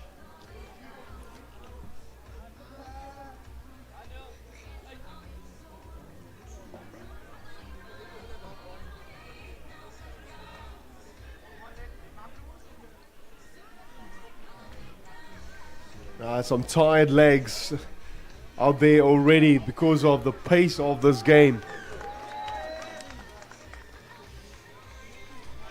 And what a conversion for Huguenots from out wide and managing to convert that. Sensational. It's Huguenots 14.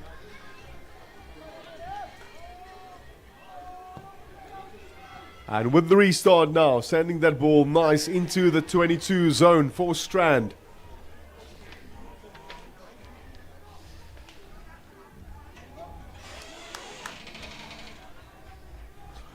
And Strand losing that ball so quickly. But it's Huguenots getting that ball back. A very good afternoon as well to Pierre Rogers as well, that just came in and granted us with these lovely presents. Pierre Rogers in the commentary booth. Here comes a Strand. Well, they need something special now on the brink of halftime. The boys in green. Space on the outside. They need some support now. That first breakdown. Not letting go. And it's a penalty there for Strand. They need something special. Skalk Beekers in there as well. Logan Brinkies. Strand. The crowd is urging them to come on. Ruan Besaidenout. He's in. Strand under 17 team striking back right on halftime. Absolutely sensational. The quarterfinal number 3. Look at this. One hands off. Oh man, my bus is full. Thank you for coming. But I'm on the N1 to Johannesburg. Ruan Besaidenout for Strand with the number 1 behind his jersey. That is the wrap for the half. And of course, we will be back for the second half.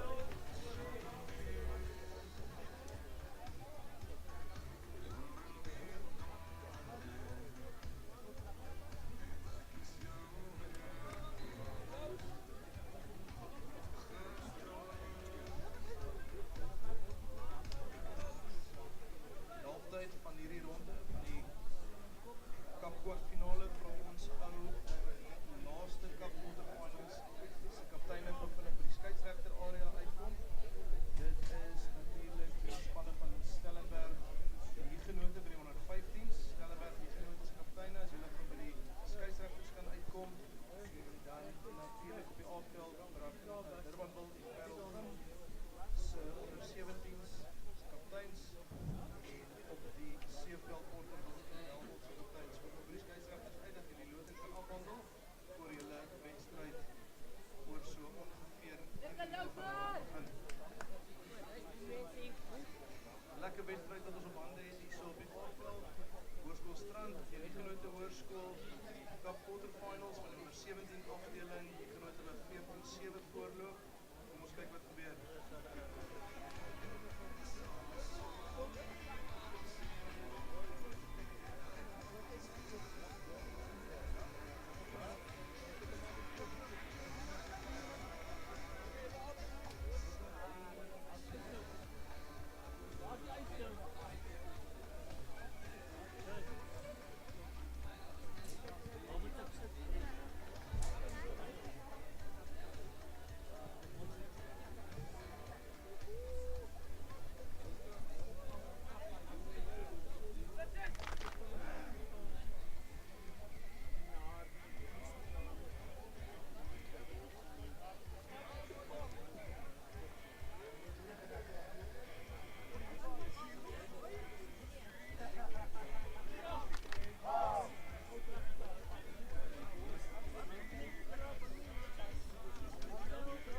A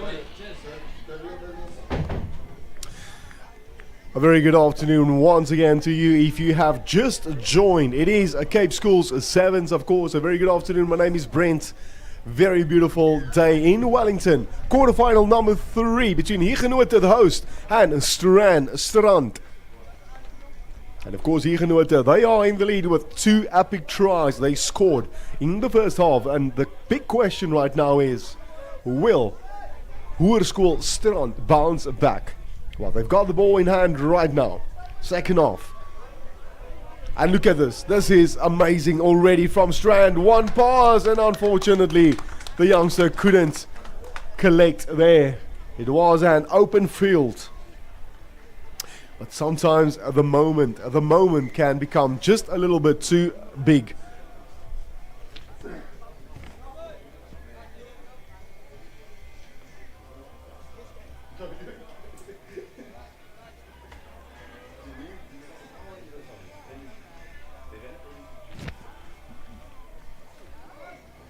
Scrum down now for Huguenot.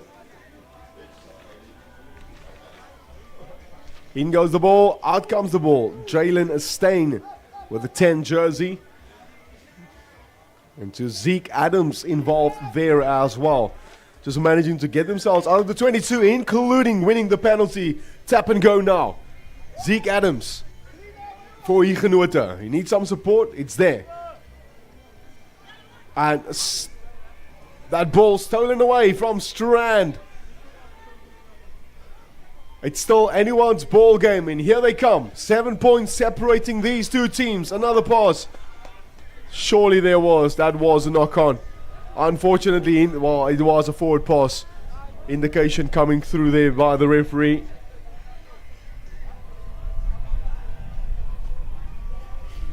It is, of course, a quarterfinals number 3.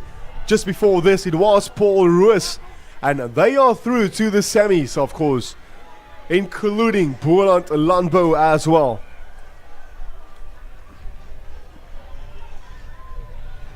Huguenot now with the scrum down, and that's Jalen Steyn.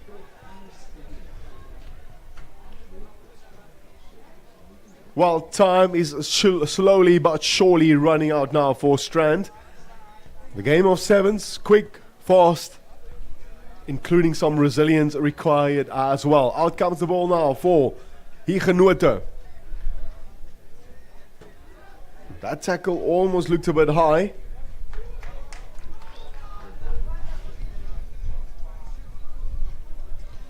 It will be a scrum down for Strand. Very perfectly for them right now. Download that BMT app, of course, again.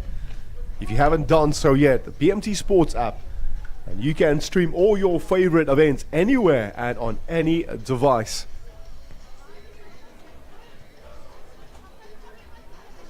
In goes the ball now for Strand. Change of direction, no one on the blind side. Big hits coming in there. But it's a penalty. They looked so great now, Strand, with that set piece, but unfortunately couldn't finish the job. Huguenot now. They want to run from very deep. 4 minutes to go. And it's a turn around there for Strand, so they will have another go.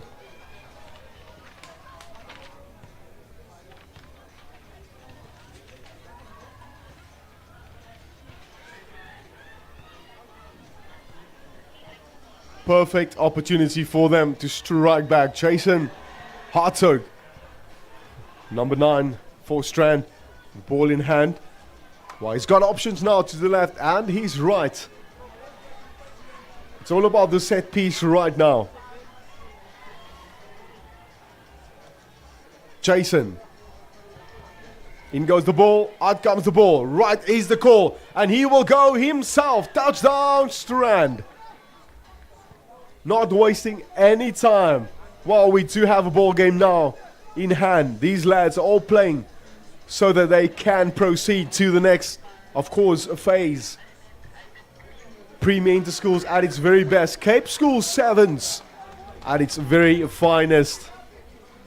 Well, we've been graced with early spring sunshine rays here in Wellington. Currie Cup as well. And of course the build up to next Saturday, the Springboks will be taking on the All Blacks. The big match. Restart now. Strand, they are right back in it. It is a square, 14 all. 2 minutes to go. The big question is, who wants it the most? Logan Brainkies for Strand, stepping back in, out, one pass. And he's been isolated in that tackle. They need a scrum off. Strand.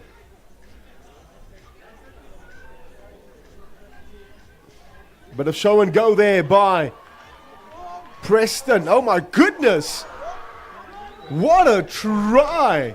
And referee will go to his pocket here as well. Yellow card.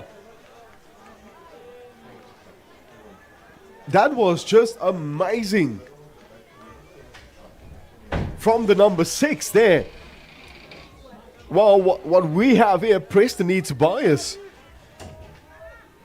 The youngster just showcasing what he is capable of. Absolutely phenomenal talent. It is just such a joy to watch these youngsters going through their stages of school rugby.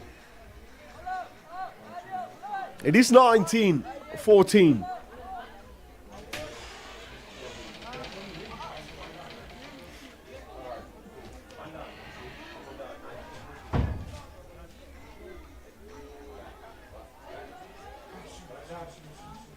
And Huguenot now, they need to do something special from this position now. Time is not against them. Couple of seconds to go. And here they come, the host. Wow, this is absolutely amazing. He needs the support. One player there at the breakdown. They need a scrum off. Strand is competing. And ball being released now. Huguenot, the crowd is urging for them. They've got the home ground advantage with a clever little kick through as well. It's there, but it's Strand. They had to fall back in the red zone. It's still alive and well for Huguenot. Time is out. Huguenot now. Daniel Rousseau in there. Space now on the right and left as well. Options. Penalty granted for Huguenot. Quick tap and go. They want to play. Jacqueline Afrim as well in there. So close to the try line. One pass. Oh man. Could this be the one? So close, but yet so far. Over Huguenot. Can you believe it? And the crowd will tell you the story that they are just celebrating with their school. Of course, the hosts where we are in Wellington. And that surely is time as well. This is a very important kick. And that is a final wrap. Unfortunately for Strand, they played so well. But it is Huguenot High School that stole this one away from them. It is quarterfinal number 3. Huguenot 21, Strand 19. We will be back. Stay tuned.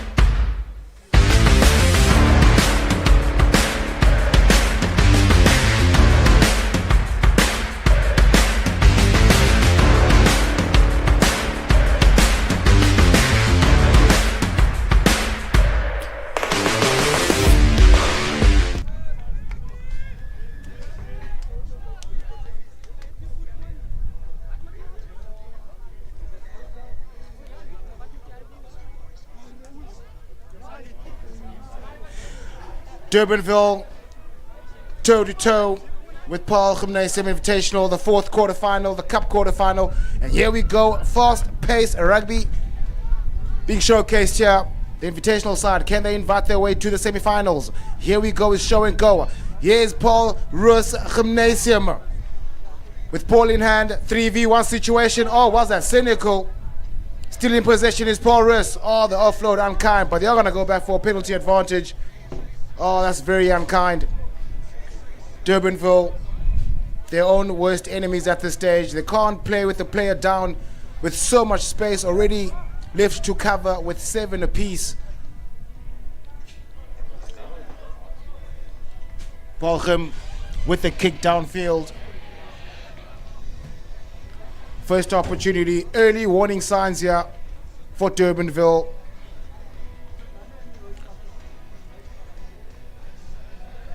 And what a great turnout it's been so far. This beautiful weather in Wellington. Paul Gymnasium.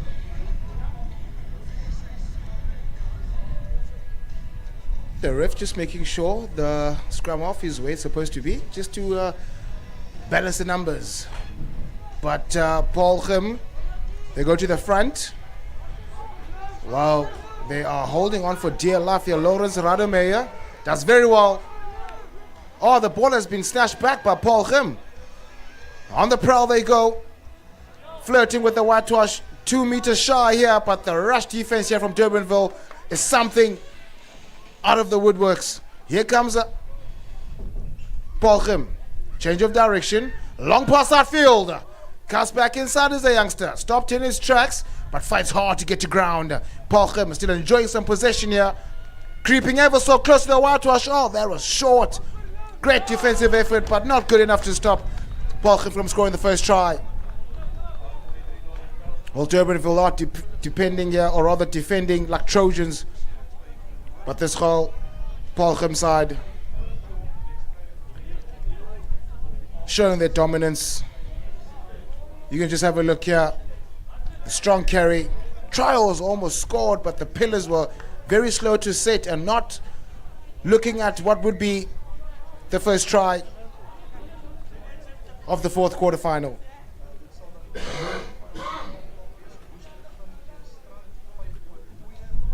Paul Gymnasium.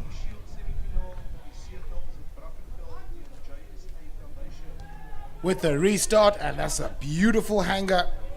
Bounces to the hands of Paul Gymnasium. And right now, they're looking to extend their lead here. They'll go to the short side. Paul Gymnasium looking to exploit the weak spots being shown here by Durbanville. The counter-attack from Durbanville is just as sensational. At the back door, here comes Durbanville. Step in the name of love. They are going back to the halfway line. Over they go. Here comes Durbanville. They are going to respond by Zaywin January. Oh, Durbanville not going down without a fight. They want to razzle-dazzle here and get to the semis. 7 points to 5. Still in favor of Paul Gym, but there's a conversion that's about to be kicked here. They are a player down. They can keep their heads held high, as that conversion does not raise the flags. But Durbanville are here to play. Just a few more minutes until they're all equal in the park. And Durbanville with a cheeky restart will land to the hands of a Durbanville. Oh, here we go. Talk about hello. How you doing? I'll score another 5-pointer. Oh, this is amazing. From Durbanville with a player down, catching Paul Gym offline actually. That restart was something out of the woodworks. And then number 7, Tylo Hess. Yes, he does score. That conversion won't matter because they are leading by a slender 3-point margin. Durbanville back to 7. Paul Rus or Paul Gym Invitational trailing by 3. And that restart from Hadley Erasmus, very difficult to get, but does very well as a youngster from Paul Gym. Now they've got the ball in hand. How can they make inroads? Well, that ball has been stolen. Durbanville with the tails up here. Here we go. Is Fadal Leotido. Oh, that offload. Tylo Hess. Durbanville are running away with it at this stage. Whoo!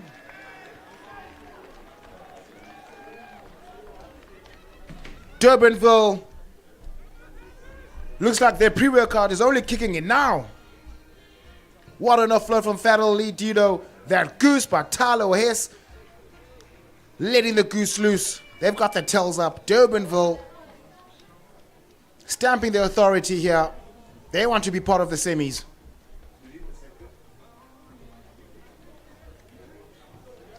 With the restart is Lorenzo Brogneri. It's a deeper restart. Paul Gim under pressure. They have to score. They have to respond. Durbanville just flooding that ruck. Paul Gim happy to play in the 22.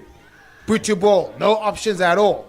The kick is downfield. Durbanville will regather. Does very well to clean up is Carl Doyle. Paul Gim needs to be wary here not to concede a penalty, but they do counteract and win themselves a penalty. We are in for a big quarterfinal here. Paul Gim have to respond. At this stage, Durbanville are playing all the rugby in the right areas.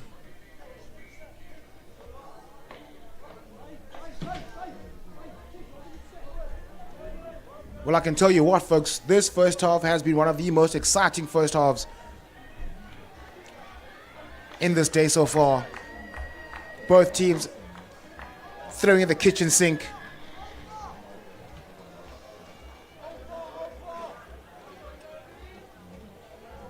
Who is joining Boerland? Who is joining Huguenot? Who is joining Paul Roos in the semis?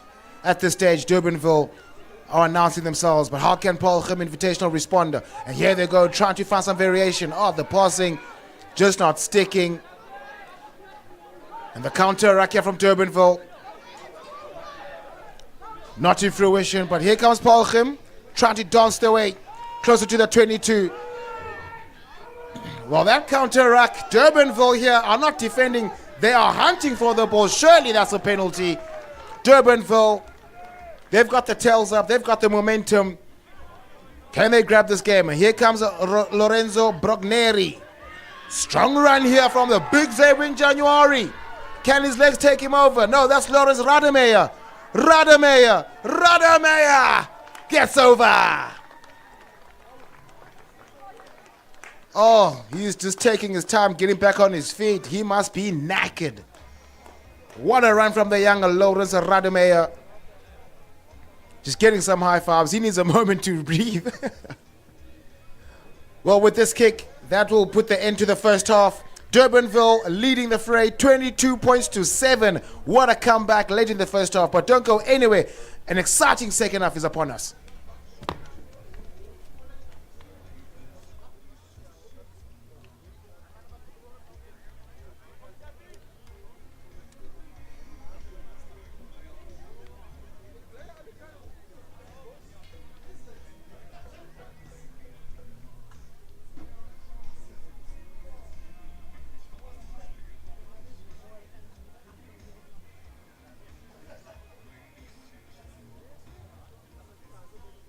Halftyd tydens hierdie finale ronde van die Cup Quarterfinals. Volgende wedstryde op die A-veld onder 17 soos die plek semifinals wat 5 oor 2 afskop. Dit is Worcester Gim teen Strand op die A-veld. Op die C-veld het ons dan 5 oor 2 vir Brackenfell sonder 17s teen SA Foundation.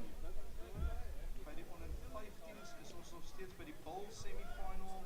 5 oor 2 het ons vir Ford Foundation teen Worcester Gymnasium. Daai spanne so lank seker op die reg is van die wedstryde. Hulle kapteine kan ook so lank by die skeieregters aanmeld. –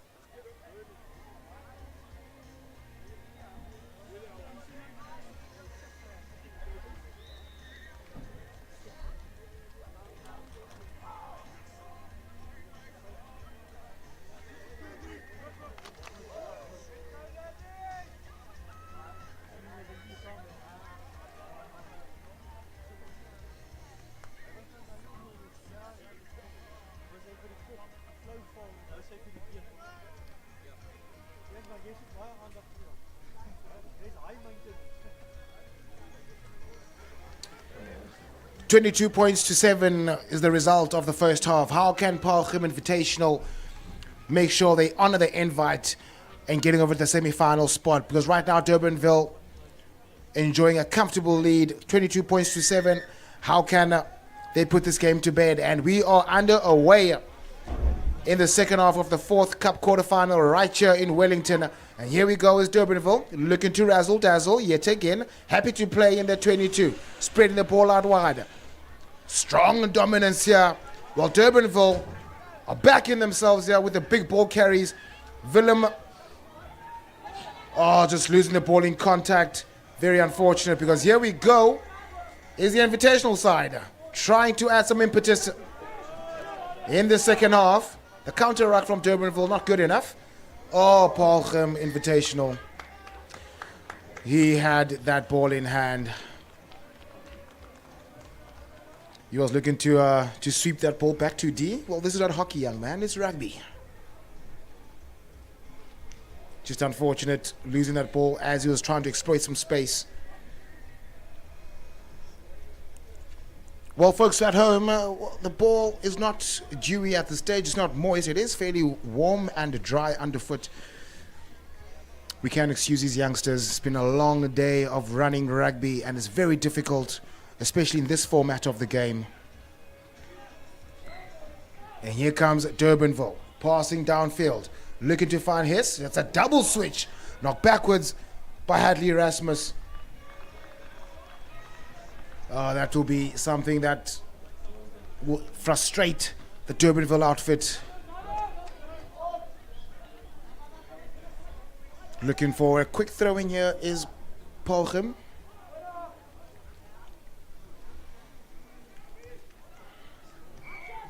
And right now, they find themselves defending. Is Durbanville. They'll be very happy with the lead, but they have to make sure that they score first in the second half just to keep Paarlgem at bay.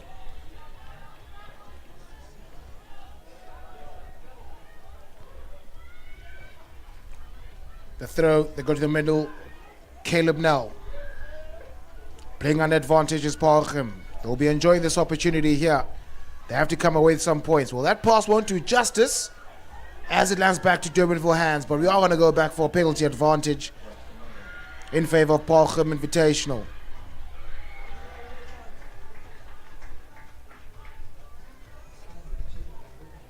And they take it quickly here. Here comes Paarlgem Invitational. This time, they want to make sure they capitalize and come back with some points, especially in this part of the field.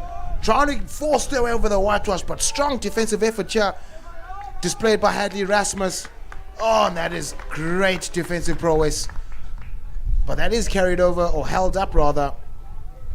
And it will be a feed for the attacking side, which is Paarlgem Invitational.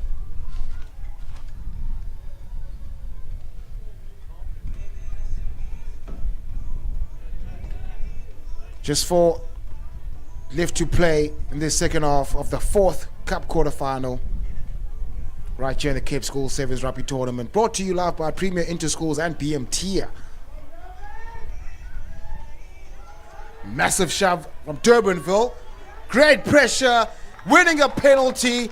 That is emphatic from the Durbanville outfit. Knock on and caught from an offside position. Durbanville with a sigh of relief. Happy to play in their own red zone here, but trying to burst their way. That is a great offload. This will be a 60-meter dash for Tyler Hiss. Looking for options on either side, but Hadley Erasmus will score under the sticks. Taking the tally up to 20 points with a conversion to come. Now it looks like Durbanville will be joining Boyland, Huguenot, and Paul Roos in the semi-finals. 3 minutes to play.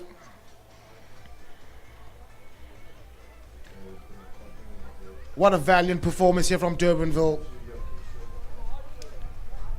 Trailing by 7 and fought their way back to the lead before the end of the first half, and right now in the second they are running away with it.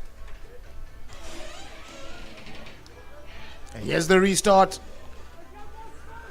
from the young Lorenzo Brogneri, and that was very, very naughty.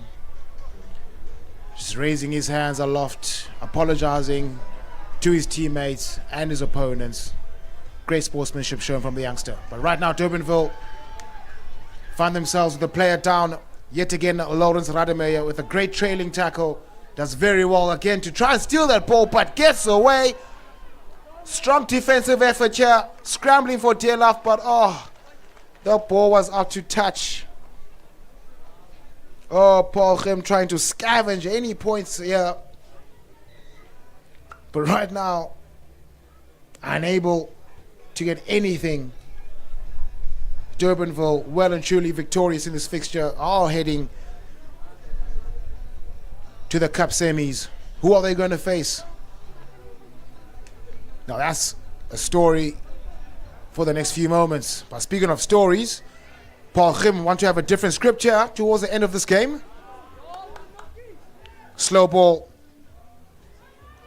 Here we go with Paul Grim playing under advantage. Chicken wingers have. And then the counter-attack from Rademacher, unable to penetrate. Still in possession is Paul Grim. Trying to dance their way through. Unable to get away. Great clean. They just need to let the ball do the work. Spread the ball out wide. The skipping was at the right decision. He has to loop, show and go. Paul Grim will score. Too little, too late as far as the time is concerned. And that wide pass again. Great play, creating some doubt with the defender. Dummy. And that conversion will have the distance, just not the accuracy. 27 points to 12. Under a minute to play.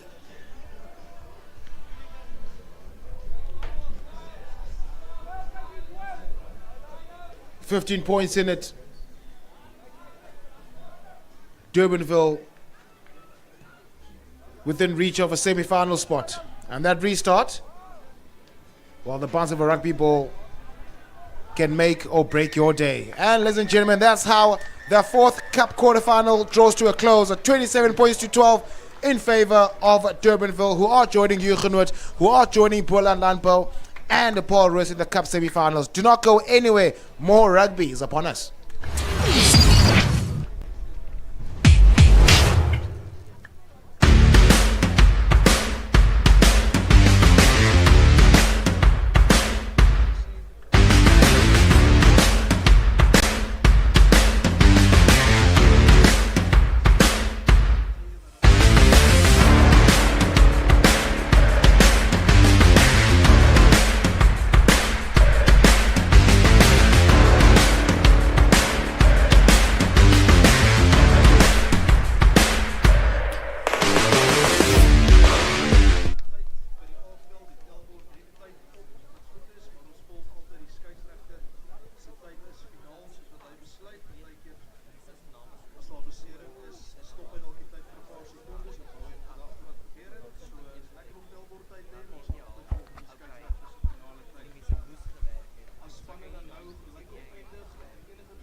And we are moments away from the first plate semi-final. Worcester Gymnasium up against Strand.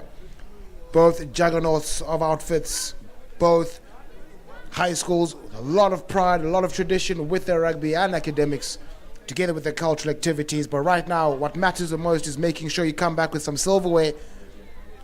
Both falling short in the cup quarterfinals. They have another shot here in a plate semi-final. Worcester Gymnasium up against the Strand. And in picture, it is Strand getting ready to get us underway in the first plate semi-final. They'll be playing from your left to right on your screens, and Worcester Gymnasium from your right to left. Well, one thing is for certain, the conditions have changed drastically. Early in the morning, it felt like winter, but right now after 12 o'clock in Wellington, it's full-blown summer. A lot of heat coming from the beautiful mountains on the landscape. We're just moments away from kickoff, just waiting for the Seafield to adjudicate the end of that game. And of course, ladies and gentlemen, my name is Setu, team of the grandest voice in Cape Town. It's been an honor and a pleasure bringing you nothing but the best schoolboy rugby that the Western Cape has to offer right here in the Cape Schools of Sevens, brought to you live by Premier Interschools and BMT. We are now in the knockout stages. Which team can have the biggest big match temperament?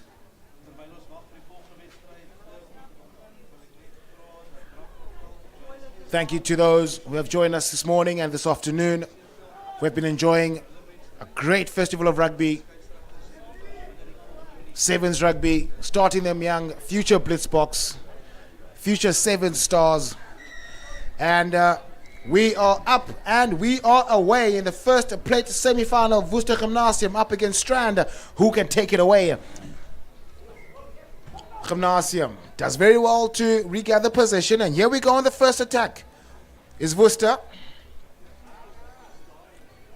Well, play on. Looked a bit penalty on my side, but Strand will not mind that at all. And on the counter, yet again, Legan Brooks steals it for Worcester Gymnasium, but back to the hands of Strand. The Shaquille Adams barges his way through, and that ball has been stolen by the danger man, Matthew Fortain. Back in possession. Here comes the Baningila. Putu ball downfield. It will be a foot race. Now the pass of the ball will be interesting, and we're going. That's a Legan Brooks. He's waiting for the bounce to get to his palms, and it does just that. Worcester Gymnasium, that will be the theme throughout the day. They've been plying their trade with open play, waiting for you to make a mistake, and just by that, Legan Brooks scores first for Worcester Gymnasium in this plate semi-final. It all started with the danger man, Matthew Fortain, with that steal. And Brooks converts his own try, 7 points up. Great start.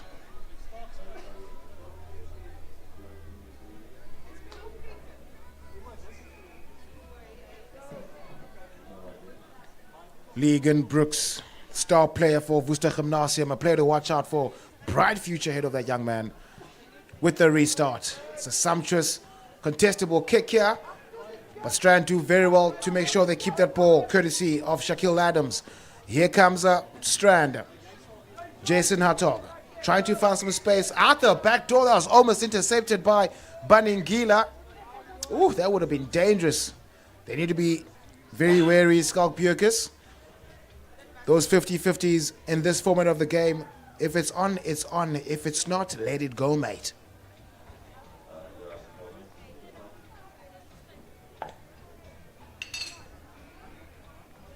Scrum opportunity for Strand, who find themselves in the half, trailing by 7.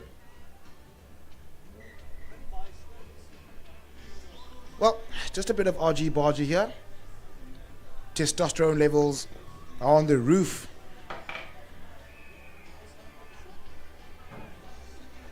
We have another reset scrum here.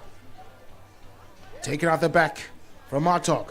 Finding the pass inside. Oh, strong carry from Adrian Peterson. Lost forward. but advantage to Strand, not rolling away. Here we go again is Duvan Aruada. Going alone is Bezuidenhout. Unable to get through. Back in possession is Aruada. Gets over the advantage line, makes the pop pass. Oh, just unfortunate. He wasn't expecting it as a young Rohan Bezuidenhout. You can just see those high fives from the Worcester Gymnasium. They do know they've got one up against the Strand, but it's far too early at this stage. But we do admire those high fives. Just making sure the energy levels remain high. Can't afford to drop the intensity, especially this format of the game. And that feed from Matthew Fortain out wide. And he does find Mare trying to dance his way through the Strand defense, but now he's stranded. And that counter rack. Fortain does very well. He's doing everything right so far. Is a young number 4 from a Worcester Gymnasium. And out wide they go. Here's Gymnasium on the outside trying to challenge him, but gets to ground is Enzo Comfort. Out wide. Better watch out for Arthur Kana. We'll talk about mirror blind spot. Matthew Fortain saw exactly what was coming. And that fend. Another step here. Van der Westhuizen just losing the ball back to the hand of Strand.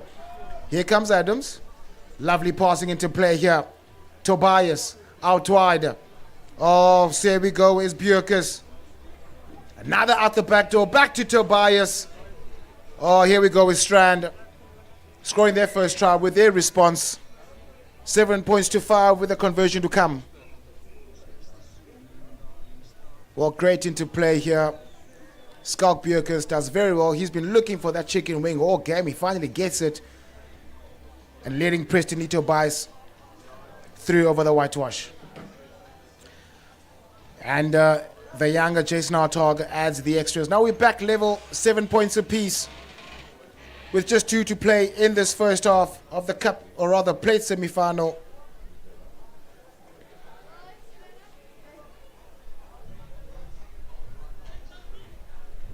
Tobias, try-scoring machine for Strand, who draws level. And that restart from Jason Hartog. Well, they let the ball bounce. Definitely not the right decision to make.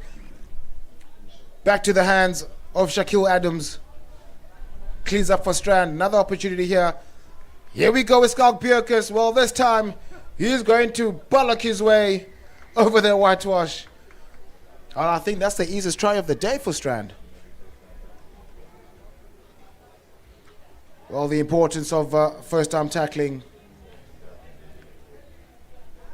proving to be luxurious here for Strand, as Worcester unable to make those one-on-ones.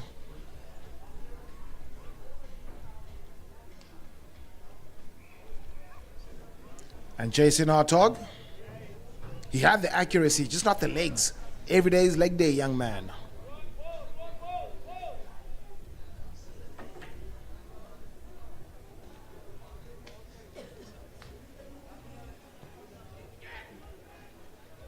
And the restart, well collected in the air by Arthur Carter. This is Legan Brooks. It's going all the way. Is the danger man from Worcester Gymnasium. Well, what a response here. We're back to a duel, 12 points apiece, and Worcester Gymnasium can take the lead should this conversion be successful. It's a Legan Brooks show at this stage for Worcester Gymnasium. Can he convert his try like he did the first? Oh, what a kick from Legan Brooks. And that puts the end of the first half. Of Worcester Gymnasium fighting valiantly in the first half, taking back the lead at 14 points to 12, but do not go anywhere. A big second half coming.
14 points to 12 is how the first half of the first plate semi-final ended in favor of Worcester Gymnasium. Now this second half is going to be a big second half for both teams who are going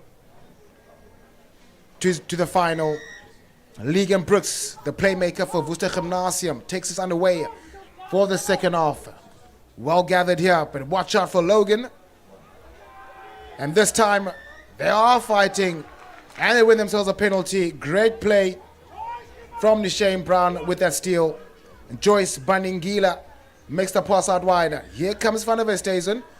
Logan Brooks, they have to watch him there. Here's Van der Westhuizen. He just accelerates right through.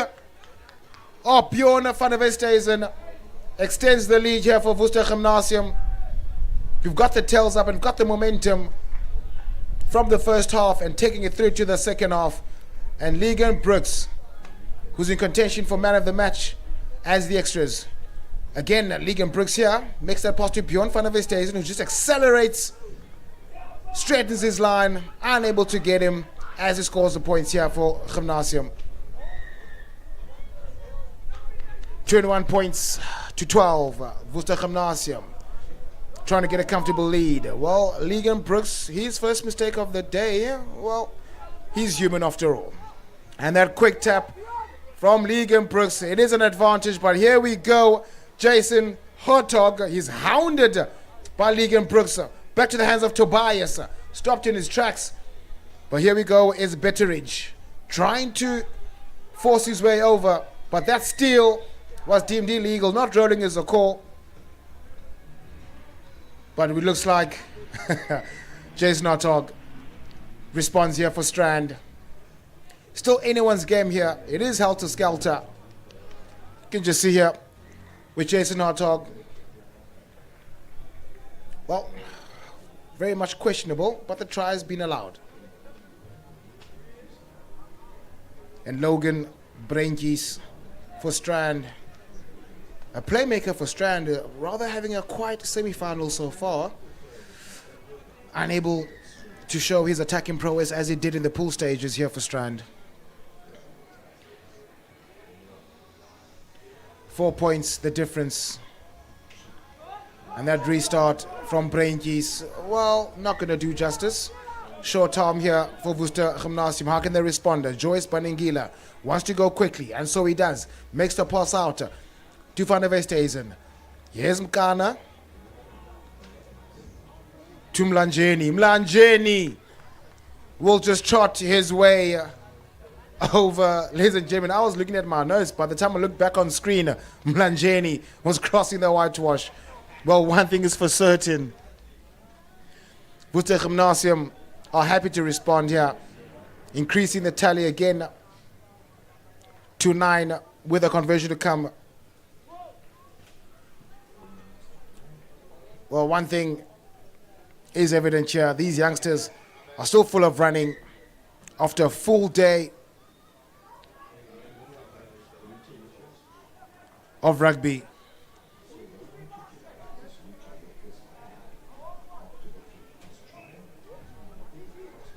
How can Strand respond here? Deep restart. Well, unable to gather. But Worcester Gymnasium look to be the ones that are more alert at the stage. Baningila holds on for dear life in that ruck. Oh, Bjorn Van der Westhuizen sneaky. Oh, Strand were caught napping.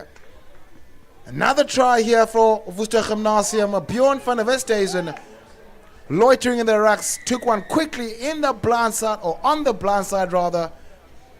And is very quick with his acceleration. Unable to stop that attack. And Worcester Gymnasium at the stage, they well and truly are shaping up to be plate finalists. And Legan Brooks raising the flags. Worcester Gymnasium, a better performance from these youngsters. Well, that restart is going to make us go back to the hands of a Strand. Worcester Gymnasium on the prowl. Here we go with Betteridge. Oh, what a step from Christopher Betteridge. Unable to get him is Nishaim Brown, a 2-on-2. But Strand will respond. Do they still have time? You can see both players just stretching their calves. It's been a long day. It's been a warm afternoon. Maybe someone can tell these lighties that before a game, just have a pinch of salt. Just down that and down water. Say goodbye to any cramps. Much better restart here from Strand. Bounces just on the 10. Massive hit from Baningila, but we are going to go back for that knock-on infringement.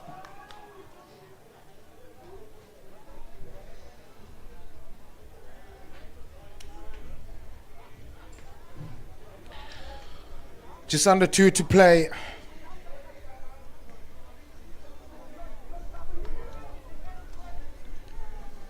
Worcester Gymnasium enjoying a 9-point lead.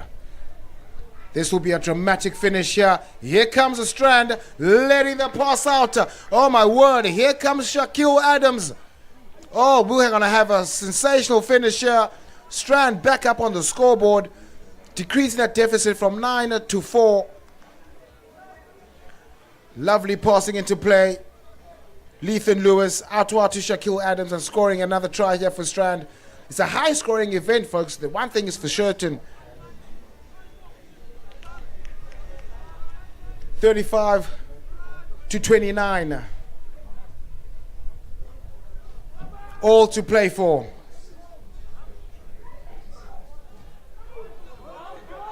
And that restart, Baningila under pressure. Bounce back to Strand. Oh my word, here comes the Strand. Tobias. A converted try here wins the game. Here comes Björkes. Looking for Lewis. Out again to the try scorer. Shaquille Adams. Worcester Gymnasium need to make sure here not to let Strand go through. Oh my word, Lethan Lewis under the poles. Oh my word, is this a smash and grab? We are witnessing 35 points to 34 with a conversion to come. Shaquille Adams back inside to Lethan Lewis. And that conversion is over. That is a smash and grab. Oh my goodness, 22 points to 5, end of the first half to win the game at 36 points to 35. Folks, I suggest you stay on your seat. More rugby to come.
And the second plate semi-final, Zimbabwe Junior Academy up against the Paul Gym Invitational. And up we are underway Zimbabwe Academy did very well to reach this level.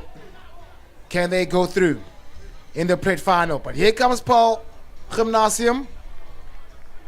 Well, running alone there is a youngster, Edniel Samuels. With ball in hand. Here comes Gymnasium. Down the line they go, trying to get some space. Zimbabwe Junior Academy need to watch those fringes. Here comes Paul Gymnasium. The invitational team trying to invite themselves to the final of the Plate Sevens tournament right here in Huguenot. Still trying to play expansively, letting the ball do the work, trying to find those spaces. There's the danger man. Ever so illustrious with his ball carries. Gaining valuable meters here as Parkham Invitational. Spreading the ball wide, trying to go back to traffic.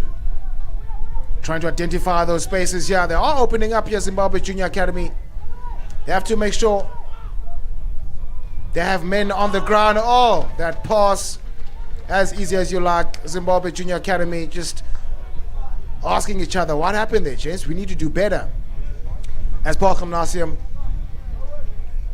the pillar and post, nowhere to be found. That's the easiest try one could score.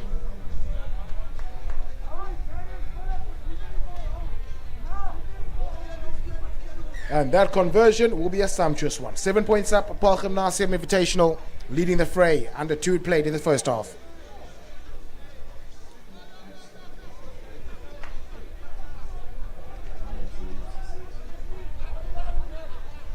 Zimbabwe Junior Academy finding themselves trailing.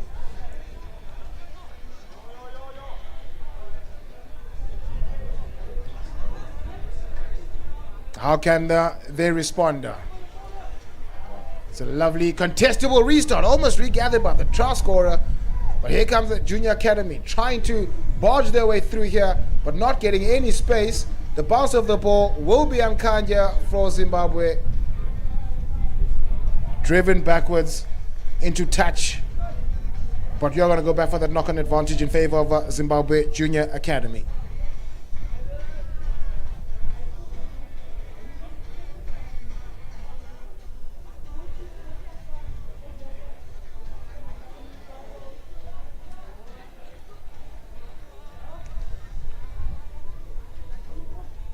Some tired legs on that field. But right now, they need to block that lactic acid. They need to break through that threshold and make sure they are shining bright in that dark place. Zimbabwe Academy. It's a massive scrum here from Parkham Invitational under all sorts of pressure here. Pinned in the 22. But doing very well to retain possession. They have to let the ball go. That's hands in the rack. Zimbabwe with ball in hand. They're happy to play in their own 22. But right now, trying to force their way over. Oh, what a lovely burst of pace here from the young number 8. Lovely scramble defense. Play on. I would have thought on my side that would have been a bit of a high tackle.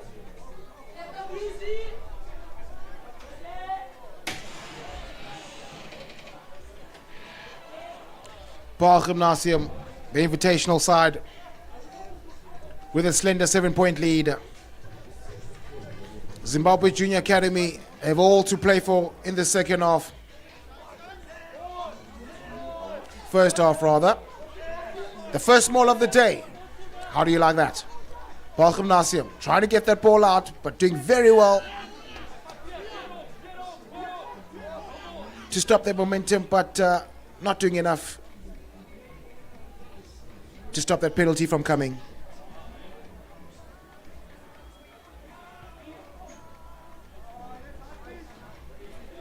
And Paul Gym Invitational happy to play the territorial game.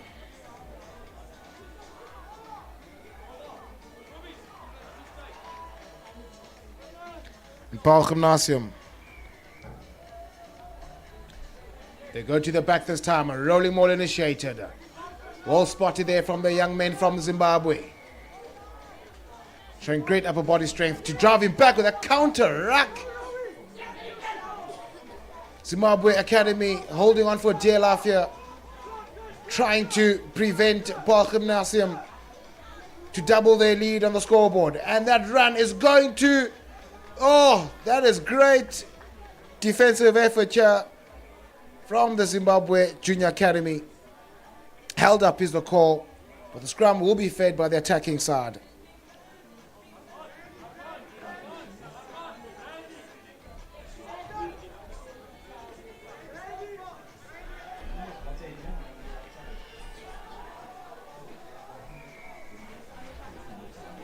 The scrum will be fed by Paul Gymnasium.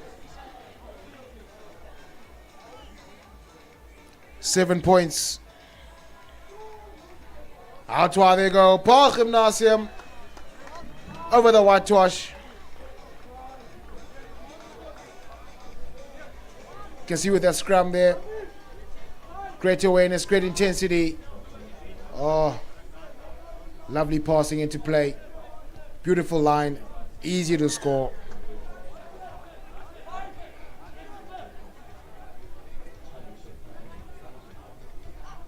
And Zimbabwe Academy found themselves trailed by 14 points to Zilch. It will be an interesting second half to see how they can conjure up a victory. All the Zim Academy. Well, in front of the kicker, they have an opportunity here, the Zimbabwe Academy, to have the last say in this first half of the second plate semi-final. Burst of acceleration, and that's exactly how they're going to end in this first half. Having the last say here, Zimbabwe Junior Academy putting themselves within contention of a final spot. What a lovely step, lovely burst of acceleration from the young number 4 from Zimbabwe Junior Academy.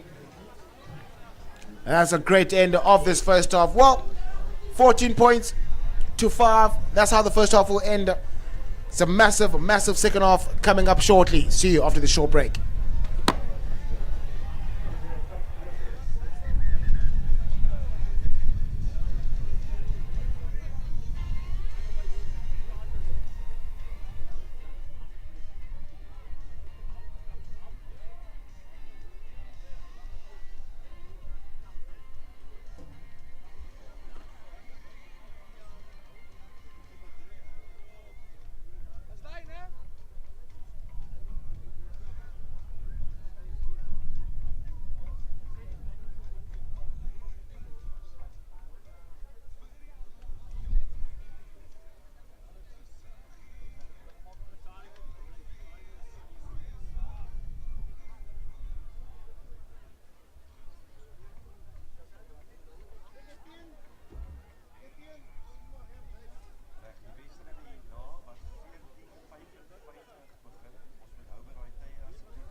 Seven points to 5 is how the first half ended in favor of a Paul Gymnasium Invitational.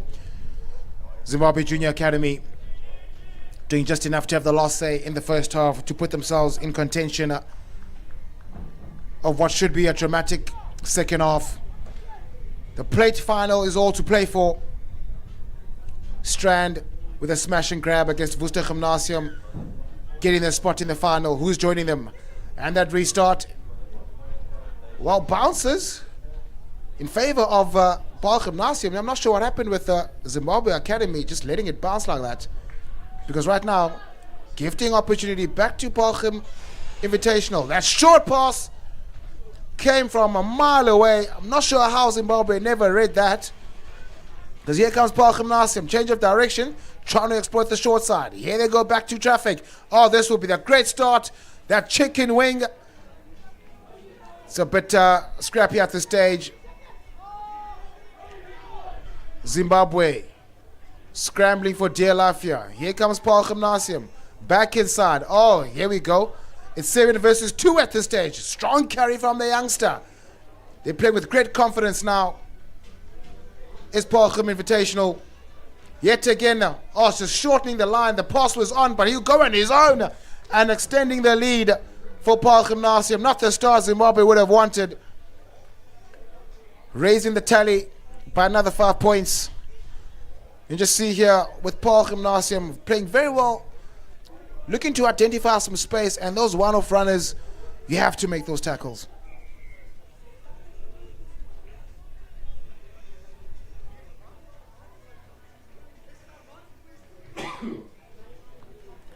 Paul Gymnasium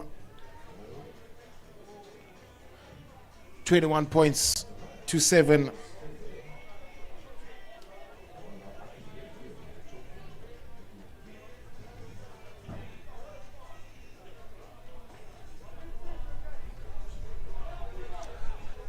Zimbabwe Academy need to make sure they play rugby on the opposite end here. Their theme has been patience on attack, but right now they have to increase the intensity and the tempo, and they do so exactly that. Trying to find an offload, unable to get it away. Here's Zimbabwe from an offside position. They are going to have a great opportunity to get further deep. And a burst of acceleration. Here comes Zimbabwe Junior Academy. His legs can't take him over, but he will get over the 22. It's another high tackle.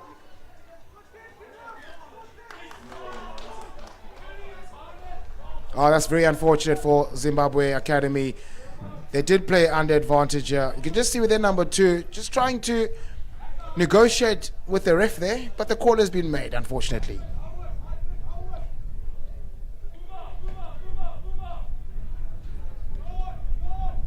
They can be proud of themselves here, these youngsters from Harare. But right now, they find themselves with a huge mountain to climb. 14 points the difference. And a kick downfield. 8 gives of space. The bounce will be kind here for Zimbabwe. They have to counter. They have to attack. And another kick downfield will be a foot race now. The bounce of the ball will be in favor. Oh, where is support? No one is there. Oh, what a try from Zimbabwe Academy. Putting themselves back into contention of this game. Oh, that kick downfield does very well to regather his own kick as a young number 6. And that offload, he was hoping for something, and his hope proved illustrious. And that conversion just as amazing. Taking the tally back to 7 points, the deficit. 4 to play, or just under 4 to play in this plate semi-final. Who's joining Strand in the plate final? Zimbabwe Junior Academy have all to play for in the second half.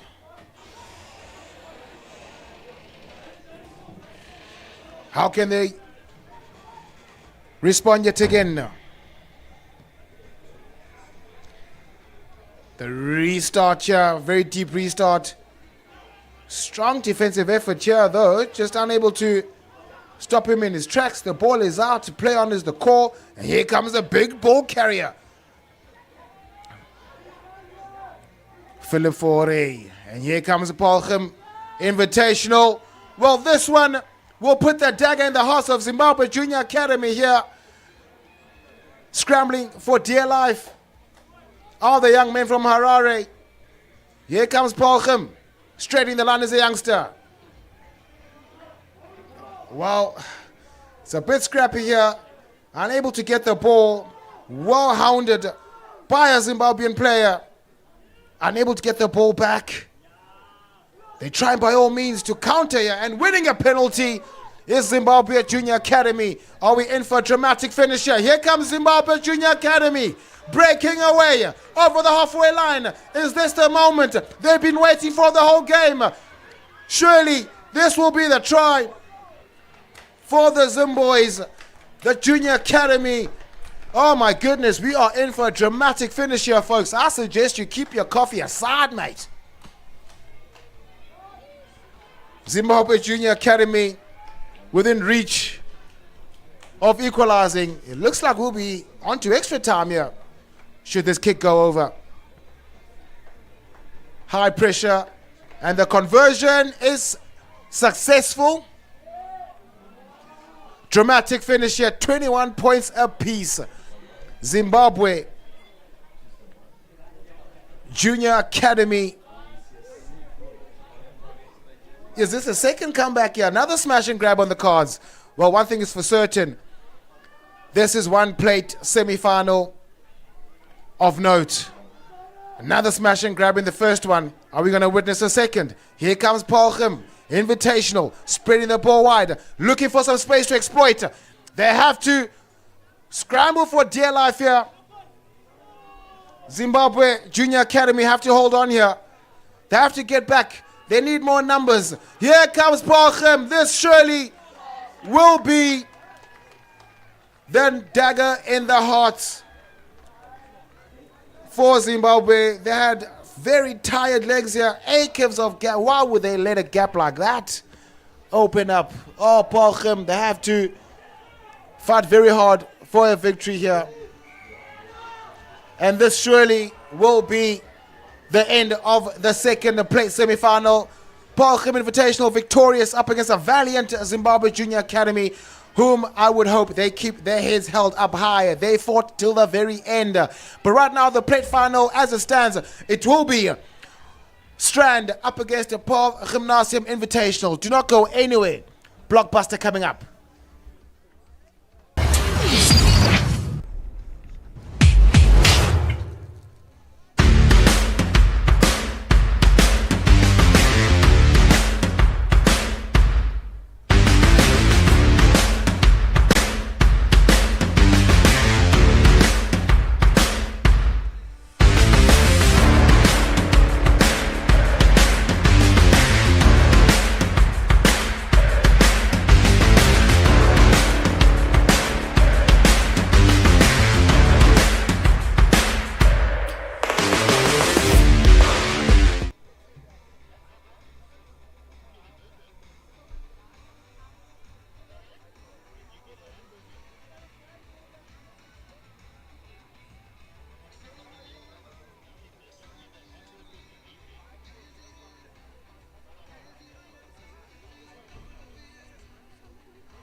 Was 'n klomp ouers. Hier kom nou 'n ouer wat hierso wat sy kop bloei.